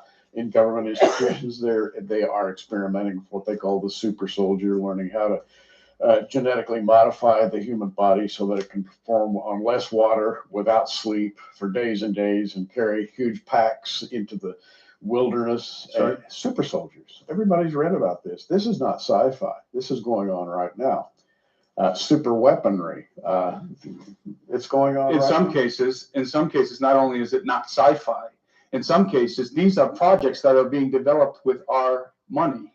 So again, whether you like it or not, you are participating, and I'm not saying that we shouldn't, worried about our taxes going to that sort of project. But whether we like it or not, the Pentagon is developing this technology, and it's using the resources of our nation to develop that technology. And the reason why they're developing super soldier technology, one of the reasons, is because China's doing it, and Russia's doing it, And obviously that's a very frightening prospect. And it's human hybridization. It's human hybridization. It's human hybridization, hybridizing the human genome with the genome of other living things, but also it's also cybernetics and nanotechnology. It's hybridizing, if you will, human beings with machines. So you have this whole mixture of human hybridization, mixing different biological genomes together, and then also integrating machinery into. I didn't hear them going in the museums now, but I do know the Iraq War, the Yanks wanted to get in to Iraq's museum because it had the what's it called, the body, the mummy of Nimrod. Apparently, Iraq, their museum found the tomb of Nimrod, and they had his body. I don't know how true that is, but it's pretty well known. Into biology. Let me insert something into the conversation here. In Daniel chapter 11, we have a description of the Antichrist. And Daniel says in 11:38, but in his... Oh, so you do know about it. Yeah, the Yanks went into Iraq because there were stargates, and they found the tomb of Nimrod, and they wanted his DNA. Faked. He will honor the God of forces, and a God whom his fathers knew not shall he honor with gold and silver and precious stones. Thus shall he do in the most strongholds with a strange God. Okay, this is the Antichrist. The Bible says that he's going to operate in the power of a strange God. Forces from the heavens, perhaps, whom his fathers knew not. Some versions say an alien God. An alien God. Of course, strange, alien, same word. Are we saying the same thing here? Is Daniel talking about the same thing you're talking about? Absolutely. I believe that there is an event coming that is going to be so mind-blowing, it's going to be so paradigm-shifting, that if believers are not well anchored, obviously in the gospel of Jesus Christ first and foremost, but also having a good understanding of Bible prophecy, especially as it relates to the days of Noah, just as Jesus said. And a lot of people don't like it when we reference the days of Noah and talk about giants and talk about fallen angels, because they want to say, well, the days of Noah was just about, all Jesus meant was that destruction is coming suddenly, that they were eating and drinking and marrying and being given in marriage, and then destruction came swiftly. And yes, that's true. And yes, I believe Jesus was talking about the suddenness of the destruction that's coming. But as you well know, there's always, most of the time, an underlying truths, hidden things in the Bible, laced throughout the Bible. And I believe that when Jesus referenced the days of Noah, he was talking about that hybridization, that specific situation that led to the flood, the insubordination against God by those fallen angels, and the absolute genetic mess that they created on the earth to such an extent that God had to wipe the slate clean with the flood.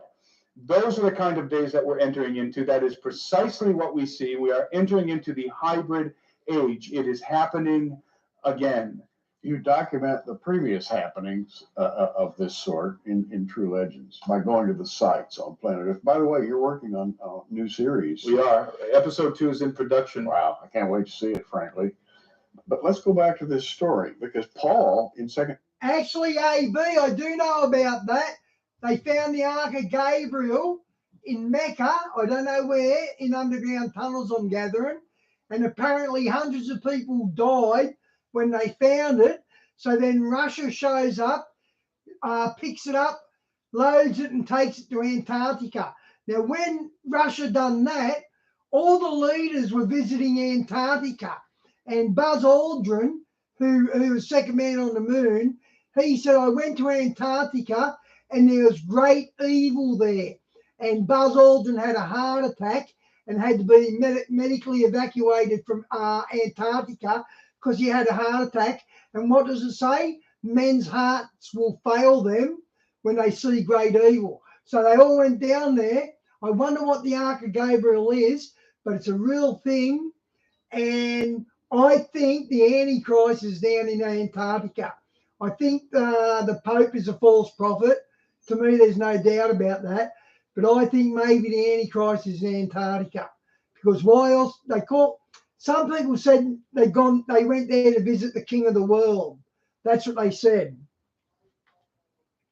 Thessalonians writes, the 2 Thessalonians 2:4, he's writing about the Antichrist, the same man that Daniel was talking about, who opposeth and exalteth himself above all that is called God, or that is worshipped, so that he, as God, sitteth in the temple. Well, AB, interesting you say, yes, they are thinking that that weapon will be used against God. Funny, it was found in Mecca. That weapon will be used against God, and it was found in Mecca. You might be onto something there. Good pickup. Well, God showing himself that he is God. Now, if I went and sat in the temple and called myself God, they'd carry me out kicking and screaming. This guy's going to get away with it. He has apparently access to a higher power of some sort. I believe that this figure, who we call the Antichrist, is not going to be just a simple political leader. Is not just going to be a great leader of men, somebody who can bring the nations together and solve a lot of the earth's problems. I believe that it goes far beyond just being some sort of political figurehead. I believe that this man is not going to be fully human, frankly.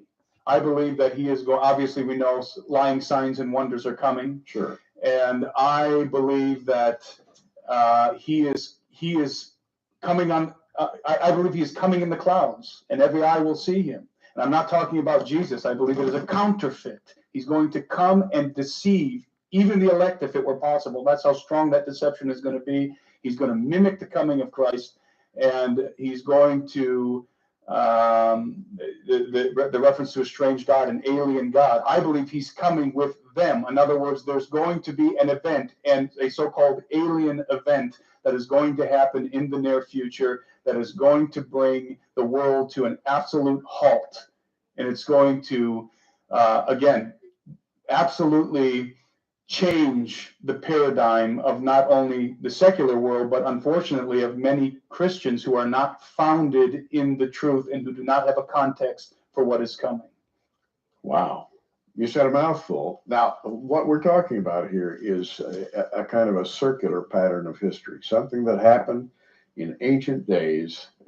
God acted upon this earth in certain ways, and at the same time, through his prophets, he predicted that this whole thing would be reenacted at a distant point in the future. And then through the apostles, he described the man we call the Antichrist, but he also talks about the Antichrist system coming to power. Obviously, it is not merely human in its scope. It's superhuman. And you are documenting the ancient past so that we can all see it. You travel to places and you produce a DVD called True Legends. We can all kind of visit. Guys, you know the Ark of the Covenant's been found. It was found in Jeremiah's grotto by Ron Wyatt. I haven't done a Ron Wyatt Discoveries video for a while. I might do it soon, but they've already found the Ark of the Covenant. And the reason they're keeping it silent is because a Christian found it. Ron Wyatt found it. And they don't like the fact that a Christian found it, so it's been under wraps. This place and see for ourselves. This happened once before. It makes it believable then that it could happen again. And I think that's what you're doing. It does. And probably there are certain people who would like to cover this story up. There are people in the world today who really want to claim power for themselves and would like to just kind of keep this story in the background. Absolutely. There are many reasons why there would be a cover-up, and we were talking earlier that we were filming on the island of Sardinia, which is coming in our third episode. Right now, we're producing episode 2, and then we're going to get to episode 3, which is going to feature some amazing testimonies. And we found evidence in Sardinia of a cover-up, not only relating to the giants themselves, but also relating to the artifacts that the giants were in possession of. Not only the technological artifacts, but the vast amounts of gold and the vast amounts of precious jewels and those sort of artifacts that are being confiscated, that are being stolen and sold in a black market. And that's another layer of the conspiracy. That's another reason why it would be covered up, because if there were giants, which there were, if they were in possession of vast amounts of gold and technology that nobody thought existed back then, well, both the gold and the technology could be secreted away, right? Because who believes in giants? After all, we all evolved from monkeys and amoeba. So who believes in giants? So as long as people are believing these lies, these guys can operate in secret and extract the technology, extract the gold, extract whatever else they want, because to everybody else it's a fiction, right? So that's as we expose the fact that yes, giants existed. It's not just about the fact that giants existed. It's about all the implications associated with the fact that giants existed, especially absolutely proving without a shadow of a doubt. Okay, guys, when Tim finishes here, I'm going to post that link that AB just posted about the Ark of Gabriel. And it only goes for 5 minutes. I'm nearly out, guys, so I'll let this finish. Then I'll post that Ark of Gabriel that AB just posted. Thanks, AB.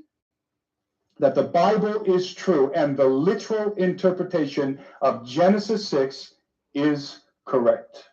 You are a Bible-believing Christian. I am. I want to establish that. I am. For those who are watching right now, we're talking about some arcane events. We're talking about almost unbelievable events. If you're not familiar with thinking about giants and the ancient world, perhaps the technologies that brought down by the gods, things that have been legendary, but everybody thought, no, those are just legends.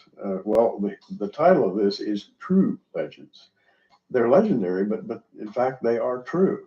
And you are documenting this, I think, for the purpose of awakening people to the fact that we're living in the last days. That's and right. This is all coming around again. That's right. And here on our logo, on the True Legends logo, obviously people are probably wondering why we have a flying saucer. Yeah. Well, you talked about what people think are legends, right? So while we're down here talking about sometimes people arguing amongst themselves, is it really true? The literal interpretation of Genesis 6, the fallen angels, high technology in the past, as we're arguing about these things, their technology is flying around in the skies above our head, whether we like it or not. It's there, it's here now, it's in use, it's being deployed on the battlefields, it's being deployed in the atmosphere. And again, as I said before, it's not some sort of futuristic Star Trek technology. It comes from the antediluvian past. And we are Christians, and we believe in the supernatural, by the way, and the approach of the supernatural. You know, Paul talked about principalities, powers, rulers of darkness. He spoke of the devil as the prince of the power of the air. That's what we're talking about here. And we're talking about evil forces surrounding planet Earth and the effect that they'll have on mankind. I suggest you watch True Legends. It is a phenomenal DVD. Yours for $24.95 from Prophecy Watchers. By the way, anything you order from us will be accompanied by an issue, a copy of the Prophecy Watcher, our monthly magazine. And there are prophetically oriented articles of all sorts, month by month, written by myself and other experts in the field of Bible prophecy. Also, I'd like to call to your attention these two gigantic books by Steve Quayle, Genesis 6 Giants and True Legends, the book. Okay, guys, I'll post that link that AV posted. Hang on, where is it? Hang on. No, it didn't load. Hang on. No. Hey, bear with me, guys.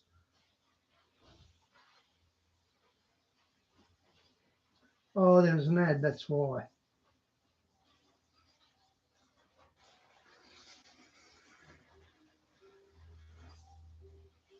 It's not loading.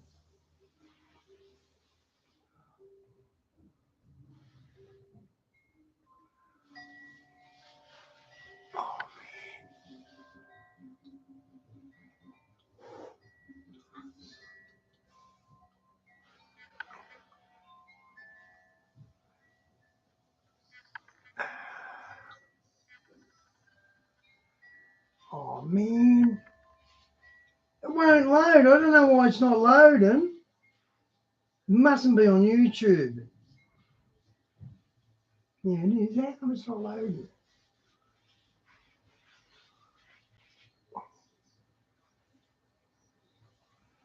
No, not doing it. Hang on.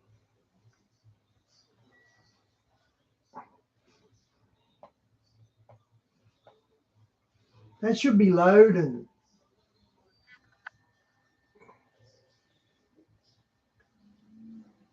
Oh, it is. I got it right. Muhammad, also entrusted an ark or box of a. Hey guys, James from the Research Revolution. Look at this. I'm over here on the Daily Star. Ark of Gabriel. Russia given ancient apocalyptic weapon uncovered in Saudi Arabia. Let's check this out. This is so awesome.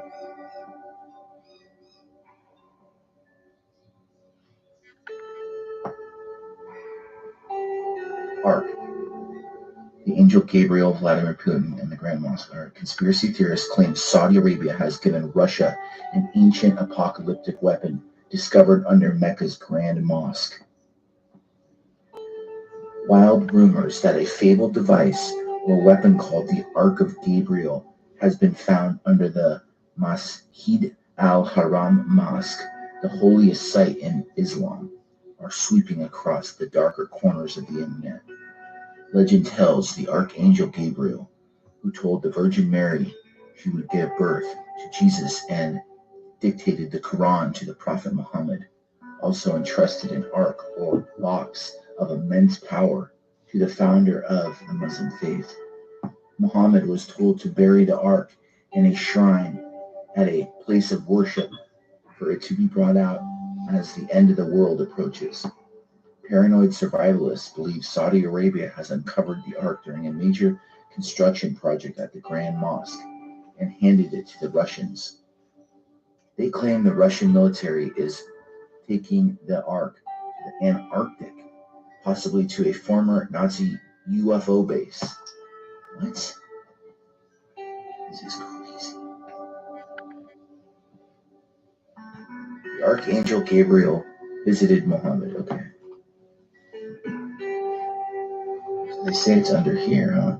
Holy site. The ark was reportedly found under the Grand Mosque in Mecca.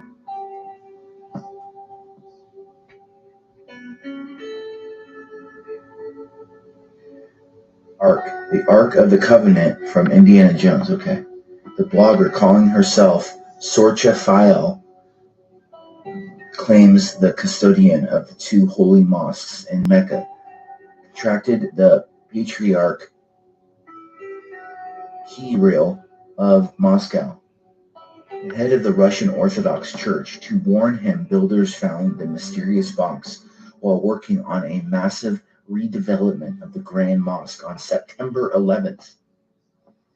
When the 15-man digging crew tried to remove the box, a huge burst of energy was emitted, instantly killing the team and toppling a huge construction crane, the custodian apparently revealed. A crane owned by Osama bin Laden's family construction firm did fall at Grand Mosque on that date, killing 111 worshippers during a major revamp. But official accounts reported strong winds toppled the crane. A second attempt to remove the ark on September 24th caused a massive plasma emission that resulted in more than 4,000 deaths, Sorcha Fael claims. More than 2,000 were indeed killed in Mecca on that date, but the deaths were blamed on a stampede during the Hajj pilgrimage. The death toll was originally significantly underplayed by Saudi authorities.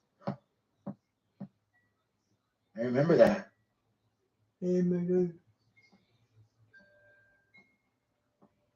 Did the Ark of Gabriel knock a giant crane into the Grand Mosque? Oh my gosh. Thousands died. A fortnight later, as a result of a stampede or the Ark, the custodian reportedly contacted the Patriarch regarding an ancient Islamic manuscript saved from Roman Catholic Crusaders by the Russian Orthodox Church entitled Gabriel's Instructions to Muhammad. The document, for which no other evidence exists, apparently tells how the archangel entrusted the ark to Muhammad and told him to bury it at the place of worship. Guys, it wasn't Gabriel. Gabriel had nothing to do with Allah and Muhammad. They call it Jibril, Jibril, not Gabriel, Jibril. So they've stolen they've stolen Gabriel from the Bible and give him a new name, Jibril. That's who give it. It wasn't Gabriel, guys. It was Jibril. The angels used before the creation of man, until it would be uncovered in the days of Yawm al-Qiyamah, which means the day of resurrection. Miss Fail claims to have seen the Russian military reporting detailed. Miss Fail claims to have seen a Russian military report detailing of. Oh, doggy.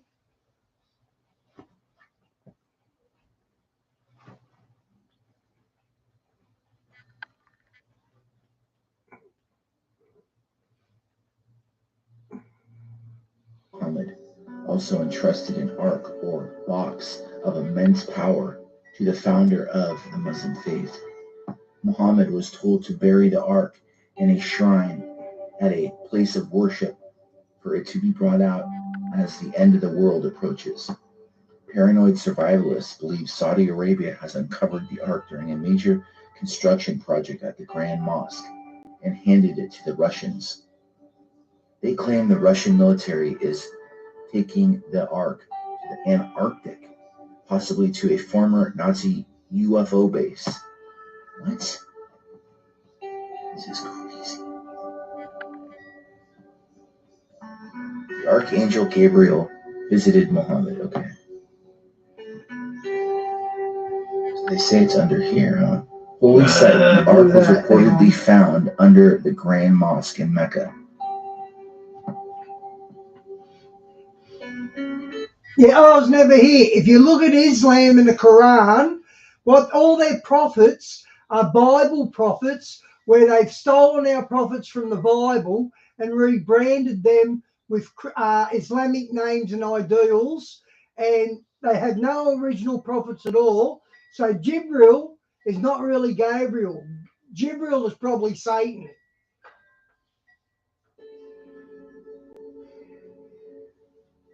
The Ark of the Covenant from Indiana Jones. Okay. The blogger calling herself Sorcha Fail claims the custodian of the two holy mosques in Mecca attracted the Patriarch Kirill of Moscow, the head of the Russian Orthodox Church, to warn him builders found the mysterious box while working on a massive redevelopment of the Grand Mosque on September 11th. When the 15-man digging crew tried to remove the box, a huge burst of energy was emitted, instantly killing the team and toppling a huge construction crane, the custodian apparently revealed. A crane owned by Osama bin Laden's family construction firm did fall at Grand Mosque on that date, killing 111 worshippers during a major revamp. But official accounts reported strong winds toppled the crane. A second attempt to remove the ark on September 24th caused a massive plasma emission that resulted in more than 4,000 deaths, Sorcha Fail claims. More than 2,000 were indeed killed in Mecca on that date, but the deaths were blamed on a stampede during the Hajj pilgrimage. The death toll was originally significantly underplayed by Saudi authorities. I remember that.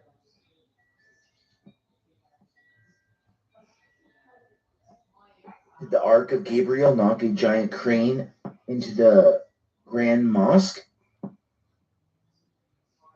Oh my gosh. Thousands died a fortnight later as a result of a stampede or the Ark. The custodian reportedly contacted the Patriarch regarding an ancient Islamic manuscript saved from Roman Catholic Crusaders by the Russian Orthodox Church entitled Gabriel's Instructions to Muhammad. The document, for which no other evidence exists, apparently tells how the archangel entrusted the ark to Muhammad and told him to bury it at the place of worship the angels used before the creation of man, until it would be uncovered in the days of Yawm al-Qiyamah, which means the day of resurrection. Miss Fail claims to have seen the Russian military reporting detail. Miss Fail claims to have seen a Russian military report detailing of. Oh. Okay, guys, that's it. God bless. Thanks for joining. See you tomorrow.